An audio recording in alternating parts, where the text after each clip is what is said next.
Pickett from the ruck, spins it around with a little banana. Little bit of magic that the match required. Campbell forward to Pickett. Here's the moment we've been waiting for. He pounces, runs and kicks a ripper. Little smile, little salute.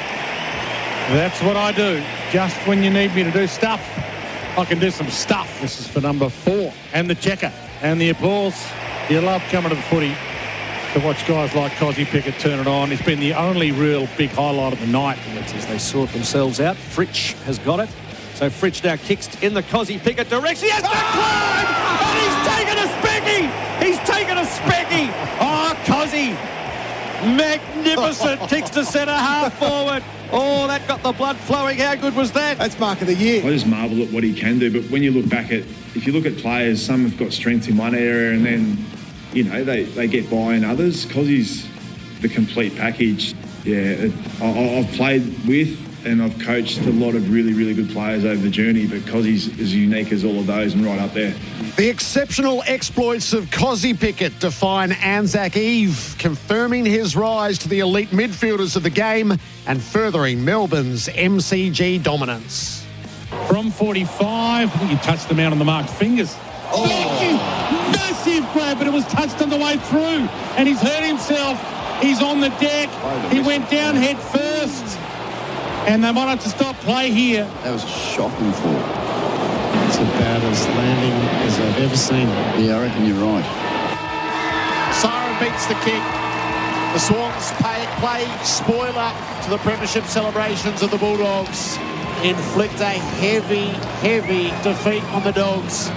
It's 3 in a row on the wrong side of things for Luke Beveridge's men. My message to them was just, we're here to support you. We're here to look for the next best version of ourselves. And whether that's next week or in 6 weeks' time, who knows. But we've just got to deal with the injury toll. You know, we just got to encourage and help the boys believe that they're good enough to be in a winning Western Bulldogs team. The Bulldogs in free fall as the grip of injury tightens. How does Luke Beveridge hold his team together to avoid a season imploding? You just cannot possibly come to the conclusion that it is about care.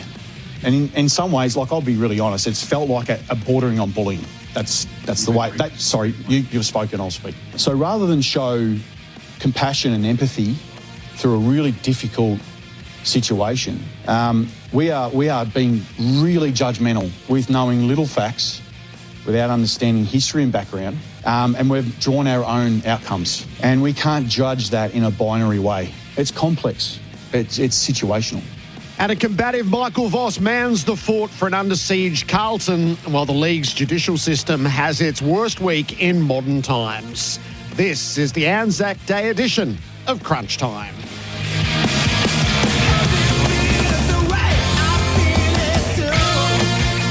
Crunch Time brought to you by Ford. Don't miss the Ford Ranger Bi-Turbo Run-Out and Azito brushless power tools built to work. Azito, do you. It is a glorious day in Melbourne, perfect for the dawn service, beautiful for the march through the streets of our veterans and for the gathering at the MCG that is to come.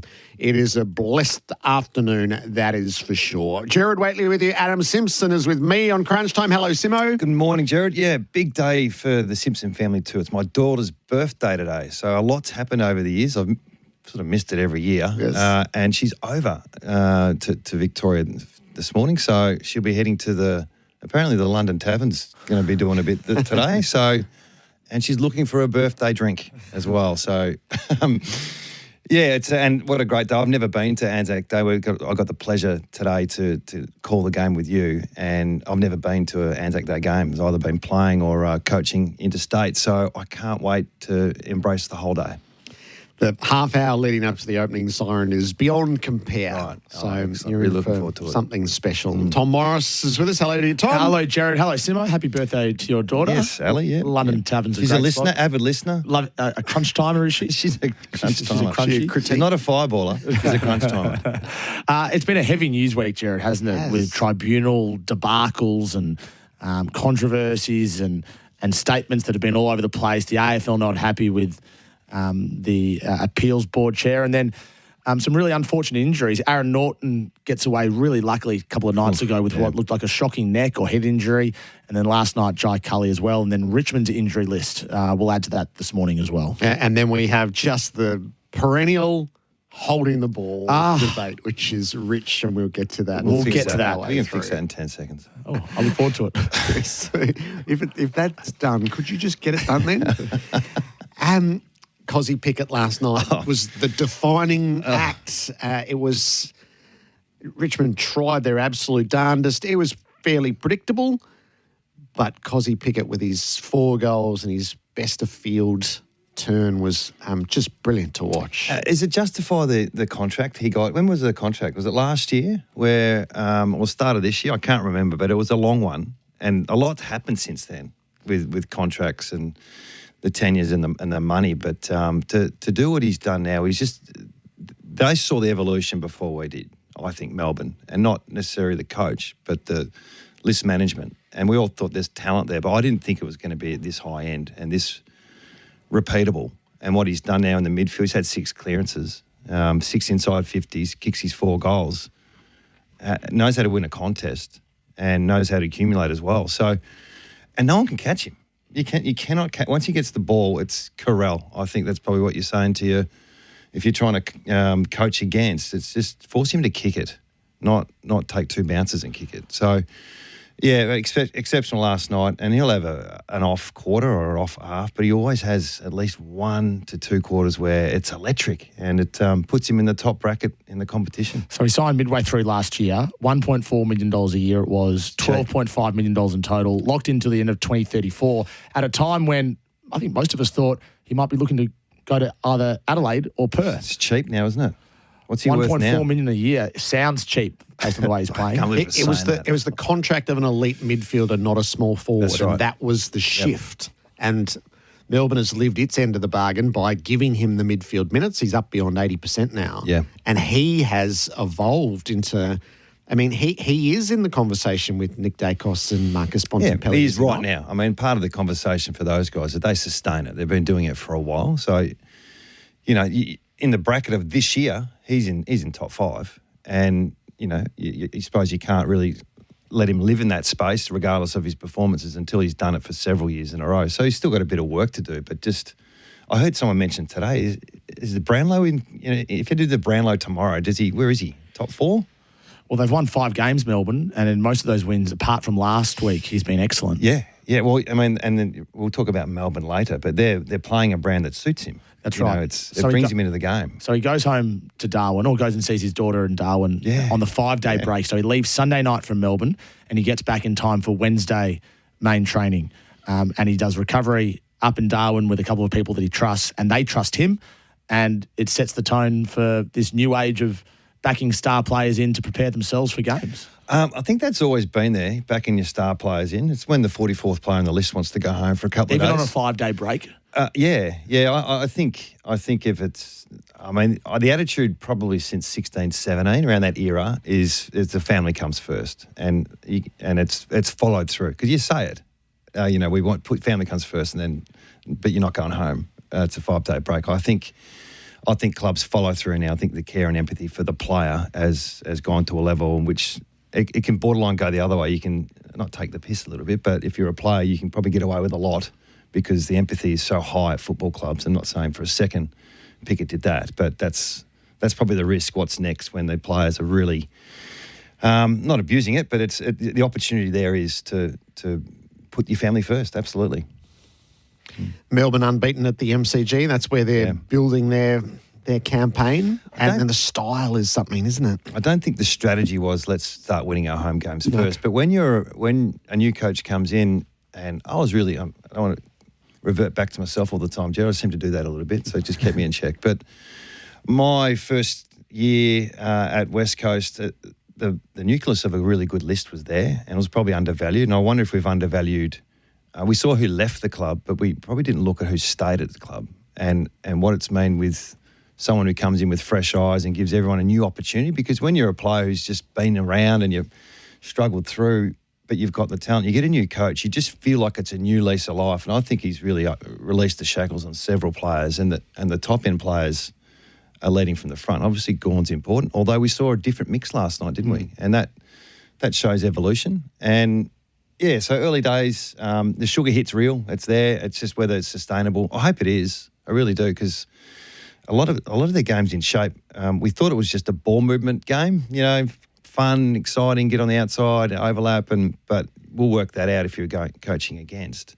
I think it's a little bit deeper. I think the way they defend, the pressure they put on, the way they manage moments, so I think there's a little bit more depth to Melbourne than perhaps what I thought 3 or 4 weeks ago. The one thing that was acknowledged the whole way through, that for what was leaving, they had future-proof. They had taken their picks very well. And last week it was Langford, and this week it was Windsor. They're prodigious young talent who have profound influence over the game. And then they're getting a lot from Sparrow this week, Chandler last week. So they're getting that even contribution. But their high-end draft picks are developing really well. Yeah, they've got the base too. It's not like they've played 5 to 6 games. They've played a little bit. And then Steele comes over and just provides that bit of assurance that they lost with Oliver and Petrarca. So, the defensive half, I think, looks good when there's good pressure. But like anyone, if the pressure's not there up the ground, and we'll talk about the Bulldogs later, you're vulnerable behind the ball. So they're bringing the heat as well. Other than that Essendon game, there seems to be an appetite for the contest, which I probably underestimated earlier in the year. Is it an advertisement for making a change on a coach to refresh the entire club? No, it's probably more when it happens. You see a bounce and you see opportunity just flourish. So that's why the succession plan sometimes is a challenge. So Carr, does he have the same feeling there? The newness. Yeah, well, it's just I've got a point to prove for this new coach. By the way, he's putting me as a half-back flank now rather than wing, or vice versa, and he's backing me in, because you back in everyone. When you start at a new club and you're the new coach, you're your best mates at everyone, and there's no, you haven't dropped anyone yet, you haven't had the tough conversation just yet, so you've laid down the law, but you're backing everyone in, and they prove you right sometimes. So great start. Really good. For Stephen King, so he did the most thorough apprenticeship, didn't he? So it's timely that the Bulldogs 10-year reunion, he's part of that.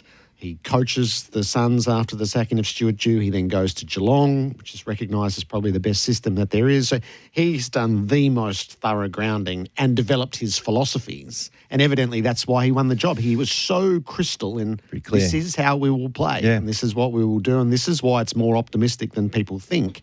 And he has been able to implement that across the summer and get the early dividends from it. Well, there's also, when you present for a job as well, sometimes you don't know the list. You think you do, and they'll ask about, where do you see our list at the moment? And sometimes you just don't know. I don't know until I get them look under the hood and I see what's there. So I'm not sure how he presented in terms of right now. I think when you present, it's like in future, I don't know how long it's going to take. Could take 4 weeks, could take a couple of years. We're going to be this team. So we've just seen that advance so much. Not to say that there's not going to be ups and downs for Melbourne, but at the moment they're establishing a brand, which is really important. He's got presence, probably a little bit more serious than the guy I've known. Not that I know him very well, but there's just a sense of, geez, this is really important. And dealing with success sometimes is harder than dealing with failure. So I think he's handling it well, but he's like, how good's this? I think when he's getting his car. And yeah, the apprenticeship, who's out there that's had the same apprenticeship? There's a few that we probably don't know about. And Tom, we don't really see, how do you get these coaches in the limelight a little bit more? Because, I mean, he was a player, and then his apprenticeship there. Who else is out there that's got the same pedigree? There's probably a few, but not a heap. Yeah, well, this is why the AFL's bringing back this old Level 4 coaching course. Yeah, I heard that. That's going to be an 18-month program, largely funded by the AFL, 8 to 10 coaches from around the league. Chris Fagan had an amazing apprenticeship, but in a different sort of way. But it speaks to, I think Stephen King at the Gold Coast always felt like he wasn't going to get the full-time role. Even when he took over, because the Hardwick stuff was rolling around at the time. And then he was in Geelong and his family was moving back to Brisbane. I think his kids wanted to live in Queensland, and only when he got the Melbourne job did they all decide, okay, we're all in on living in Victoria. Yeah, okay. So if he hadn't got the Melbourne gig, I think he'd be back in Queensland by now, not at the Suns, but at the Lions. Okay. So it was one of those sliding doors moments for him. Yeah. And they did no team strategy before Christmas. It was just free up, like go on guys, play the game, get yourself moving. And he said this on the record. He said, we didn't do anything before Christmas because we needed these guys to forget some of the stuff that they'd learned in the past. Yeah. And that rewiring. feels a bit unusual. Oh, I didn't know. I wouldn't have done that. But so it just shows you we're all different, and your ability to rewire some players. Because even from like a Chris Scott, he coaches a player for 10 years, and they decide to go in a different direction, changing. Like I couldn't change McGovern. Once he was done, I couldn't say, "Oh, listen, I need you to squeeze up the ground because you're walking a bit too much." He still walked to his last game. So rewiring players. It takes a while. So to go with just play footy till Christmas, that's really sharp. So. And you referenced Max Gawn and Max Heath. So this is the value of having a ruckman who's ready to play to some degree. He's not going to cover for Gawn, but Gawn gets crunched in the back. Maybe there was some strategy around it anyway to spend some time forward. He probably spends more time forward than would have been estimated. Heath does enough in the ruck. Was he happy? I don't know. I love his post game. He says, I've got an ego, but I understand that you've got to play your best footy at the end of the year, not now. I think because the first half they were down in clearances and the centre bounces were concerned like a -7 or something like that. And I saw a few snippets on the TV where I think he was going, well, yeah, good, fair enough. I'm out of the ruck and not surprised we're losing clearances. You know, it's one of those. And then it all clicked after half time. So to have that in the kit bag, because there's a bit of English about Melbourne as well. And you lose Gawn and what's there. So to have something coming through is important because these ruck now, it's almost, I've said this a few times, if you did the ruck ladder, who's number 1 down to probably 10, because I don't reckon there's many after 10. If you lose that key ruckman, you are vulnerable because your players are so used to connecting in a different way. So, yeah, everything, big tick for Melbourne from last night and their start to the year. Richmond was just the classic rebuild game, wasn't it? Good enough, but not good enough to be in quarters, not quite seasoned enough to run them out. Good enough to be competitive in game, but not quite seasoned enough to run it out. I felt like last night was a step in the right direction. The games we've seen them this year, the starts have been so poor. They've been out of contention by quarter time, or the only thing that's kept them in the game is if Gold Coast doesn't kick straight or, you know, the Giants miss a few shots. So to start with that intent, we saw that last year and they stole a couple, not stole, but they won a couple of games doing it. This year, that was the first time I've really seen, you know, more kids were playing. Clearly they're undermanned and Lynch comes back. You know, my worry for Richmond is when Nankervis and Lynch aren't injured, but they're just retired. Yep. And, you know, Hopper and Taranto and these guys, they're late 20s, so they'll be around for a little bit longer. But Vlosten, Broad, these types, they're going to have to bring in some replacements probably before they really want to. Like you sort of bring in the Steele type of player once you've established or you go after a Butters once you're established, but they're going to have to get some top-ups in between that period because these young players, they're not going to be right for a few years, are they? No, you've got to get them to the 50-game threshold? I don't know. It feels like that. It feels like it's 50 games, but, you know, losing, you can create scars with losing as well. So there's a little bit of inevitability about Richmond at the moment, which doesn't, I think this is the first time since Adam's taken over and the rebuild started where it's like it's got a bit smelly, and how do we work through this as a club? And the criticism around, you know, just turning up and being happy is not good enough. That you're playing seniors, they're just miles off. So it's a leadership challenge for the whole club to deal with publicly what's happening now because I don't think it's going away, is it? No, well, their injury list is just so long, and they've got so many key players that are out. Not just Nankervis, they missed Taranto last night. And then draft picks like Harry Armstrong and Jasper Alger. And then last night they had an injury to Hugo Ralphsmith as well, right towards the end of the game, who suffered a likely MCL. So he'll miss at least a month. He'll get scans this weekend. So it gets worse and worse for them. The kids aren't going to... Seeing the kids is great, but they're not going to make a difference, even if you pick one coming into the scoreboard. So they hang their hat on Sam Lawler as the next big thing, and they can pick at a couple of others. But I think most Tigers fans are now starting to think, okay, how are we going to look in 2 or 3 years' time? Because this year and next year are going to be very difficult. Yeah. There's more optimism, though, isn't there? Because the talent's there. It's just young. Versus, so West Coast, when my last couple of years was, where's your talent? And now they've got the kids there. So there's more of a hope. So who's ahead, West Coast or Richmond, do you think, in their rebuild? That's a great question. I think that's a month-to-month proposition. So whoever relies on the senior players the most is in the worst position. Yeah. If that makes sense. So I feel like Richmond rely on their senior players more than West Coast do. And West Coast got no senior players left. I mean, it's Elliot Yeo and Jamie Cripps who got dropped on the weekend. So and Tim Kelly, who's not Tim Kelly and Liam Duggan. These guys, they're not really Yo has to play well for West Coast to win, but you need several senior players at Richmond needing to be there for them to win. I thought Uze coached really well last night. Yeah. In his own commitment to it, he told us he'd gone down to the bench to get back to coaching spirit and energy where they had waned, and then Bolter into the ruck at the start, jolted things a little bit. He had various strategies at play, so I felt like he gave them a whole lot of different things in the game rather than just, they weren't lambs to the slaughter last night. They just couldn't see it through. Sometimes you've got to focus on the start and you worry about what happens as the game goes on. And I think those moves, going to the bench, he lost his voice. I heard him in the press conference after it, that we've all been there. And the Bolt is interesting. Like this new ruck rule, it's sort of suited for players like that who can just be a little bit erratic. They've got really big leaps, can assist in the midfield. There's less stoppages around the ground now, Gerard. So what's it, dropped by 10 or 12 between the arcs sort of stuff. So I wonder what scouters and recruiters and clubs are looking at now with the future of the game, like, because it feels like they'll reduce the time of the game eventually. It'll be less and less.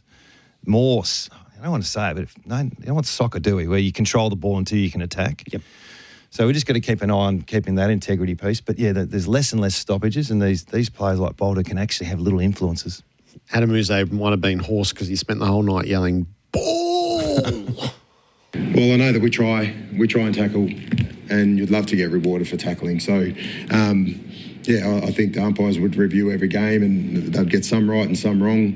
It was just a frustrating night. I felt like when we didn't get rewarded for a few of them and then we got punished for others. So, you're going to get the rough end of the stick in certain games. But like I said, if you just want to get rewarded for pressure, we're a pressure team. We expect our players to put pressure on the opposition, and if they've missed a few out there, they've missed a few. But like I said, that's the main thing for a coach. If the boys are trying hard and executing good tackles, then reward it. Pretty diplomatic from Adam Uze, given I know what was happening behind the scenes. So Melbourne kicked 5 goals, 3 from free kicks. And Richmond was privately seething last night regarding the holding the ball rule. They will seek clarity from the AFL this week. I think we all need to seek clarity, to be honest. Yeah, there's a lot going on with the holding the ball because there's no prior sometimes, and then sometimes you get a 7:20 spin before you handball it or you don't dispose of it. So can we fix it? How do you fix it? Well, one of the options, there's 4 umpires, right? Whoever's closest is the only one that can call holding the ball. Can you do that? Because I would have thought that would be something you can... What if your view's obscured completely? Well, you've missed it. So the only umpire that can call holding the ball is the one that is closest to the player. It just feels like, the guy, when there's... Because how many times would it happen where the closest umpire goes, no, that's play on, and the umpire for 35 metres away goes holding the ball. So why does the other umpire why does the free kick always overrule play on? In case someone's missed the call. Yeah. They've been blocked. So I don't know. I'm just throwing that out there. The other one that I didn't come up with it, but I'll claim it, is the team prior. Like if you receive a possession from a teammate, you lose prior opportunity. Would that be easy to umpire? Yes, it would be very easy to umpire. And how many would you save? How many, contentious decisions? If it was a handball received and you get tackled and you don't dispute, you're done. There's no confusion. So I don't know. We think too much about these things. It seems pretty obvious, some of the things as well. So I don't know. You'd have to trial it somewhere, I suppose. Is that what the women's team, they tried no prior for a while, the competition? It's a lot tighter, and then they relaxed it after the first couple of rounds because it was just brutal, 20 metres out from goal. So it's still tighter in the AFLW than what it is in the AFL men's, but it's not as tight as what it was at the start of the W season. Yeah, I wonder what it'd look like at a different league, just to experiment. Because the last thing you want to do, I don't think they'll make many rule changes, by the way. I think they've made plenty of good ones this year. Yeah. Probably more in the future. What can we experiment? This is more around coaching, I think. Yeah. It's the coaching of the umpires on holding the ball so it was hard line in some instances last night, and then it was lax in other instances. Yeah. And that's because you did have multiple interpretations of it. You've got to get as close as you can to uniformity.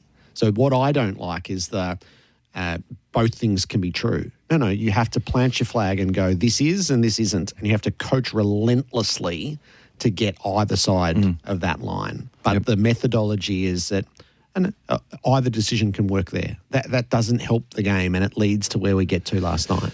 I went and had a look at the umpires last year. We sort of reviewed how they review their umpiring, and they've got these, and we do it as well as coaches. You go into 3 rooms, and we're going to look at marking contests. We're going to look at ground ball decisions or tackling decisions, and then we're going to do what's your decision room.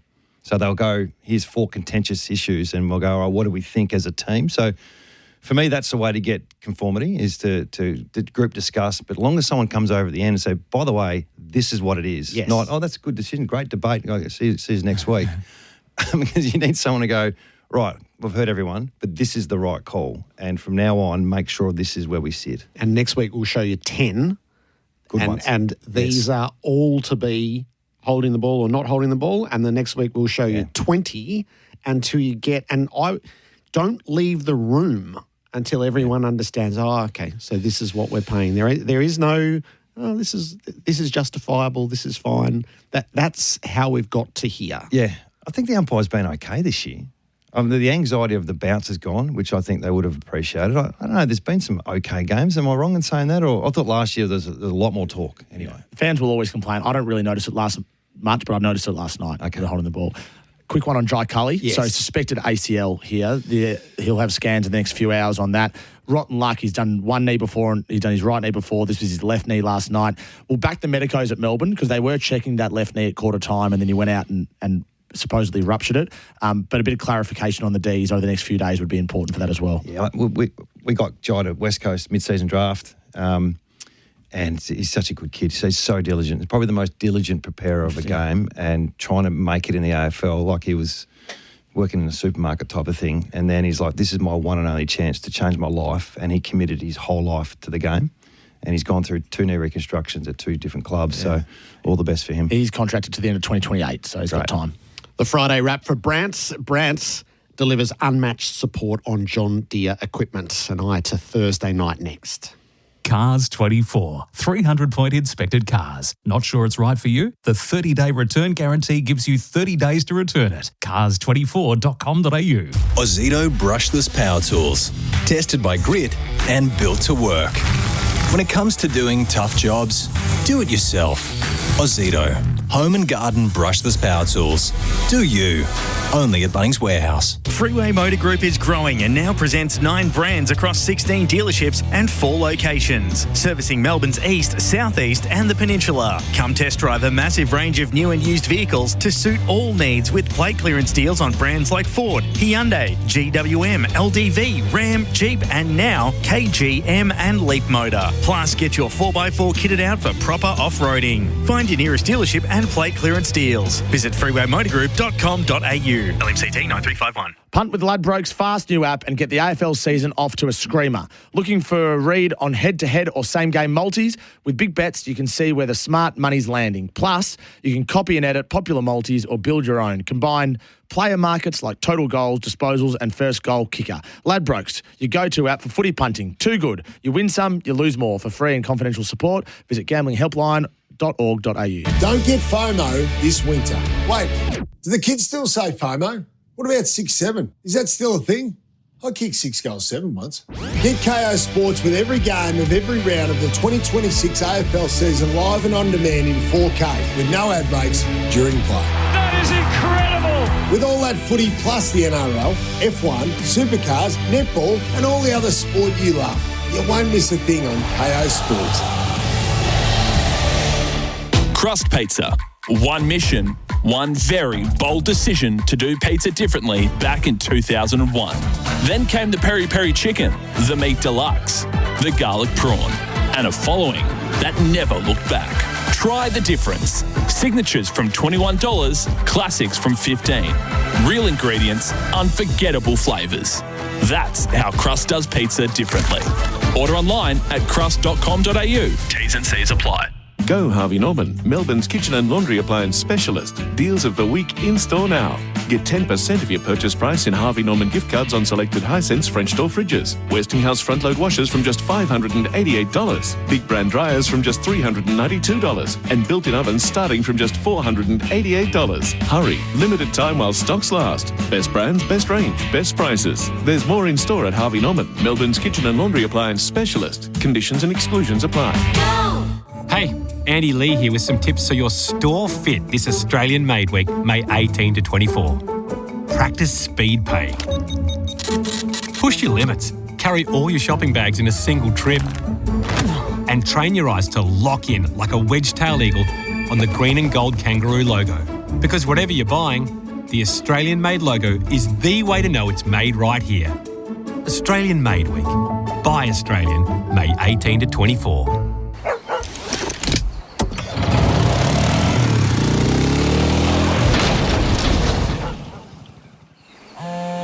Honey, where are you? I just rolled the side-by-side. I was strapped in tight. The helmet took the brunt of it. What? Oh, well, thank goodness you're okay. Following vehicle safety procedures helps protect your family. Happy birthday, sweetheart. Safety. It does more than keep you safe. Search WorkSafe Safer Farms. Toolkit Depot's auto sale drives big savings across our huge range of auto gear. Grab hot deals on trusted auto brands like Kincro, Gear Wrench, Milwaukee, Sidchrome, SP Tools, Barco and more. Shop auto deals in-store or online at Toolkit Depot now. Azito brushless home and garden power tools are built to work. Do it with Azito, do you. And tonight's sport brought to you by Ford Ranger, the 4x4 you really want. You're listening to Crunch Time. Donald underneath, Rosas tosses it back in the Curnow direction. He cleared the way and took the mark. Too strong. Around the corner, Charlie is feasting on a Thursday night. 7 goals, 2. There was a kill to be had. And Sydney took their kill. This is the Thursday night wrap for Brandt. Discover the Brandt Advantage, reliable John Deere construction equipment and support that keeps you running. So Curnow tuned up. Yeah. But have we ever seen a team do it to quite this degree? The forward handball, which Ken Hinkley is plotting, reached 867 metres on Thursday night. Still waiting to see if that was a AFL record. So Benny Lyon's still working on that one, obviously, since Thursday. But that's how they started the year. And I thought, well, that's one way. There's got to be other way. If you just live off that, you're gonna get worked out. And I thought they got worked out against Hawthorn the next week. And then they had that bye, Gerard. And when they went into the bye period, I thought they went away and worked on the other parts of the game. It's still the most electric part, and you're doing it through the corridor, and you're doing it with Blakey and these types of players. And then you get ahead of the ball, and then you catch the opposition defenders out of play. They're doing all that, but they're defending behind it well. They know to change gears. There's stoppage work. And on the way, it was a little bit unfair. I was waiting for a Bevo masterclass. We're going to pull these reins, time this emotion, the 10-year reunion. But when you just don't have the cattle, you can't polish that to a point where it's, they started well. And then Grundy he just had his way with that whole night, didn't he? So he probably walks away the best player, knowing that the full forwards kicked 7 goals to himself. So probably said a lot about Sydney and their power, but, it probably says a little bit more about the Bulldogs and where they're at. So that's where our conversation resides is, gosh, with Aaron Norton's, that is such a relief that he's okay. It was sickening to the point where I think both host broadcasters, Fox and Seven, only played it once and with a warning. We're only playing this once and that's it. So a scan cleared him of any major damage. He's got a minor strain to his neck, essentially a spasm, and he's a chance to face Fremantle. Yeah. Which is just remarkable given how ugly it looked. But they've got other injuries as well. So Tim English is a chance, but not 100% to play. Artie Jones is a chance. Rory Lobb trained on Wednesday, had another scan. He'll miss 3 to 4 weeks with a hamstring. And then they've got James O'Donnell, amongst others. Marcus Bontempelli played well but looked sore with that knee injury. So they're in a world of hurt, having lost their last 3, and an injury list, not just extensive, but so much quality on that injury list, Gerard. Ken spoke a lot about on Thursday night about why they're playing Bont in that last quarter. Your opinion on the fact that Bont, the game was done and he was just trying to drag the team over the line. And once it got to 10 goals, we sort of thought maybe with what's going on, you look after the players a little bit. But he played out the game, didn't he? He did, and he was heroic. He held the Bulldogs together as best he could, but it puts miles on the clock. Yeah, and he's clearly sore. Now, they've taken the view that he can't get worse by playing, but you can also wear players out. These 2 weeks are incredibly difficult to navigate, in my opinion. You're going to lose both of these games with the personnel that they've got. So what level of self-preservation do you put in place, and what level of lay it all out there do you put in place? Well, and are there scars being left, Gerard? I mean, these aren't just, honourable losses, are they? They've become quite concerning. And it's early in the year. They've got Fremantle next week, and then they've got Port Adelaide, and then the Blues. So your conversation around, okay, we get the band back together, take take our medicine for the next 2 weeks. Unfortunately, what happens normally is you lose a couple, and then you lose a couple, and then you get a couple back, and then all of a sudden it's around 16 and you're 8-8. So, yeah, what started with so much promise, I don't think I've ever seen it, like a team being premiership favourites and then, 2 weeks later, they're almost out of contention. So I'm not writing off the Bulldogs just yet. I still think there's an opportunity to respond. But unfortunately on the weekend, their better players didn't play well. You know, the Ed Richards types, they need to be off the charts. And his form's dropped way off since English has got out of the side, his own injury concerns. So there's some players there who could carry the can. They're not at the moment. What about how you play through this? And this is, you've had some time to think about, particularly the defence. It was really obvious on the weekend that the best way to play at the moment, I think, when you've got really good pressure up the ground, is you are proactive defence. Not completely disconnected from Curnow, but you're playing in front almost, knowing that it should be a little surge kick from a contest.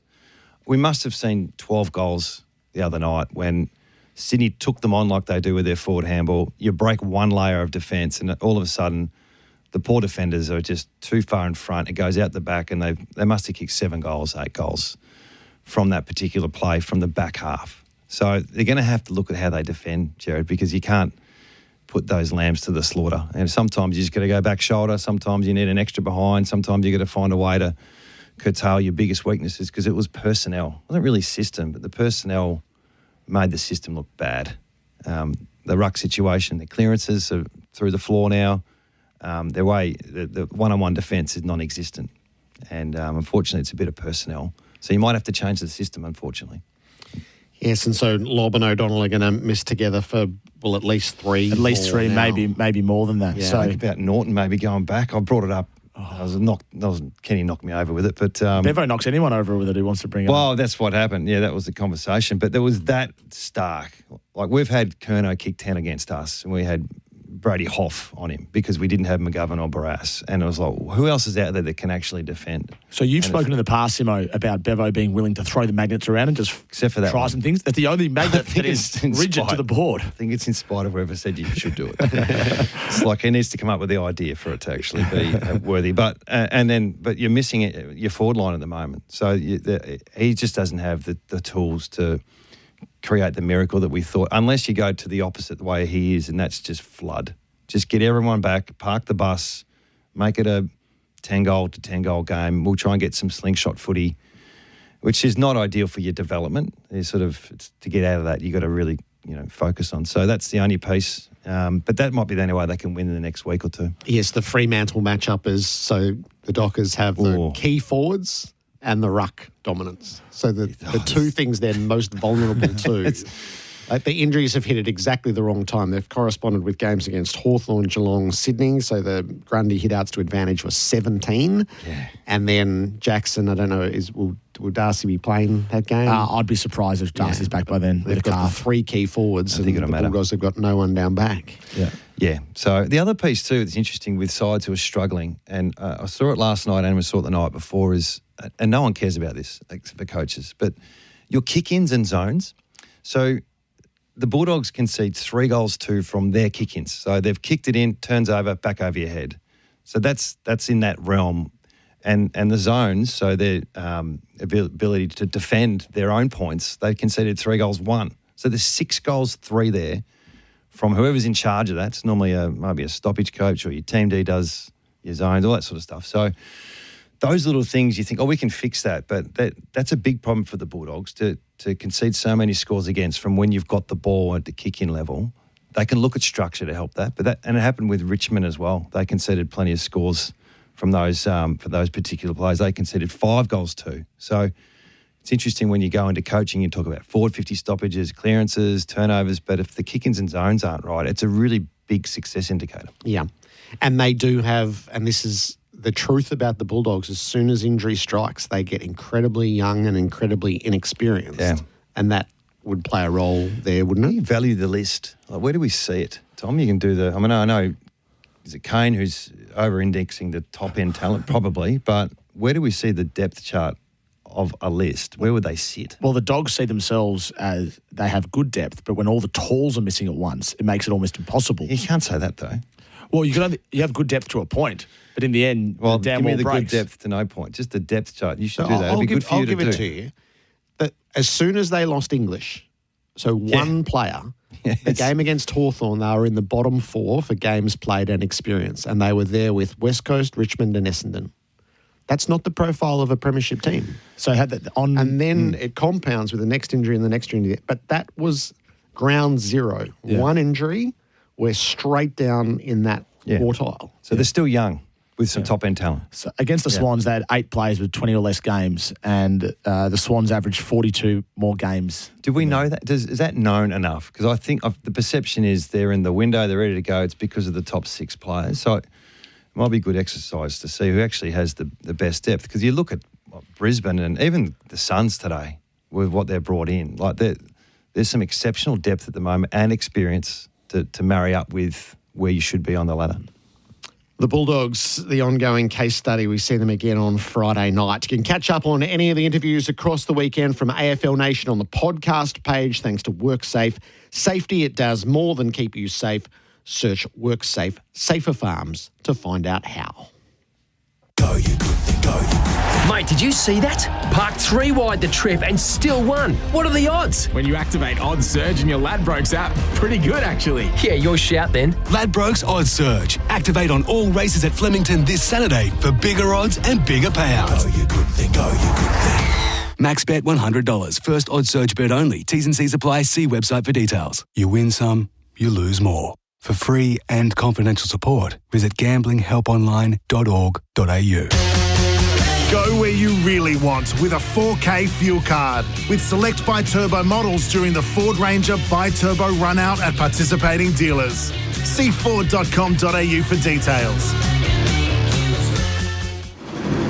Every month you hire temp fence panels for your construction site, you're paying a premium on something you don't own. Stop throwing away cash. Buy Rapid Mesh Temp Fence. It's at Bunnings. It'll keep your trade site safe and secure. It's fully compliant with Aussie safety standards, and it's so easy to install. And it might be called temp fencing, but you'll have it forever. So how much longer are you willing to rent what you could own? Rapid Mesh Temp Fence. Easy to install, easy to find at Bunnings. If you love a country pub, you'll love the Ultima Hotel in the heart of the Mallee. This classic country pub is located in the town of Ultima, just down the road from Swan Hill. Whether it's a Sunday session with meat off the famous smoker, a few games of pool, or just a great day with mates, head to the mighty Ultima Hotel in the heart of the Mallee. They're also proud supporters of the Ultima Roos, Lara Cats, Swan Hill, Jockey and Bannockburn cricket clubs. Follow them on Instagram at the Ultima Hotel to stay informed with what's going on at the pub. 70 years on the tools. That's not luck. That's showing up day after day and building gear that lasts. Bailey Ladders is turning 70. From backyards in the 50s to work sites today, Bailey Ladders has been right there with you. Same focus, same standards. Strength you can feel. Innovation that makes the job easier. And trust earned the hard way.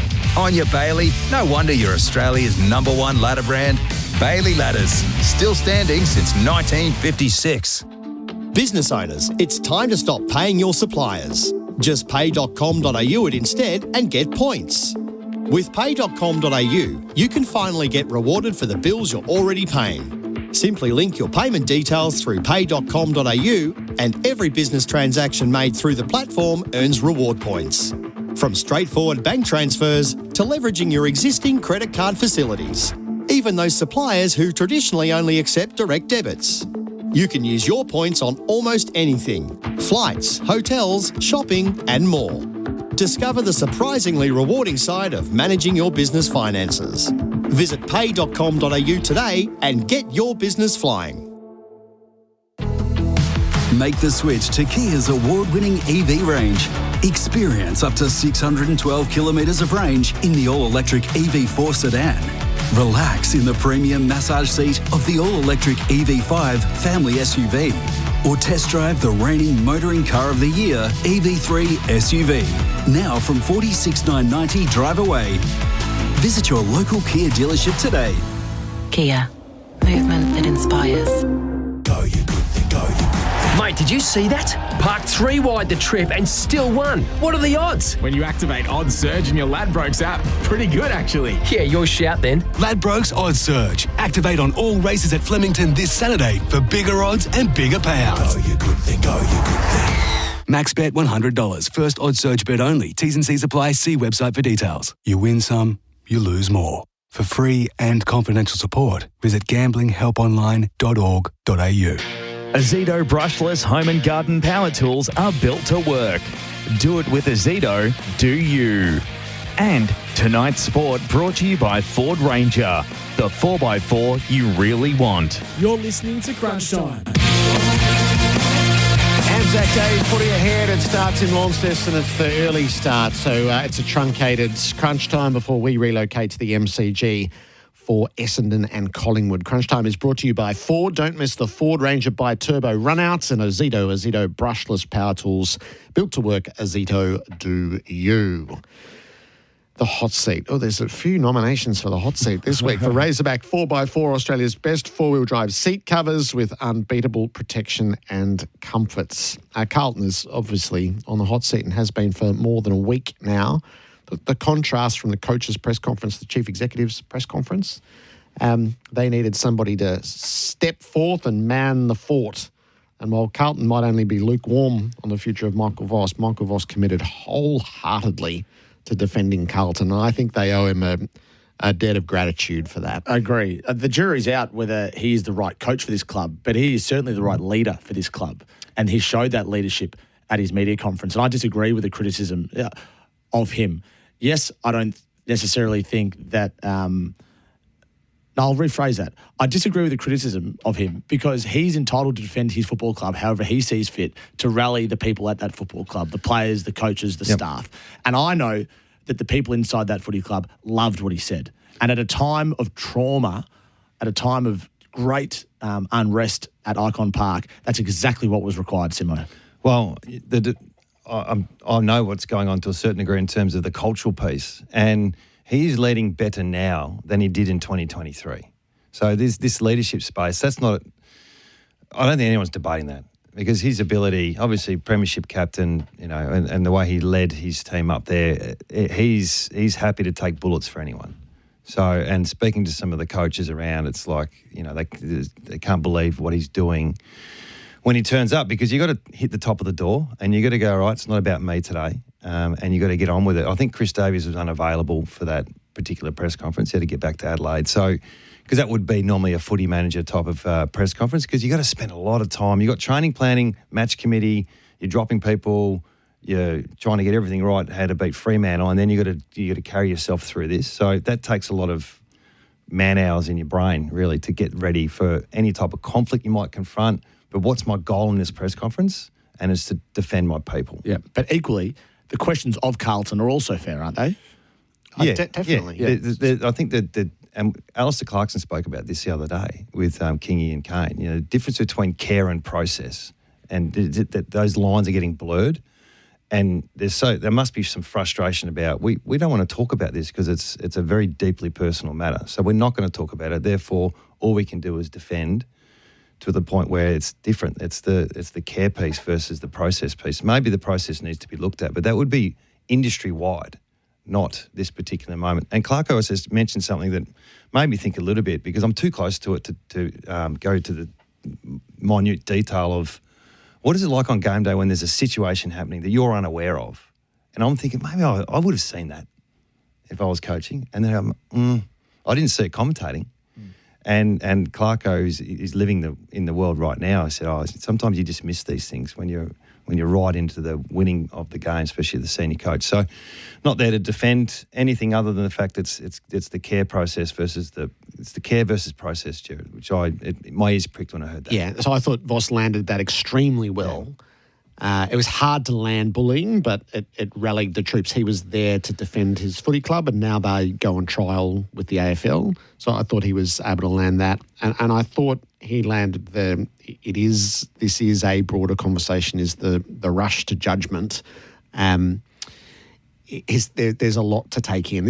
Graham Wright missed this on the Sunday. He didn't give any of the context around the care that they had provided for Elijah Hollins across a number of years, and he didn't defend the staff. Yeah. And that left the vacuum from Sunday to Thursday. And Carlton has to own that it was a very poor press conference, and then they hemorrhaged up until Michael Voss took the stand, and now they're at the mercy of the AFL having provided their response. And that process, which I hope runs in a more suitable manner than the Petrarca process. When does it get resolved? Well, the AFL wanted it resolved this week. It's a long way towards doing so because Carlton have given their findings and their review to the league. So then the league will determine what sanction, if any. Do you know how the process works? When you get reviewed by the AFL, do you have to...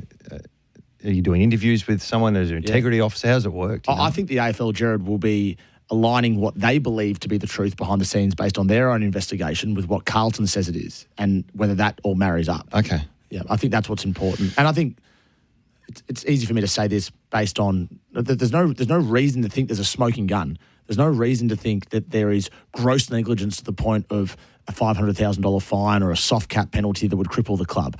I've said for the last week, I think the most likely scenario is a sanction of some sort that doesn't cripple the club, but more importantly, a framework that's put in place that doesn't take 2 years like with the Petrarca situation, so that if this sort of thing happens again, a club can deal with it in a better way. Yeah, the process of game day evaluation is interesting because you do your wellness screening, you do your urine test, you do your your weight, you do all these things in a screening process when you get to the. Well, that's what we did. So I'm only assuming they've gone through all those things, and I don't know what happened, but maybe my guess is the fact they might have gone through this before and worked through it, and this time it didn't work out the same way. So that's my only thing I could think may have happened. That's the hot seats for Razorback 4x4 premium seat covers. More of the news of the week, and particularly surrounding the tribunal and the appeals board next before we turn our eyes to Anzac Day footy. Signet is the travel partner of Crunch Time. Safe powered 24/7 with Signet AFL Club Power Banks. With an end of financial year, no deposit 4.99% mates rate from Ram Trucks Finance, now's the time to upgrade to a Ram full-size pickup truck. Get behind the wheel of a Ram 1500 Rebel, boasting an impressive 420 horsepower under the hood, with a finance mates rate of 4.99% this tax time. Ends 30 June. Visit ramtrucks.com.au. T&Cs apply. 48-month term. Approved ABN applicants only. Razorback 4x4 seat covers. The perfect protection, comfort and style for your four-wheel drive interior. They're perfectly tailored to fit like a glove, keeping your seats safe from spills, mud and everyday mess. They're easy to clean, super comfy to sit on, and they look the part too. With a range of materials and colours to choose from, free shipping across Australia and thousands of 5-star reviews, it's no wonder four-wheel drive owners everywhere are choosing Razorback. Protect your pride and joy. Check out razorback4x4.com.au today. NAB understands owning your own home goes through stages. You start with your first home. Then life changes, maybe your family grows, and suddenly you need more space. That could mean an upgrade or a renovation. Later on, you might use the equity in your home to invest in another property. Whatever role you need them to play, NAB's your partner for every stage. NAB, more than money. Ozito brushless power tools. Tested by Grit and built to work. When it comes to doing tough jobs, do it yourself. Ozito. Home and garden brushless power tools. Do you. Only at Bunnings Warehouse. Easter sale is on now at Doors Plus. Save up to 20% off decorative wainscoting wall panels and up to 20% off plantation shutters, fully installed. Easter sale on now. Doors Plus, no fuss. Mate, did you see that? Parked 3 wide the trip and still won. What are the odds? When you activate Odds Surge in your Ladbrokes app, pretty good actually. Yeah, your shout then. Ladbrokes Odds Surge. Activate on all races at Flemington this Saturday for bigger odds and bigger payouts. Go, you good thing, go, you good thing. Max bet $100. First Odds Surge bet only. T's and C's apply. See website for details. You win some, you lose more. For free and confidential support, visit gamblinghelponline.org.au. There's nothing better than a little self-care. Treat yourself this Mother's Day while saving big at Chemist Warehouse. There's Vaseline Lip Balm Rosy Lips Tub 7 gram, only $2.49. Nourish Skin with Body Alchemy Retinol Body Lotion, 500ml, now $13.99. Self-care for the whole body? Get Nova Men's Hair, Skin and Nails 60 gummies, just $15.99. And don't forget about Swiss Skincare Niacinamide 10%. Skin Renewal Serum 50ml, $18.99. Chemist Warehouse. Great savings every day. If you love a country pub, you'll love the Ultima Hotel in the heart of the Mallee. This classic country pub is located in the town of Ultima, just down the road from Swan Hill. Whether it's a Sunday session with meat off the famous smoker, a few games of pool, or just a great day with mates, head to the mighty Ultima Hotel in the heart of the Mallee. They're also proud supporters of the Ultima Roos, Lara Cats, Swan Hill Jockey and Bannockburn cricket clubs. Follow them on Instagram at the Ultima Hotel to stay informed with what's going on at the pub. That's the sound of saying yes to another Spressi Marts with the gals and other fancy bevies like that. Say yes to cheap trips so you can do more. Say yes, Ididi. Go where you really want with a 4K fuel card during the Ford Everest Trend run out at participating dealers. See Ford.com.au for details. G'day, it's Bharat Sundaresan. Check out the Stumps and Bumps podcast as Eric Bischoff, yes, that Eric Bischoff, and I talk all things cricket and wrestling. Subscribe today and listen on the SEN app.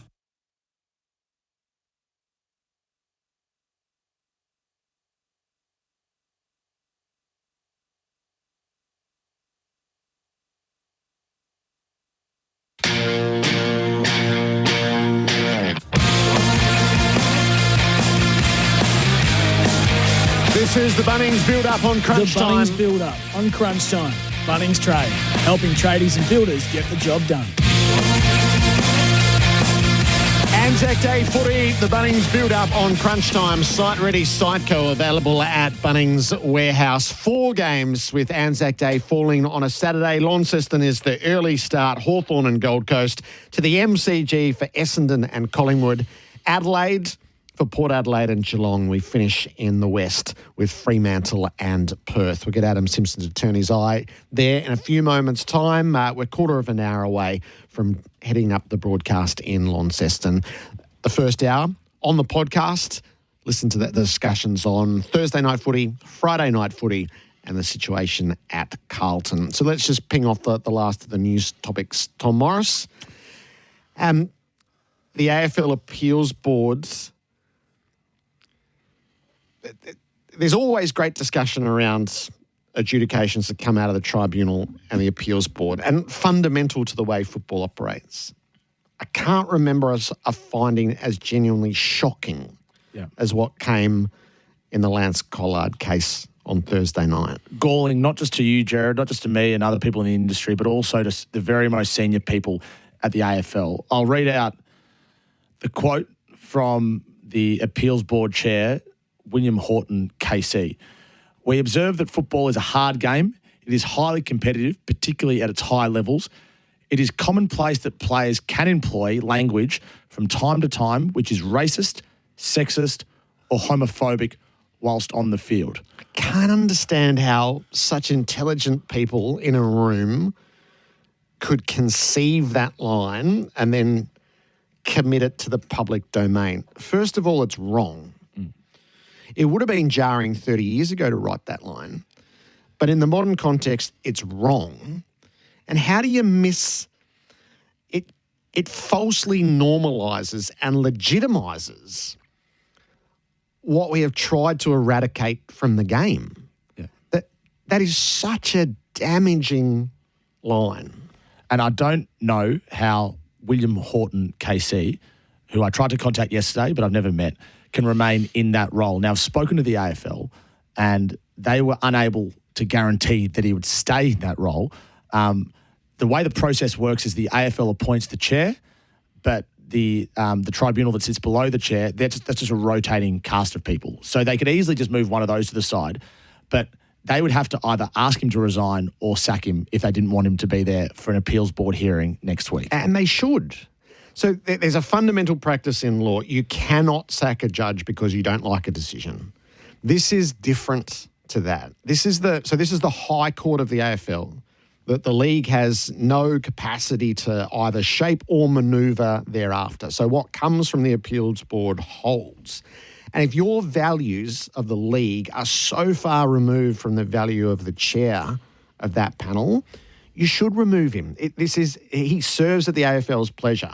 He serves really as a favour to the AFL. So the state, to back up the words that Andrew Dillon committed, and they're as strong as he's had in his tenure as chief executive, you have to have action in behind that. They should thank him for his service and remove him from there. Because what happens if the next case reaches that chair? And so you've disavowed it, but it still sits there. If your values are so far apart, I don't see how, essentially in a voluntary capacity, you can continue with that person in such a position. And that position is shared by senior people in Clubland, and I'm sure it's shared by people at the AFL as well. It just, as far as I can ascertain, hasn't happened yet. And the AFL's looking at its broader disciplinary processes as well, the tribunal, the MRO. In a year of some really embarrassing moments for the league on this level, strange. This is probably number one. That's a bullet. Yeah, it says something about what's happened this year. There was a misappropriation of that one of the witnesses, or the victim as per se, wasn't offended by the statement.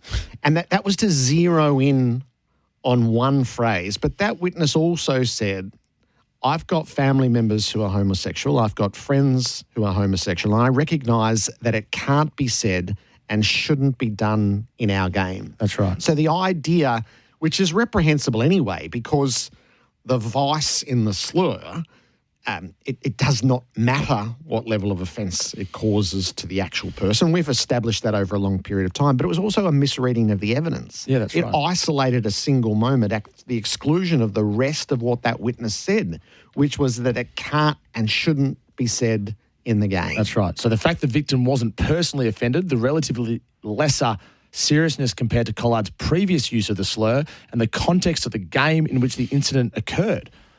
It was galling because I just can't believe that anybody, let alone anybody connected with the AFL, who has tried to champion these causes for a fair while now, despite making Tanya Hosh redundant and no longer having someone on the executive in that role, can hold these views.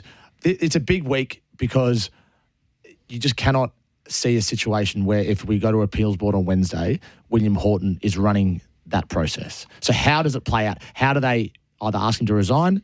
Does he just move away? Doesn't need it. He's spent decades in the legal game. Yeah. So this is the league's. This is the league's convening. So he serves at their pleasure.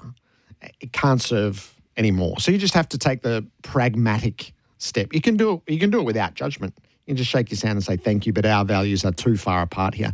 It also undermines. So this is the league has had a patchy history through all of this, but its endeavours are right. The homophobic punishment, the slur, is completely arbitrary and without process.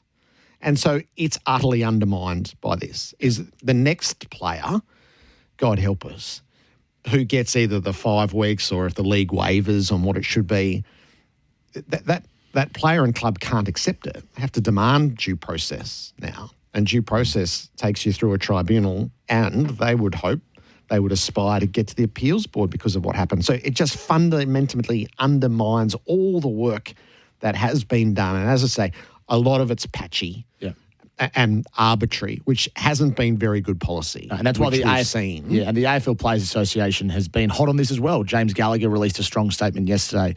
They've wanted, and they were agreed to have, and I've said this to you both before, a functioning framework 3 years ago as part of the last CBA, within 12 months of that, and they still don't have it. So we get to a situation with Isaac Rankin last year and other cases and this year where it's a complete dog's breakfast, and they still haven't sat down and worked out how they should navigate these delicate issues. It is a head shaker. On field, Bobby Hill plays last night. Max King plays tomorrow. So there are really important moments happening in the VFL. There are. Unfortunately, Reef McInnes looks to have done his ACL playing in the VFL. ACLs the last 2 weeks. I wonder how many we've had, we didn't have hardly any in the first 5 or 6 or 7. I think I saw somewhere someone said before we've had 9 or something like that in recent weeks. But Bobby Hill's a great news story so far. They were very conservative this week, Collingwood. They didn't want to say he was 100% playing until 24 hours before the game. Played a half in the VFL, kicked a goal, got through. And then Max King will play VFL this weekend as well, which is... They strongly considered him playing against West Coast, Max King. They thought we can manage his minutes better at the VFL level, and he might be playing AFL next week. And just on Lance Collard, he'll play VFL next week. So he missed 2 for striking, and he misses 2 with the reduced sentence because there's 2 suspended. So he'll be back playing VFL for St Kilda's VFL affiliate next weekend. The King situation is interesting. If you're under 50 minutes of game time with the sub, you couldn't really play someone because you just didn't know unless you're Lachie Neale in the grand final, which is another outstanding feat. So, the risk now or the temptation to play your best player and just manage his minutes is going to be a consistent conversation now. That's new. Yeah. And Jamara Ugle-Hagen's about to resume his league career. Yeah, first time in 568 days, I think. What's a reasonable game? For Jamara? Yes. 2 goals. And what, 9 touches? I think it's pretty low expectations, and understandably so. You can't. No, that's if he's in the seniors now. Expectations are he complies and does his role, and I think now, not the honeymoon, but he's back in now, and he's done his penance. So I think they'd be expecting him to really comply to what the team wants. Yeah, don't be lost. What's not lost in this situation is that Jamara's trying to get another contract. He's got a 1-year deal on low money for AFL players. So if he can play a few games and play well, he'll get another deal. And he can't afford one more stuff up. So good on him and good on for the Gold Coast Suns for working through his issues with him. Have you heard anything about his... I know it's all been positive up there. There's been no ripple of anything, even working through... Early days there was when he arrived. Okay. But that's pre-Christmas. So post-Christmas, all positive. Okay. Yeah. All right. So the game itself is a big one. Yeah, it is. I'm leaning towards... the Suns, they've got to fix some things, Joe. We went through some of the top 4, bottom 4 sort of stuff during the week about where they're lacking, and they're lacking the contest. Their underbelly's a little bit soft, the Gold Coast. So their transition game's top 2 or 3 in the competition. They're forward handball. They're second behind the Swans. So that's in good health, but their contest work is where it's really vulnerable. And clearance is their bottom 4. I think the contest work, their bottom 6. So they got the band back together. I've said this a little bit, but they can't get any better in the midfield today. I don't think. They're all there, I think. And we'll find out against a Hawthorn midfield, which is probably not touted as the best in the competition, but they're collectively getting it done with their 2 rucks and all those type of things. So I do wonder this new rule around the rucks with Witts. I think his impact's just been a little bit diminished. He was one of the best ruckmen in the league last year. I think the debate, definitely from Dimmer, I heard him a couple of times say it. That's not happening now, is it? So they're adapting to the new rules, and maybe it's just taking a little bit of time, but I would not be surprised if, they went on a bit of a run, the Suns, if they're injury-free. James Sicily and Dylan Moore are hoping the Hawks don't topple over, aren't they? Wow. Yeah. I wonder how Sam managed that. Sicily in particular. I thought he was past that stuff. Evans from the Port, he must just finds a way. He's been hit 3 times this season. So, and it looks like it's really good conditions down there, and it should be one of the better games of the round. Really looking forward to it. So the Suns have never won there? 8 times. They've got close once in recent times. I was lucky enough to coach at Hawthorn when they were down here, and it is a distinct advantage with the way, not just the game day, but the build-up the day before. They've all got mini buses. They go to the hot springs or whatever they do. They've got their routines perfectly down-packed. They know the hotel, they know the facilities, the recovery, the preparation, and the ground always has that 3 or 4 goal breeze. You see the windsock, and it's just a difficult, and Gunston always kicks 4+. And that's where Buddy kicked his 13, was down there against North. So, they play the ground so well. It's as close to GMHBA Stadium as you can possibly get. And then we're at the MCG. Just give us a little taster here. So the mild rise of Essendon, certainly the restoration of them as a competitive team versus Collingwood, who we all have major question marks over, but they get back to go inside bottom, so they look, substantially more experienced anyway. I think that it's just been a blowout day, hasn't it, for the last 3 or 4 years? When was the last great game you had on Anzac Day? And it was mainly because of Essendon's poor form and Collingwood is closer to the top of the ladder. It feels like the last 3 or 4 weeks, Essendon have picked up their game a little bit and the Pies have dropped off a little bit. So it feels like it's going to be closer than perhaps previous years. Does the day bring anything different with, like it's like the derbies in WA. It's like it doesn't matter where they are on the ladder, teams rise and fall. But when it's that stark, it's really hard. So I feel like, how many underdogs win on these particular days who handles the moments better because it feels like a final. I'm assuming when there's 90 plus thousand neutral supporters in terms of, it's 50-50 split with the crowd. And I just can't wait to see the whole day. And you get a little bit jealous. You're not part of that from a club point of view, but it's theirs. It shouldn't be spread. I'm surprised there's 4 games today. Because it's a Saturday and they have to get their games away in slots, it's the most awkward day for Anzac Day to fall in terms of footy, and it does spread the... Anzac Day is at its best when there's the afternoon game and a night game, and whether that's over in the west but or they've been in playing Adelaide. 2 games on Friday like last week, then this week they don't. Like, do it this week. Play a Monday. I don't know. Try a Monday night game. Do something a little bit. The fixture stuff will put people to sleep. But I think the fact they're good games today, and I think the Collingwood go in as favourites, but there's a little bit of a because they're last in competition at clearances. They're last in the competition at the contest differential, but they've got some good players back. They've got a great defensive system, and they take a little bit of confidence from last week. What are they going to do with Dacos if you're the Bombers? Talk about reliance on one player. He's English plus, isn't he? So looking forward to see the best play today. Port Adelaide and Geelong, where's you leaning? Well, I think Geelong just will find a way. The numbers this year are a little bit skewed because the bottom, it must have been a fixture thing. The bottom teams have played the bottom teams, and Port were one of those clubs that have just played bottom 4 teams all year. And but I think they'll get it done. And then Fremantle and Carlton. I'm a little bit worried about this game. Sort of a psychological study, isn't it? Is what sort of shape is Carlton in one of the hardest environments, full stop. Out of all the teams you don't want to play this week, if you Carlton, it's Fremantle at Optus with those 3 forwards playing their triangle offence thing and really exposing the lack of height and talent in the back half. See you at the MCG this afternoon. Can't wait to see you there, mate. That's crunch time. We're bound for Launceston.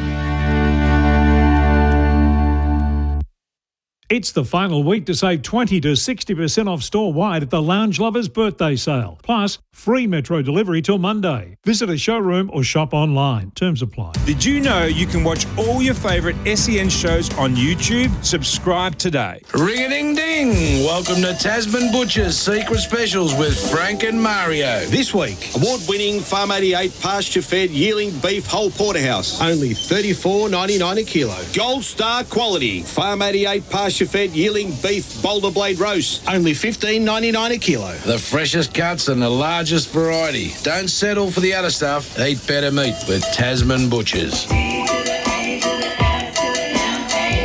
Tasman Butchers, the meat specialists. In this new era of ChatGPT and AI, the tradies of Melbourne have spoken. Us blokes want the real robot. Robots got it. Carpentry, fencing, engineering projects and DIY. Robot Building Supplies can help you get the job done. Robots got it. The original robot since 1946. Find us in Notting Hill, Sunshine, Preston, Dramana, Pakenham, Coldstream and Darnham. We're robot, but we're human. robotbuildingsupplies.com.au. ROBOT, Robot Building Supplies. Visit Freeway Ford in Cranbourne today and get what you really want. Get a $4,000 fuel card on select Ranger V6, Ranger Bi-Turbo and Everest Trend Bi-Turbo models.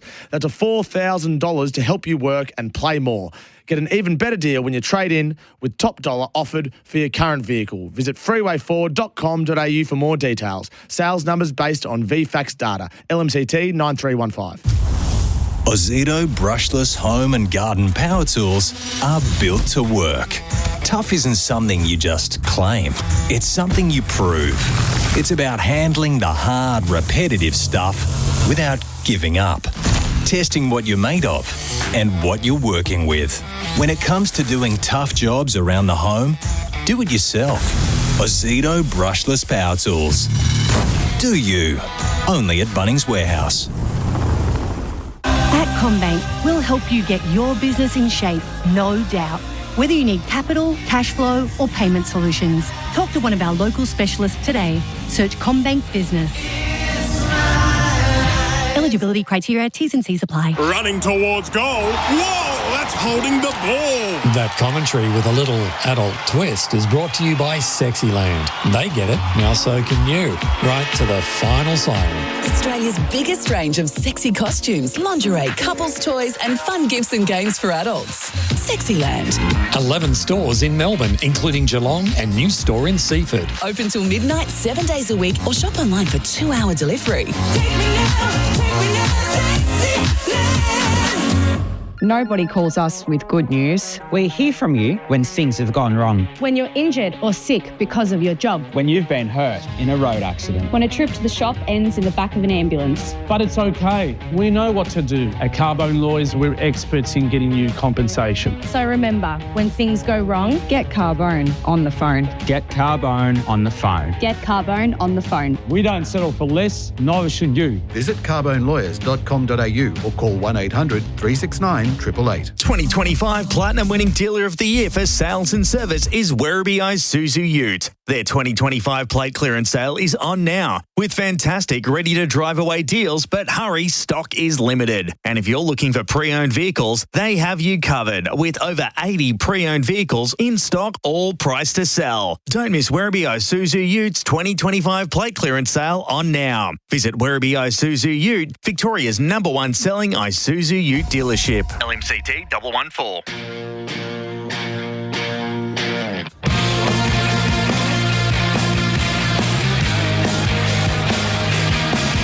The Bunnings Build-Up on Crunch Time.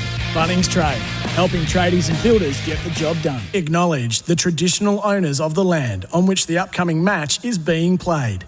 We would also like to pay our respects to elders past and present. Oh, genius! The true genius of Cosy Pickett revealed before us. Paddy's kicked the goal of the year over his head. He's a freak show. Welcome to AFL Nation.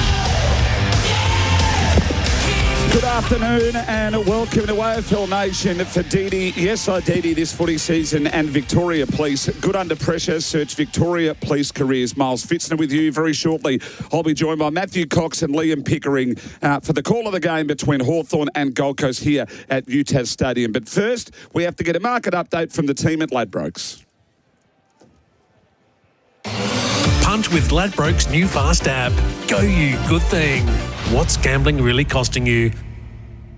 G'day punters, a massive day of footy starting in Tassie with Hawthorn against Gold Coast. The Hawks are $1.65, the Suns are $2.25 outsider with the line at 7.5.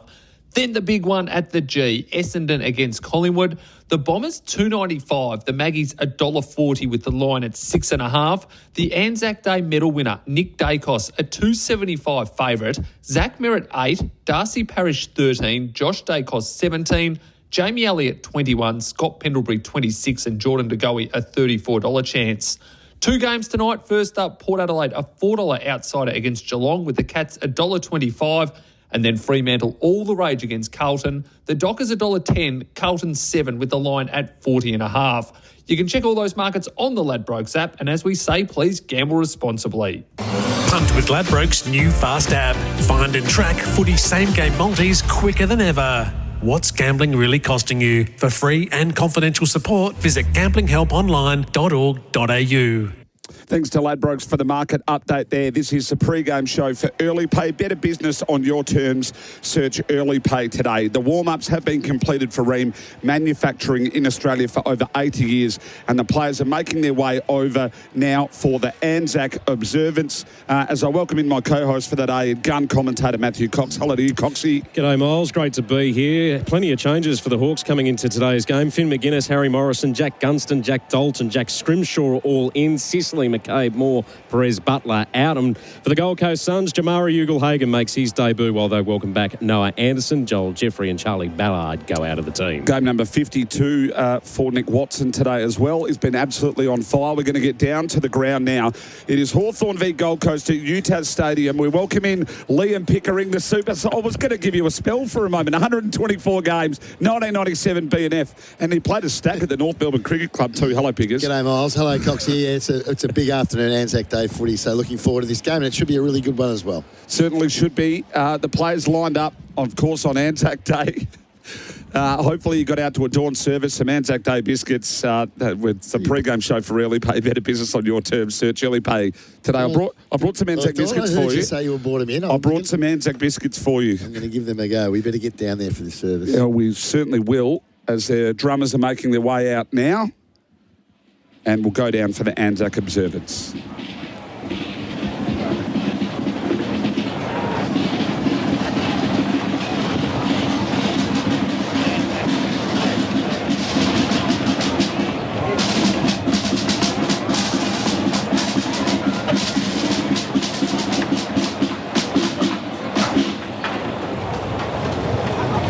Football fans, welcome to this special match between Hawthorn and the Gold Coast Suns.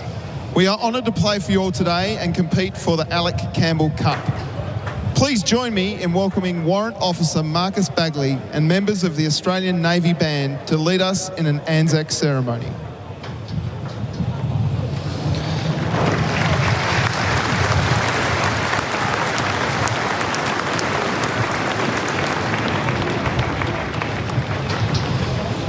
They shall grow not old, as we that are left grow old. Age shall not weary them, nor the years condemn.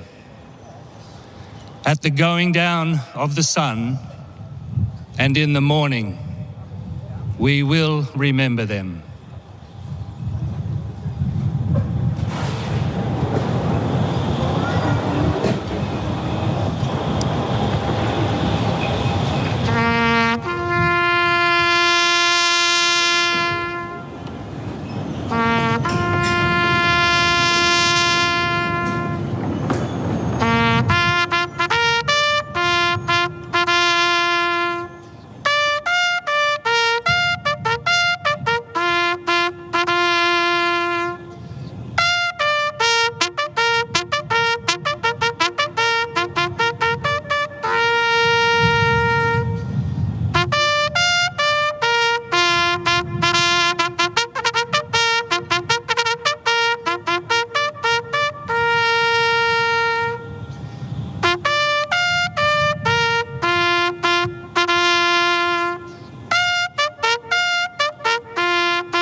Business-ish.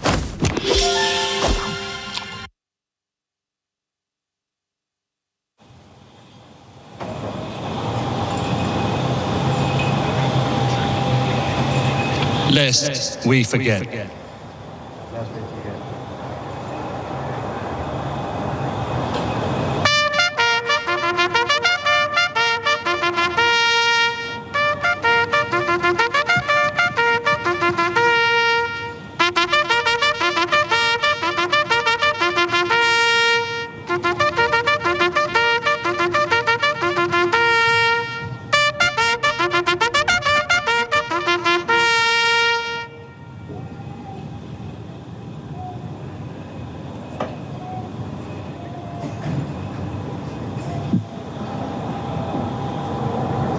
Please welcome able seaman Laura Broomhall to sing the Australian National Anthem.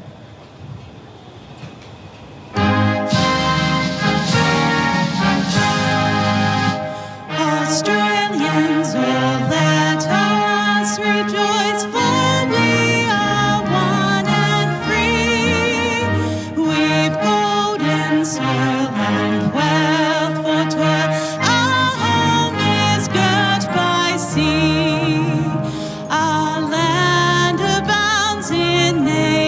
nature's gifts of beauty, rich and rare. In history's page, let every stage advance Australia fair. In joyful strains, then let us sing, advance Australia fair.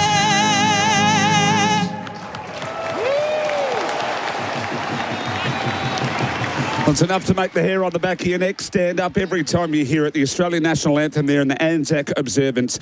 Miles Fitzner, Matthew Cox and the superstar Liam Pickering with you. This is the pre-game show for Early Pay. Better business on your terms. Search Early Pay today.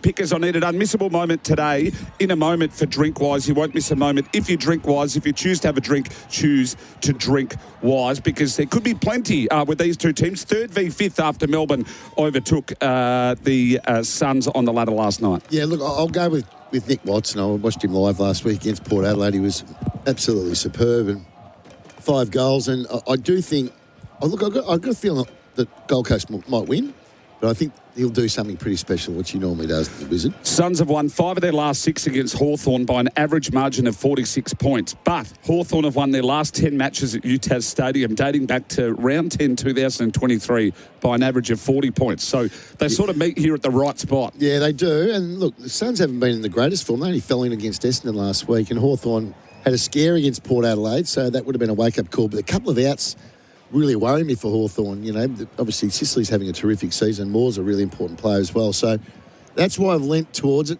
Look, it tells you that they don't go to Tassie and lose much. So you would probably, in a general sense, favour Hawthorn. But just with those couple of changes, I'm going to have a bit of a... I'm going to side with the Suns today, which is rare. Suns for you today. We'll get also down to the benches and the emergencies for Krause Electrical and Solar. Kick goals with Krause Electrical and Solar. But firstly, we'll go around the grounds for Chemist Warehouse. The Swans by 66 over the Dogs, and Melbourne by 54 over Richmond. And that's all thanks to the team, of course, at Chemist Warehouse. And prescriptions, well, you get them off at Chemist Warehouse. Yeah, people get up for these games. No doubt we're going to hear it a little bit later on. I mean, they're massive games on the calendar. I mean, I'm sure John Donohoe will tell us that you get up for big games like Anzac Day, and it does make the hair on the back of your neck stand up, Coxie, but they're massive. They're massive games on big days like this as we're about to have the coin toss here. Particularly because of the importance that's associated with it, the longevity of the Collingwood and Essendon matchup that we'll get to directly after this game this afternoon, what we saw at the MCG last night, and then across the weekend as well. Tonight's games, Port Adelaide do it very well at the Adelaide Oval. They're up against Geelong. And then Fremantle also have a very nice tribute, which will round out a big Saturday. Yeah, 4 games of the day. It's terrific. You know, early start here, 12:30 start on a Saturday afternoon. It's a great idea, great time into the other games. There's not a lot of overlap, which is great. I mean, we're not going to...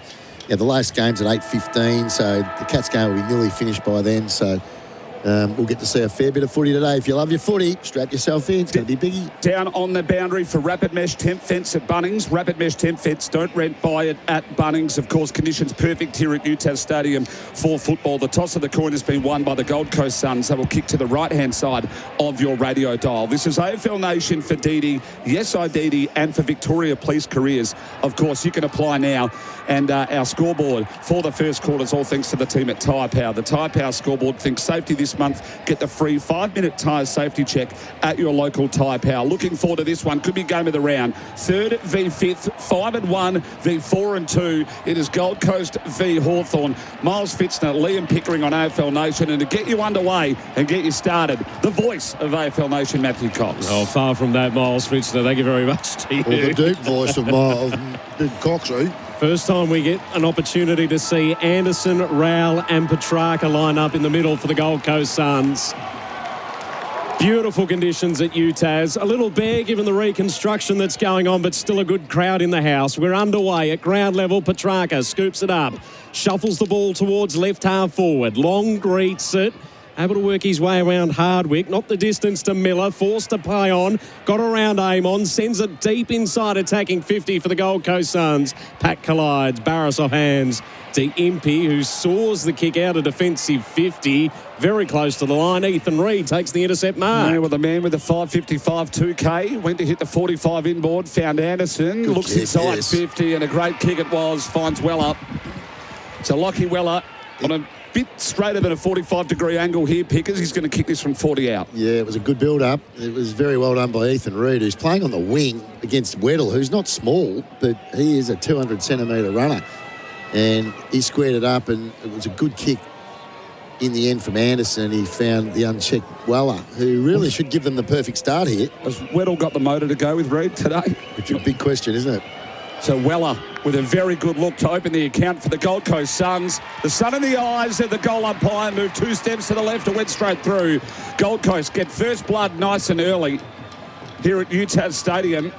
And it started with a beautiful kick. So 1 goal to the Gold Coast Suns for the team at Tyre Power, your trusted tyre experts. No score Hawthorn. We have gone only 1 minute on the clock, all thanks to the team at Elders. You wouldn't get a better day for football, and skill level today is going to be critical.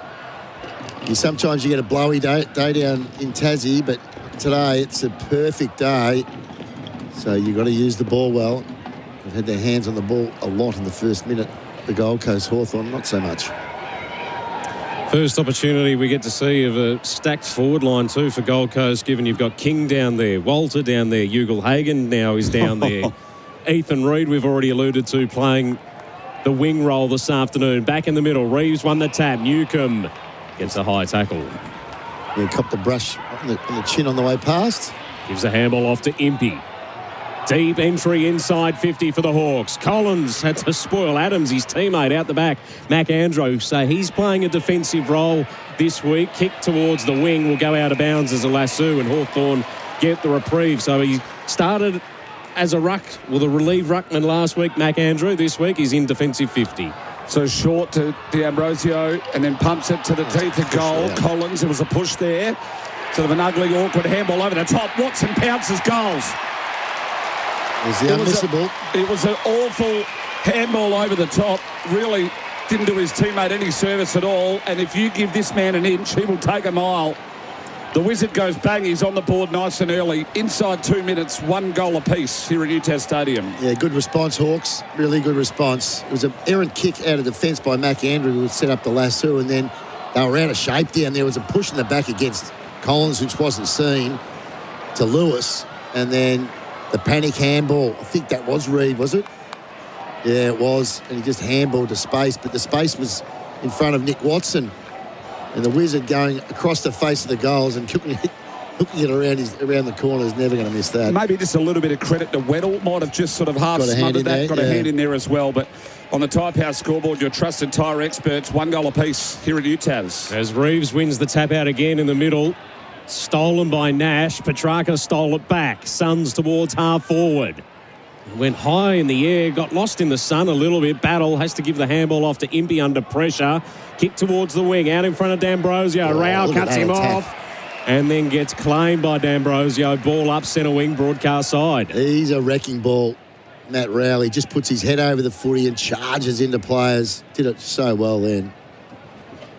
So it's tossed up. It's a holding free against Gold Coast here. So it's Colin Nash. Robbie would say. It's Colin Nash. Colin Nash. Didn't know he was Irish. Oh, come on. Sends the ball to left half forward for the Hawks, does Nash. Off hands. It's collected by Humphrey. Feeds the handball to Rioli. Andrew back to Rioli. Up against the boundary line at right half back. Short inboard. And Powell, a little stuttery and hesitant. The Suns off half back. Now pulls the trigger to go through the corridor. Managed to hit Petrarca, had a runner at Anderson, so Anderson out towards left half forward. The lead came. It was a good one too. Went overhead, as he always is. Long was good. Wheeled and turned straight away. Out of position with the Hawthorn defenders. Big fly came from Walter. Lombard on his left, around the body, and misses through for the first blemish on the scoreboard. 1-1-7. The Gold Coast Suns, they lead Hawthorn 1 straight 6. On the Tyre Power, your trusted tyre experts. We've gone 5 minutes on the clock for AFL Nation, for DD, yes I DD, and for Victoria Police Careers. Apply now. Not a breath of wind. Absolutely perfect day in Tassie. Not many of them. No, not a massive crowd. No, I meant not many perfect days in Tassie. No, well, it's a good point too. But the crowd looks sparse because they're doing the development on the outer side of the ground here, but it's not a packed house, even the ones that can get in. Don't need a roof today. Aim on. Goes down along the boundary line. Deere got a fist to it, which was cleverly knocked to Watson. Now Ginneman toe pokes the kick to half forward. Lewis takes the mark right on the 50 arc. He should go back and have a shot. It is a beautiful kick. Gunston's making repeat leads. Big Mitch has said, no, leave it to me. I can knock this on through. His eyes are still darting around, but now... Well, he's got no intention of passing it. He's having a shot, Loxie. And he's pretending he's looking. Just a real interest. Fool everyone. Fool me. I can kick this. Lewis, long range, splits the middle. From 55 out directly in front, puts Hawthorn in front for the first time this afternoon. They lead by 5. 2 straight 12 plays Gold Coast 117. All thanks to Tyre Power. Think safety this month. Get the free 5-minute tyre safety check at your local Tyre Power. Yeah, they worked it well around the wing there, Hawthorn. And Watson involved again. The Ginnivan hit up was a nice one. And McAndrew was sagging back, expecting the long kick. But he used his footy smarts, really. And just went, no, just going to pop it in here for you, Mitch, and you can go back and have a shot. Could I ask you, do we see less forwards having shots outside 50 now than we used to? It used to be the days of Rocker and these guys. They marked it sort of 50, 55. They were going back, kicking it all day. Well, a lot of these guys want to give it off. Like they're looking for the better option, which sometimes is the wrong thing to do. Sometimes you just got to back yourself in. Back in the middle of the ground. Wrapped up straight away was Graham. Looks like McDonald going with him nice and early. So we'll have a ball up. Witts v Reeves. Witts try to find Nash. McDonald. Graham again. Or was that Humphrey? Humphrey it is. Wrapped up. Another throw up. 2 straight 12. Plays 117 for Tyre Power. We go again. Good wrestling match. Everyone paired up in the middle of the ground. Anderson with the clearance on his left boot. Up inside 50 again for the Gold Coast Suns. Getting out towards it was Battle. First one to get there. Handball to Barras. Under a little bit of pressure. Taking a little bit of time. Scrimshaw did the 360. And the Hawks through right half back will look to clear. Towards the wing. Odie Ullin coming over the top with the double fist over the boundary line and out of play. He's a much improved player, Bodie Ullin. Do you reckon his parents like Point Break? I reckon they were in it. Patrick Swayze. Yeah, well, Bodie and Zeke. They were big fans of the movie. Lou Pickering, our expert for sheep paddle service, is the boundary throw-in. It's a bit of a scrap. Weddle now chasing after it. Gathers. Feeds the handball to Ward. Back to Weddle. Got the Shepherds. Released. Kick inside 50 for the Hawks. Watson allows it to bounce, then tapped it back over his head cleverly to Lewis. When searching for McGuinness, back to Watson, confronted, lost control, holding the ball. Free kick, Dan Rioli, defensive 50 for the Suns. If he'd got that then, Pickers, that could have been one of the goals of the year. Well, we talked about the unmissable moment. He's already been involved in one goal, but he was excellent then. Kane said last week he's the most watchable player he's seen since Tony Modra. We saw Cozzy Pickett last night. Well, I don't know. I think I'd take Cozzy out of him at the moment, but he's very, very good to watch. So, well, I've got the Lasso centre wing. What a horrible bounce that was for the Suns. Was awful. Weddle then chips up inside 50. The big lead came out from Jack Gunston. Loves playing down here. Good kick out in front of him. They've got an interesting matchup. Adams has gone to Gunston, one of the smartest forwards in the comp. And Jack Gunston will be eyeing off a dead set field day down there today. He's already kicked 19 this season, 573 in his career. You could argue he's in career best form. Well, it's hard not to argue that after last season, the way he started this year. Airborne. 19-12 this season for him. This for number 20, 45-degree angle. Oh, it's a dead set mongrel, and it goes straight through the middle. What was going on A there? genuine worm burner of the highest order. Oh, that's horrible. The Gold Coast Suns player, I think it might have been Collins, was a long way back off the line. It's gone through it at stomach height. No, less. I reckon it went through its shin height. We'll get this on the replay. I mean, it was For Harvey Norman, 10% off bonus gift cards. Have a look at this, Pickers. Oh, it's unforgivable, really, that there's no one touching this ball. He's having a set shot from like 45 metres. He's hit the wrong part of the ball. It's wobbled. Denizen, just wobbled its way through. He's kicked it with his ankle. Oh, his ankle, yes. And it wobbled through at a height. Have a look. Just watch when it lands. It nearly half volleyed its way through. And the Suns player was back on the fence. That tells you one thing. when you're running hot for Ream, install a Ream Australia's favourite for the last 18 months, you can get away with anything. That's unbelievable. I haven't seen one like that for a long time. Hawks by 11. They'll go towards the top of the 50. Weller getting back. Takes the intercept mark for the Suns. It was amazing the ball went straight, how he hit it with the inside of his ankle. Got no idea how it went through. From 40 metres, it just made the distance. And no idea how no Suns defender got a hand to it on the line either. Well, Collins' face was priceless. He's got ball in possession now, goes towards half forward. Witts had to come from a couple deep. Knocked the ball out to Rowell, who's just thrown it away. Well, he wants to take the tackler on all the time, Matty Rowell. And the Hawks were awake to it then. Gee, they look sharp early, Hawthorn. Short to aim on. Elects to take a bounce, then goes laterally out wide to Hardwick, goes towards the centre wing. And the mark taken by Dalton. Gives the handball off quickly to McKenzie. Another short poking kick to Gunston, attacking side of the outer wing. Hawks 3 straight 18. Gold Coast 117, building towards forward on the Tyre Power scoreboard. Your trusted tyre expert. For Gunston, 90 from home from right half forward. Big pack of players form inside Hawthorn's forward 50. Andrew was there, Zeke Hewland as well. But the numbers here with Hawthorn. So it works its way around the circle. Newcomb was the target on the inside 50 entry again. He's going to get a free kick against Weller for holding. And this is on a 45-degree angle. Almost the same spot as Gunston, 40 metres out. Yeah, it was a late call. He did have the arm wrapped around. I think it's probably a very lucky free kick. Need to see the replay, but it was very late. It was like an afterthought by the umpire. John Newcomb, what a player he's been. What a pickup. Well, what a pickup. Out of the VFL Box Hill. 3 so far this season. Normally a pretty good set shot. Conditions perfect. Hit it sweet. May have pulled it a fractured left. Hits the woodwork.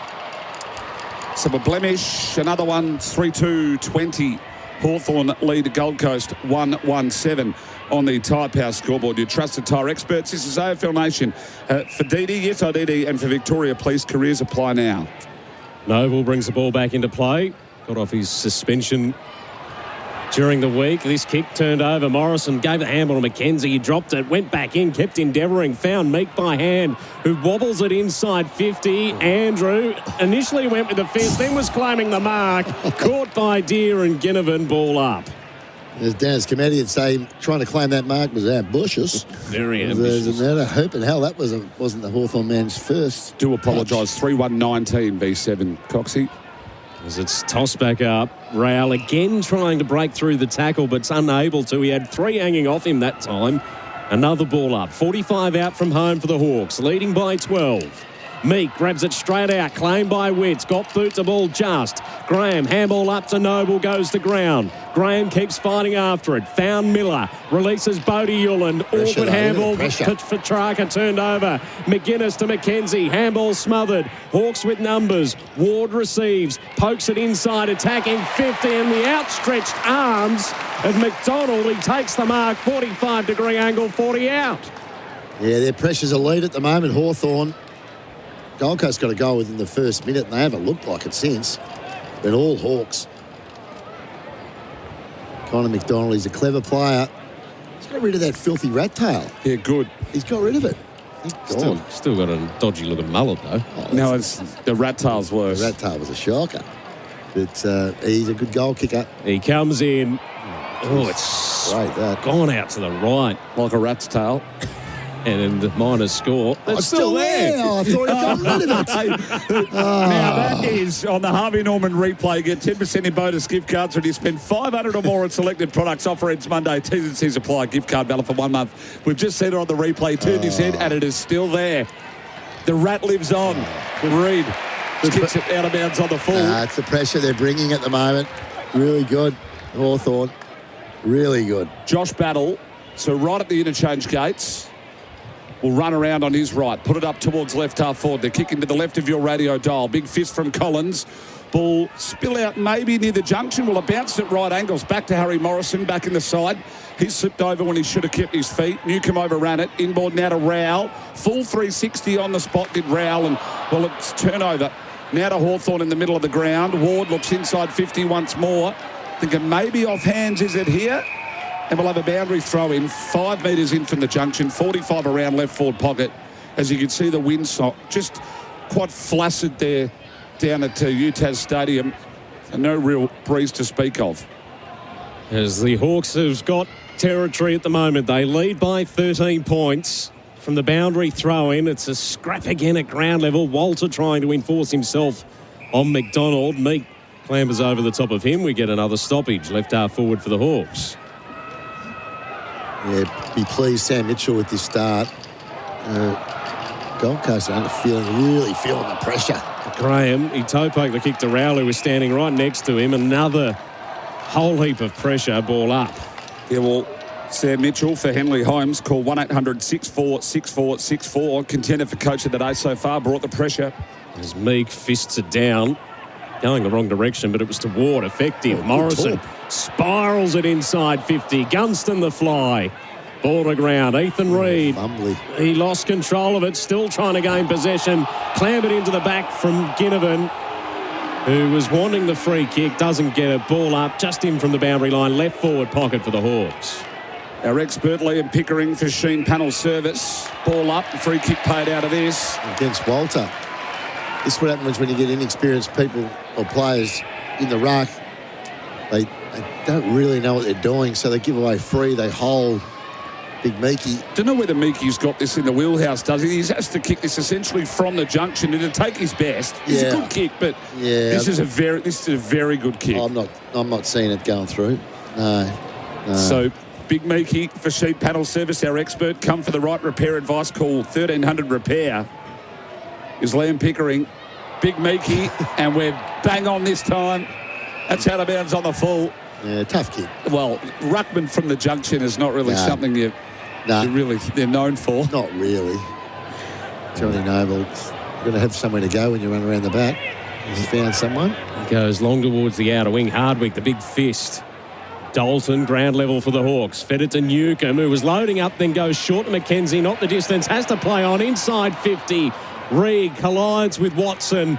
And the Suns have numbers to work it out a defensive 50. Andrew to Rogers. To the centre wing he goes with a kick to Walter. Give it again. Gives the handball off to Weller running past. He just handballed to no man's land. Over the boundary line, out of play. It'll be a Hawthorn free kick because of the lasso.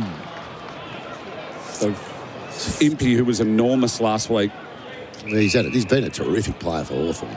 Him and Amon off the half backs, gee, they're very, very handy. Game 200 for Amon last week as well. Been superb. Newcomb, left half forward. Over to Colin Nash, then McKenzie to Mitchell Jr. Now down deep 50, getting the fist across was Bodie Euland, and it'll go through for a minor score, 3-3-21. Hawthorn lead the Gold Coast Suns 117 on the Tyre Power scoreboard, your trusted tyre experts. And, of course, our major partner is 420 Pies, Australia's original fan food. Gold Coast just can't get it inside 50 at the moment, Picks. No, they're really feeling the pressure of Hawthorn. The long ball in from Bodie Euland, searching for Walter, got hands to it, long roving. Trying to get the handball to Rowell. Walter got in the path, now got it to Rowell. Now Anderson linking up, ball to centre half forward. Awkward bounce for Lombard, who has to go the tackler, and they'll get a stoppage at centre half forward. Gold Coast still yet to go inside 50. Hawthorn play hard, but trying to play for a free kick. Tossed into the air. They won't go inside 50 either on this occasion. Nash to McKenzie, out to the outer wing, cut off by Collins. He goes short to Andrews. Defensive side of the centre square, favouring the outer side. Hawks by 14 points for Tyre Power, your trusted tyre experts. Set up well here, though, Hawks. Andrew goes short to Rioli. Gunston was... Yeah, it's a bit dopey by Jack. Someone so experienced. He ran in to claim the mark, but he should have really repelled and retreated. Well, he should have known better. It's now going to be a shot at goal. So, you can't run in to then get to the mark. If you're called to stand, you've got to stop before that, don't you? Yep. Which is so unfortunate. But they're the rules. Okay, Dan Rioli now, after this dominating period, or dominant period by Hawthorn, goal here and expect 8 points. So he's on approach. Former Tiger. Now Sun. And he's well offline, well to the right. Yeah. Never online, minor score. Brings it back to a 13-point margin on the Tyre Power scoreboard. Your trusted tyre experts. Our major partner here on AFL Nation is 420 Pies, Australia's original fan food. Not much happening down on the boundary either for Rapid Mesh Temp Fence, of course, at Bunnings. Don't rent, you can buy it at Bunnings. Rapid Mesh Temp Fence. Wheatley, centre wing, far side. The old-fashioned 1-2 runs to 60, inside 50 for Hawthorn. Andrew was at the front, got pushed out by Gunston, called by Pickers. Hewland, the 1-2 to Andrew. Now the switch looks on. He's kicked out the space, and it was just at the feet of Walter. Tried to trap it with his foot, but was unable. McKenzie picked up the half volley from Impey on the handball. Out to left half forward. Scrimshaw back in the side. Lace out back to Impey, whose run has been excellent. Yeah, they look sharp, Hawthorn. This will be their 14th entry, or this will be their 15th entry, actually. Only got 3 goals to show from it. To the top of the goal square, exactly there. And the fly over the top. McGuinness. It's Finn McGuinness back in the team. And in the shadows there at the left-hand side of your radio dial of UTAS Stadium, Finn McGuinness marks top of the goal square directly in front in the big back. Yeah, disappointing for the Gold Coast defence to let a player of that size take a contested mark against all these other tall defenders. Very, very poor defence. Well, this should be just a matter of putting it in the book, and it is. He's put it on the roof at UTAS. About 4.5 remain here in the first quarter. McGuinness back in the side. He gets his first. Hawthorn get their fourth. 4-3-27. They lead Gold Coast 1-2-8. And the margin back out to 19 points. Yeah, they needed that goal, but, gee, that's poor defence by Gold Coast. Oh, what height is he? Finn. 189, so he's not a big brute of a man. There's Collins there, there's Hewland there. Yeah, very, very disappointing defending. Weddle was his biggest danger. His teammate. Well, that's the thing. But they look really sharp, Hawthorn. 15 inside 50s to 6. 7 scoring shots from those 15 entries.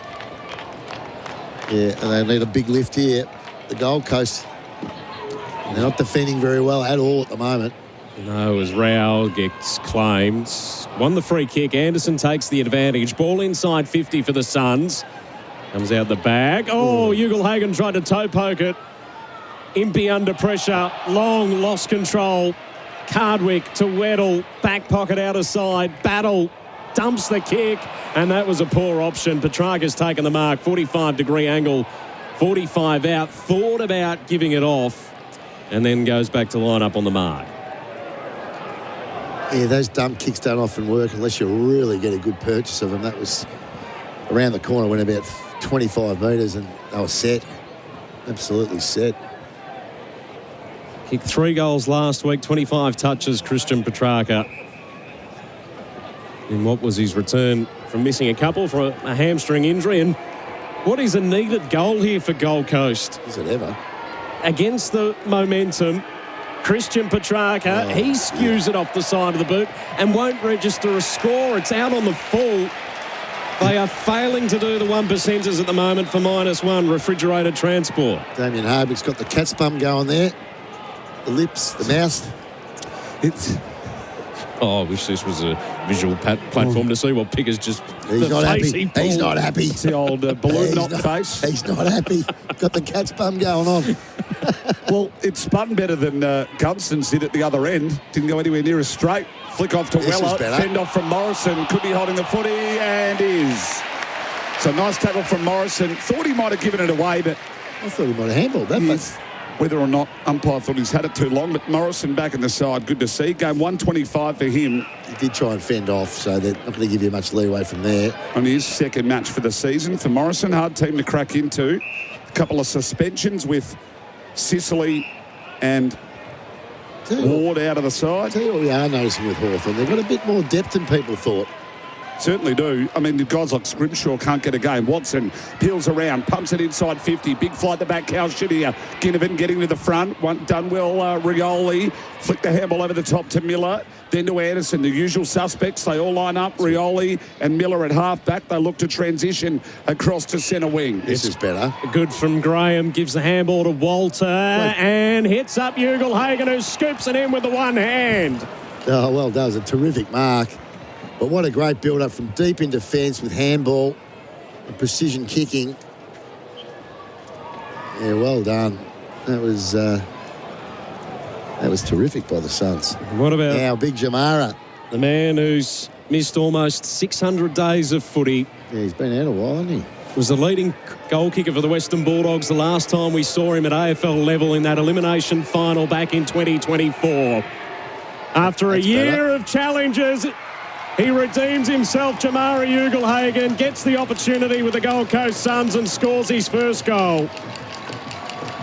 And at a very important time for the Suns, they move to 2-2-14. Hawthorn 4-3-27 for Tyre Power, your trusted tyre experts. He kicked 5 goals in the VFL last week. And he's delivered at the first opportunity, Jamara Ugle-Hagan. And it was a great mark. It wasn't a great kick to him. It went over his head, put the one arm back, and he hit that flush. Terrific finish. As you beautifully mentioned, Coxie, 596 days. Dimmer said they made him earn it, the number 1 draft pick in 2020. Joined the Suns quite cheaply, mind you, via the 2025 trade period. But that's what you want to see from the big man. First touch, split the middle. Much needed goal too. So the tap ended up in the hands of Anderson. Petrarca with a fend off and just worked his way through traffic. Flicked off to Miller inside 50. They go! And here's Jamara again, looking for the free kick. Probably should have got it. Scrimshaw right on his hammer. Turn back inboard. A lot of follow-up. Aim on. Chain of handballs. Morrison tried to sidestep. They're under a bit of pressure here now, Hawthorn. Scrimshaw. Cross now to Battle. And then the switch on to Massimo D'Ambrosio. You want to talk about cheap pickups? It's two of the cheapest of all time. Don't get the Essendon fans talking about Connor Nash off to Ward. Ward's inside 50 entry for Hawthorn was no good, but it may work out. Noble under pressure at the back. Watson overran it. May have been held. Watson still in the goal square. The race back and powered it extremely well. It'll go through for a minor, but the end-to-end for Hawthorn was very quick. Very quick. And inside, we're getting close to inside the last minute. On the Tyre Power scoreboard, your trusted tyre experts, 4-4-28 plays 2-2-14. Yeah, the transitions are good because the day's so good for football. Like, beautiful conditions. And they're using their skills, these teams, at the moment. Two pretty good sides. Powell to the broadcast wing off hands. Newcomb's claimed in the tackle by Miller and Petrarca ball up. So a 14-point margin. As Miles said, only a minute remaining in this opening term for Tyre Power. Petrarca can't get rid of it cleanly. Rowell applying pressure. Noble now does find Petrarca in clear air. Weller. Got him. Oh, he got clear of D'Ambrosio just. Petrarca long inside 50. Impey bounced off his chest. Scrimshaw coming through. Claimed, but got the handball to Weddle, who finds Impey, defensive side of the outer wing. Takes a couple of bounces under a little bit of pressure. Now to Weddle, who's props, stops, goes to right half forward. Adams punched away from him. Into the path of Watson, who left it behind. It bobbled out of his grasp. Still endeavouring, though, to gain possession. Yeah, they did well to keep it alive here, Hawthorn. They have Anderson now sat on. Dalton. Powell gets it out to Noble. Suns are clear. Into the middle of the ground. Have they got time to roll it one final time? It's a long, vacant goal square, but it's off target. One bounce over the boundary line in the left forward pocket. Didn't matter anyway. An interesting quarter at UTAS. Hawks by 14 points. 4-4-28 plays 2-2-14. We'll get the thoughts and picks on the other side of this here on AFL Nation for DD. Yes, I DD. And Victoria Police careers apply now. That quarter on AFL Nation was for Tyre Power. Big Easter sale now on with 25% off on selected Toyo tyres. tyrepower.com.au. CommBank, home of Australia's best banking app, 16 years in a row. Search CommBank app. CanStar 2025 Bank of the Year. Digital banking. Did you know you can watch all your favourite SEN shows on YouTube? Subscribe today.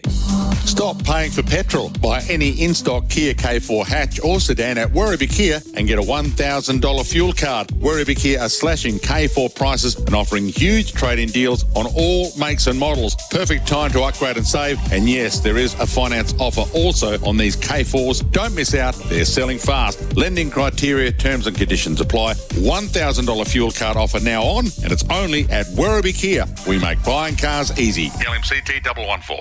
Melbourne and Geelong, Sexyland is your trusted adult products destination. With 11 stores across the region, we offer Australia's largest range of adult products. Shop confidently in-store, open late 7 days a week, or order online with 2-hour delivery across Melbourne and Geelong. Whether it's choice, convenience or privacy, we've got you covered. Visit your local store today or shop online at sexyland.com.au.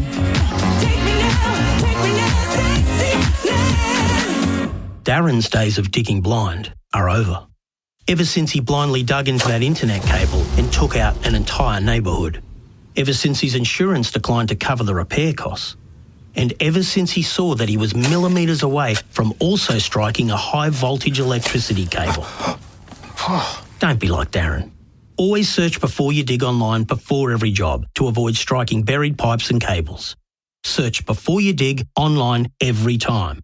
And never dig blind. Better sleep, better recovery, better performance. After a hard session or a long game, the real recovery happens overnight. While you sleep, your body repairs, restores and recharges for the day ahead. So talk to OMF, your overnight recovery experts. OMF have mattresses that are designed for deep rejuvenating rest, plus comfortable pillows and bedding crafted for your comfort and temperature balance. Shop online at omf.com.au or at over 50 locations nationwide. Visit the E&S clearance outlet in Clayton now and get premium home appliances at the lowest prices. We have a huge range of factory seconds, scratch and dent, X-display and run-out models. You can save up to an incredible 70% off the biggest kitchen, bathroom and laundry brands like Bosch, AEG, Fisher & Paykel, LG and Siemens. Our consultants are home appliance experts and we won't be beaten on price. So visit the E&S clearance outlet in Clayton and get value the E&S way. Invest with clarity and grow with confidence with iPartners, designed for high net worth investors. Explore professionally designed funds with clear strategies, discover exclusive deals with disciplined management. All accessible on iPartners' easy-to-use platform. More choice, more control, more ways to wealth, more ways to invest on your terms. iPartners, invest in more. Visit iPartners.com.au. For wholesale investors only, consider the risks. Learn more at iPartners.com.au.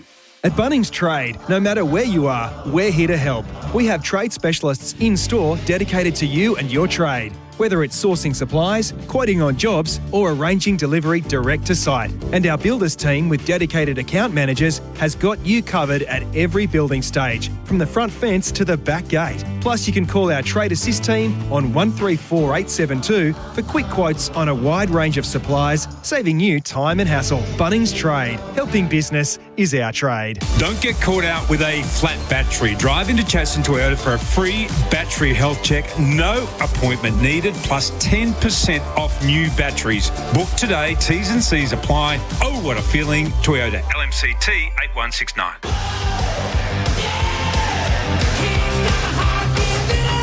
You're listening to AFL Nation for DD. Yes, I DD this footy season. And Victoria Police. Kick your career goals at Victoria Police. Apply now.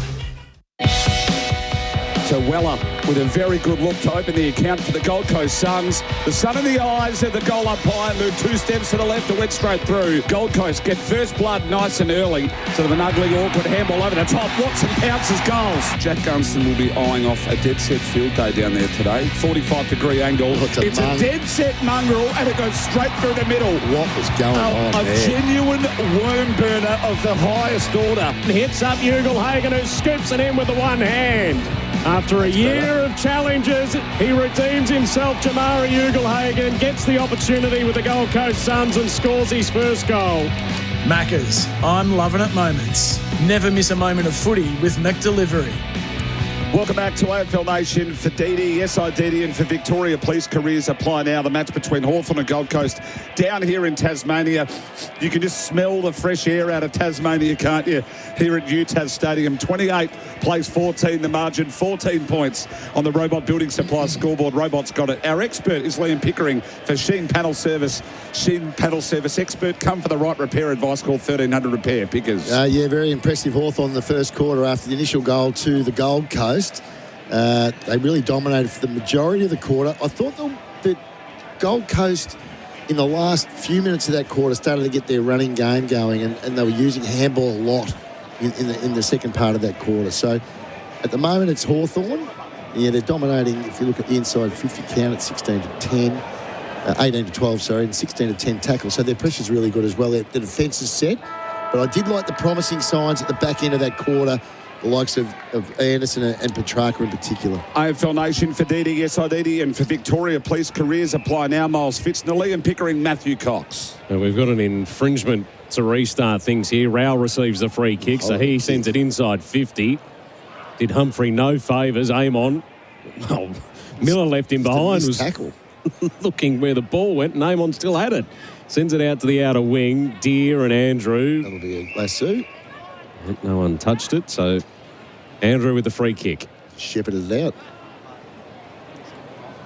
Andrew. Just quickly, the Omen bet of the day, tipped by Will Hayes on Channel 7 Footy on Thursday night, wins the first at Flemington, the Western Front. I was on it. What about that? Won well too. Won really well. D'Ambrosio. So I'm told. Turns over to Amon. To Impey. Centre wing. Just too busy enjoying the Tasmanian air. Yeah, love it. McDonald almost as good as the toasty that he had. Oh, that was a lovely one. I don't think I was supposed to have it, but there's a big sign saying Macashew's only. I was hungry. Inside 50 for the Hawks. Gunston. Had to be holding the ball. Yep, he's given away the free kick. Had to be. Good tackling. Good tackling from the big man, Ethan Reid. No, it's a terrible kick.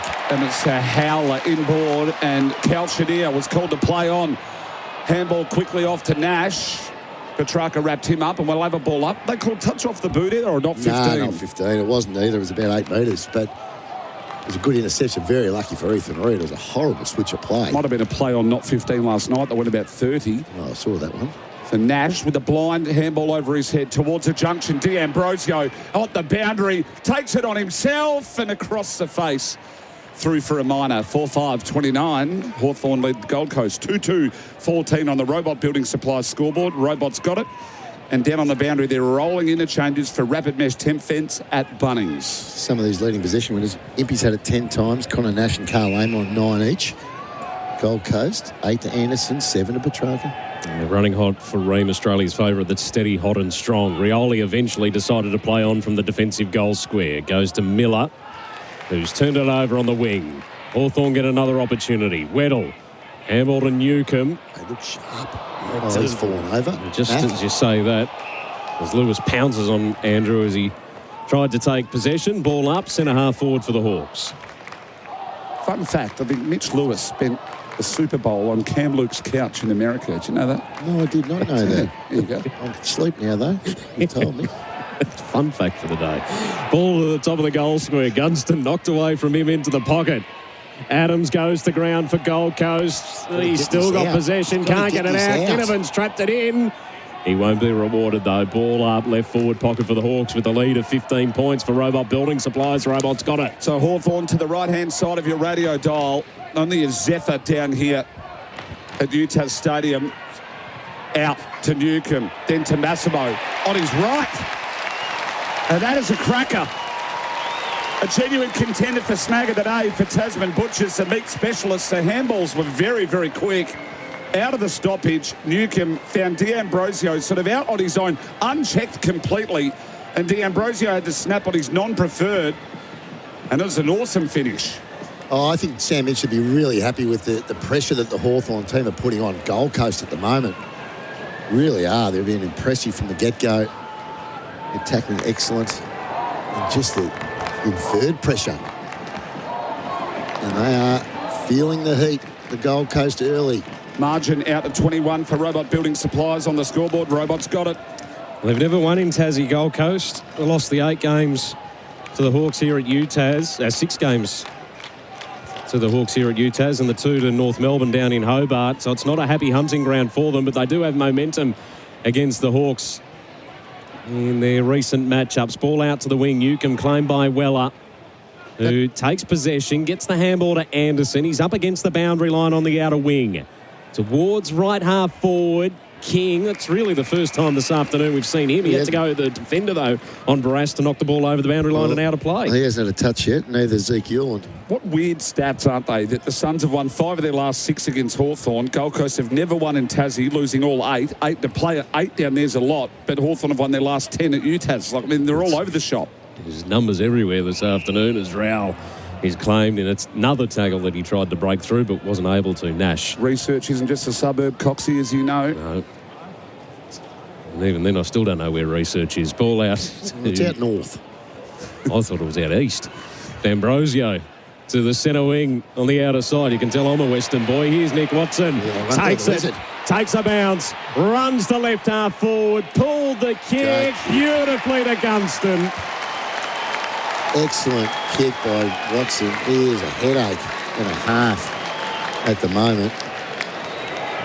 I watched him play as a kid all the way through his junior career. I never thought he had this much pace.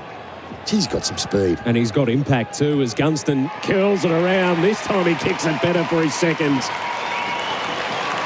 And the Hawks extend the lead to 27 points on the Robot Building Supply scoreboard. ROBOT Robots got it. Did anyone think that he would get...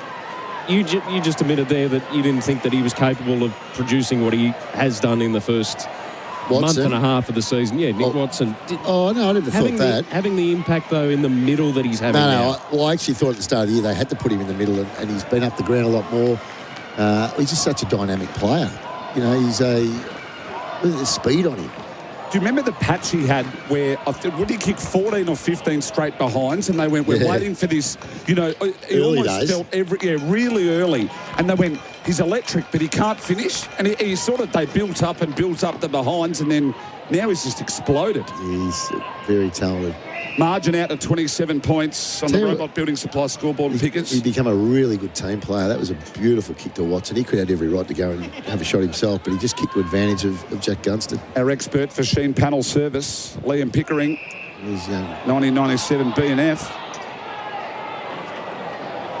Where does that sit? A pool room? It's at Mum's, I think. It's on our wall. Up home. The only thing she kept. The rest of it, she said, you can take all this crap. I don't even know where it is. I think it's in storage at the ex-Mrs. Old Man's place. I'm not sure I'll ever see it again. I'd love you to rattle off the list of the other stuff if you wouldn't mind. I'll add it to your bio. I'll add it to your bio. Jumpers and posters. Here come the Hawks again. Here they go again inside 50. Impey with a shot at goal. Jarman Impey, well deserved. Probably the best man on the ground so far. Look at the transition. The transition was electric. Wobbed into sort of 48 or 9. He took to it with an 8 iron. It went higher, as high as it did long, but it was perfectly straight. And they are all over them here, out by 33 points, and all within the first 7.5 minutes that transition, of the second. He started the transition, Impey, off half back. And they kept running, and he got it back himself and said, I'm going to have a dash from 50 here, and he did. Got around his opponent, and then went bang. That is impressive. They are in really good form, Hawthorn. He's had 12. Yeah, he's been terrific. And a goal. There was an argument to be made that he was nearly best on ground last week. Watson kicked a 5 last week, but he was next best on ground. He would have got the 2 Brownlows. Yeah, well, he's had 448 metres gained already. Oh, they're going again. Meek down the throat of McKenzie. His kick was off target, though. Zeke Yuland, there's his first touch of the day. It's a shocker, too. To Noble, who just had to keep paddling. Now he tries to soccer it. Lombard arrives. He strips everyone. Goes towards left half forward. Graham, standing start, sends it into the heart of attacking 50. Long got up, knocked out of his grasp. Ugle-Hagan trying to do the work at ground level. Ball spits out for the Hawks. McKenzie, aim on, battle. In front of the goal face, they've done well to navigate this bit of pressure. And now they've got the outlet. Dalton, no. He didn't mark it. No, it bobbled on him, went over his shoulder. Luckily, had numbers. Battle, he couldn't gather it cleanly either. Now under pressure from Andrew. McGuinness gets thumped into by Long. D'Ambrosio coughs it up to Miller, who pops it inside, attacking 50. Knocked out of Lombard's grasp. Humphrey trying to escape, brought down by McKenzie. Lost control, holding the ball. We can all take a breath. McKenzie back pocket. McKenzie's playing well as well. This is his 11th disposal. That was a great tackle. Humphrey hasn't been seen. He's had 2 touches. Or heard from. It's uncanny, that long torso sort of. Yeah, that's very good. Thank you. It's uncanny how much McKenzie looks like Sam Mitchell. Yeah, he runs the same. Long torso. Look at the hard handballs, though, the Gold Coast. They're feeling so much pressure here. So turned over again in the middle of the ground. McKenzie in the contest with Rowell is going to be paid against for holding the footy, I think, but free kick before that to Graham. Yeah, not many options at the moment, though. Hawthorn are well set. Inside 50 they go. King going to be the target, just forced under it by Barras. Appealing for a free kick was Humphrey. The kick inside 50s, the old-fashioned coach killer. Weller to Miller. Wider handball. Noble with a yard of room here if he can gather. Right half forward. Scrimshaw was hot on his heels, getting across McGuinness. So the 2 players back in the side this week. They looked to clear up through battle, pulled the kick, and he pulled the kick nicely. Hawks on transition through McDonald. Yeah, defensive side of the outer wing. He goes further up the line. Lewis. His head was darting around for an option inboard. Decided to go to Newcomb, who propped that left half forward and delivers to Gunston. Oh, and Collins has stumped into him. Knocked the ball out of his grasp. Yeah, he's going to get his 3rd. He'll be marched to the goal square, Jack Gunston, in what was a momentary lapse from Sam Collins. Well, it sort of sums up what they're doing at the moment. They're just all at sea, the Gold Coast. They don't look like it. He was barely holding the footy there, Gunston, wasn't he? Yeah. Like he was weighted for the... He poured a bit of mayo on it to make sure that... It dropped quicker than a resignation letter. Regardless, Gunston's got his 3rd. Hawks are out to 39 points. Yeah, they've come with a purpose today, Hawthorn, and the Gold Coast, well... Maybe they're just flat-track bullies. Maybe they're just good up there. Because we saw them get touched up by Melbourne, and they've come here today, and they look like they just thought, oh, well, we've got a lot of talent in the team. We'll just make it happen. Hawthorn got a couple out. The last time you and I did, we saw them at Norwood Oval, remember, against Sydney. Yeah. We thought, we're in it, you're in it. And then all of a sudden, we're not. Fell away. We fell away. So, yeah. Gee, Sam, you've got to be better than that, Sam Collins. What's the biggest problem for them, Picks? Mental. Gold Coast. It's mental. Yeah, they'll just get on planes and they're not much good when they land. At the moment. I mean, they've got all the talent in the world. You look at you line the talent up, the 2 teams, you'd think Gold Coast have probably got more talent, but they haven't got the desire that Hawthorn have got at the moment. Jack Gunston moves to within 2 of Ben King to lead the Coleman medal, would you believe it or not? The old man. And King hasn't touched it today. No, he certainly hasn't. And Gunston just smells snags for Tasman Butchers, the meat specialists. Up inside 50 they go once more. Big pack and nice mark taken by McAndrew. He tried to drop the ball like Gunston. Doesn't work every time. No. 39 points to margin. We've gone 12 minutes here in the second. Damien Hardwick will be scratching his head. And for Henley Holmes, call 1-800-646-464.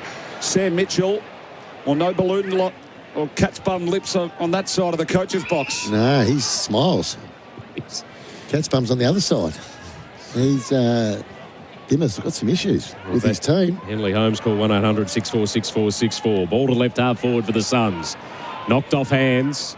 Anderson gives it to Petrarca. He just hoisted inside 50. 2 to beat for Walter. He did well, Walter. He battled, but Hawthorn had the numbers. Hardwick can use Ginnivan, who strolls out a defensive 50 with a bounce. Sends it to the outer wing. Over the head of McGuinness, who's battling with Bodie Hewland, who took possession, then got claimed by McGuinness. And it'll be a ball up. Because I just want to ask you, you'd think on paper, if you lined up Anderson, Rowell, Miller and Petrarca against any midfield on paper, you'd say they'd go. But Hawthorn are matching them in the midfield here too with names that aren't They're really not as big. matching Like one of them's Cam McKenzie. They're belting. 51. They're belting them in the middle. And they've just won the free kick under more pressure. Up against the boundary line. Gunston's taken the mark in the left forward pocket. He's smelling it. I reckon he's sniffing a bag. Oh, he is smelling a bag. He's after Buddy's 13. Mate, Well, he did it down here. Remember, he did it down here last time. His career high, wasn't it? They were trying to get him 7. 7, yep. Career high, 7. As Gunston comes around, this one's a little shallow and just through for a minor score. So it's a 40-point margin for Robot Building Supplies. Robots got it. 420 Pies, Australia's original fan food, our major partner here on AFL Nation. 8-6-54 plays 2-2-14. There's just no system at the moment, Gold Coast. There's a man that can get it back into them. You're back in Damien Hardwick, but yeah, you're certainly right. But just on paper, their midfield, you'd think, is probably the best midfield nearly list-wise in the comp. That's the problem, Miles. It's not, the game's not played on paper, it's played on grass. And if you don't come with the right attitude, you get a punch in the nose, and that's what's happening at the moment. Gold Coast have been hit with everything, and they've got no answers. I never played twos at school, Pickers, so I'm not fully aware. Well, I can tell you right now that if you turn up like this in an AFL game, you're going to get owned, and that's what's happening. Wits went to go up to right half forward. Graham at the front of the pack, tried to get him going, and went the attempted handball to Walter. And the ball will go over the boundary line. Sort of right half forward, centre wing, outer side. We'll have a boundary throw in. 54 plays 14. And the margin is big. It's 40 points in favour of Hawthorn. I can't believe I tipped into the Gold Coast in this match. I thought they might have come there with a real purpose, but at the moment they haven't. They need a lift. Tap tried to get to Petrarca, wrapped up Zeke Hewland. We'll have a ball up just a little bit closer to home for the Gold Coast Suns. We saw that all on the Harvey Norman replay. Get 10% off in bonus gift cards when you spend $500 or more on selected products. Offer ends Monday. T's and C's apply. Gift card valid for 1 month. Yeah, they've laid 18 tackles for the game so far. That's it. The 28 of Hawthorn. So there's not an area that they look like matching Hawthorn at the moment. Contested possessions, 55-38 Hawthorn's way. And Nash almost won it again, has support.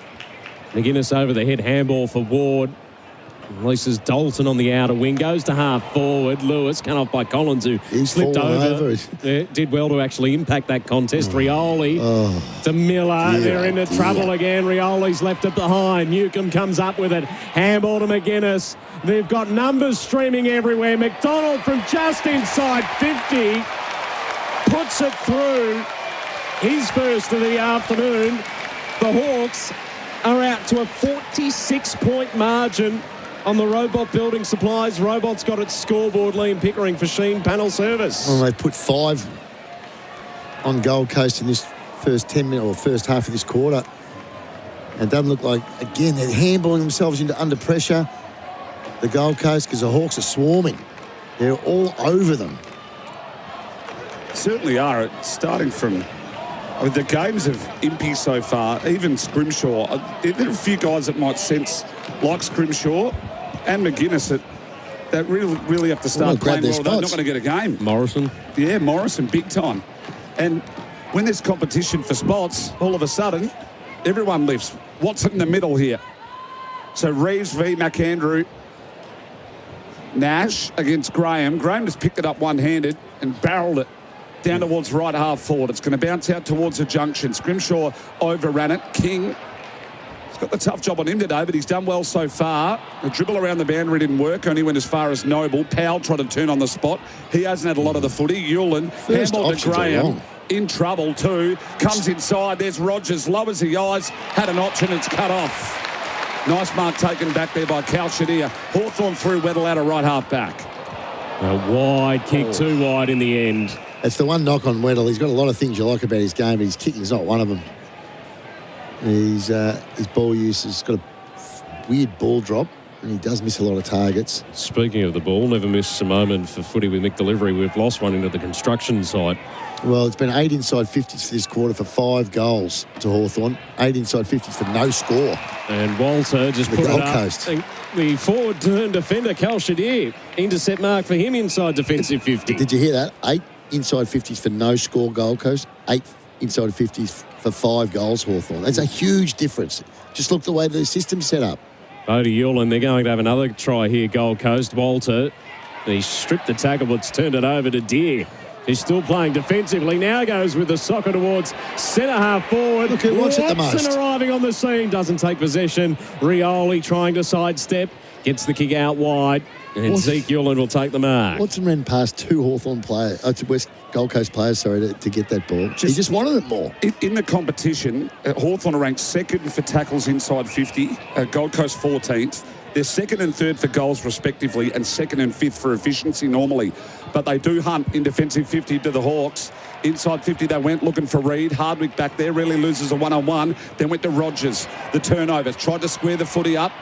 Walter arrived at the scene late. Long might have been taken high. No free kick paid. Wrapped up was Morrison.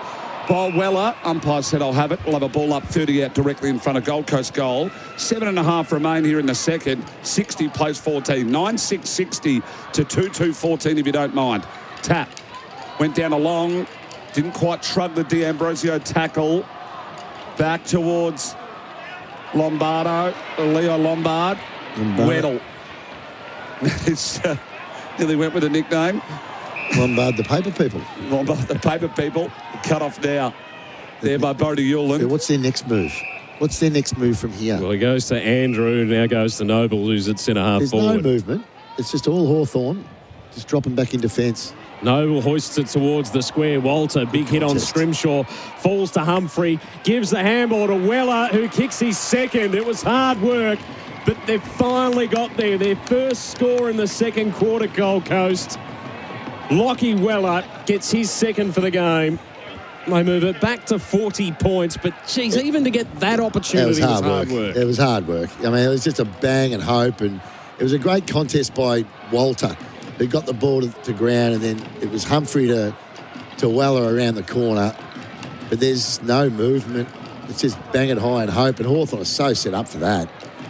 You know, you look at Battle and Barras. I mean, they just don't let you just take uncontested marks. You look at their whole back line, don't you? They're so settled. Battle Barras, Impey, Amon. Hardwick. They're all recycled. Yeah, They're all recycled. Well, not really recycled. They saw grass was greener over at Hawthorn.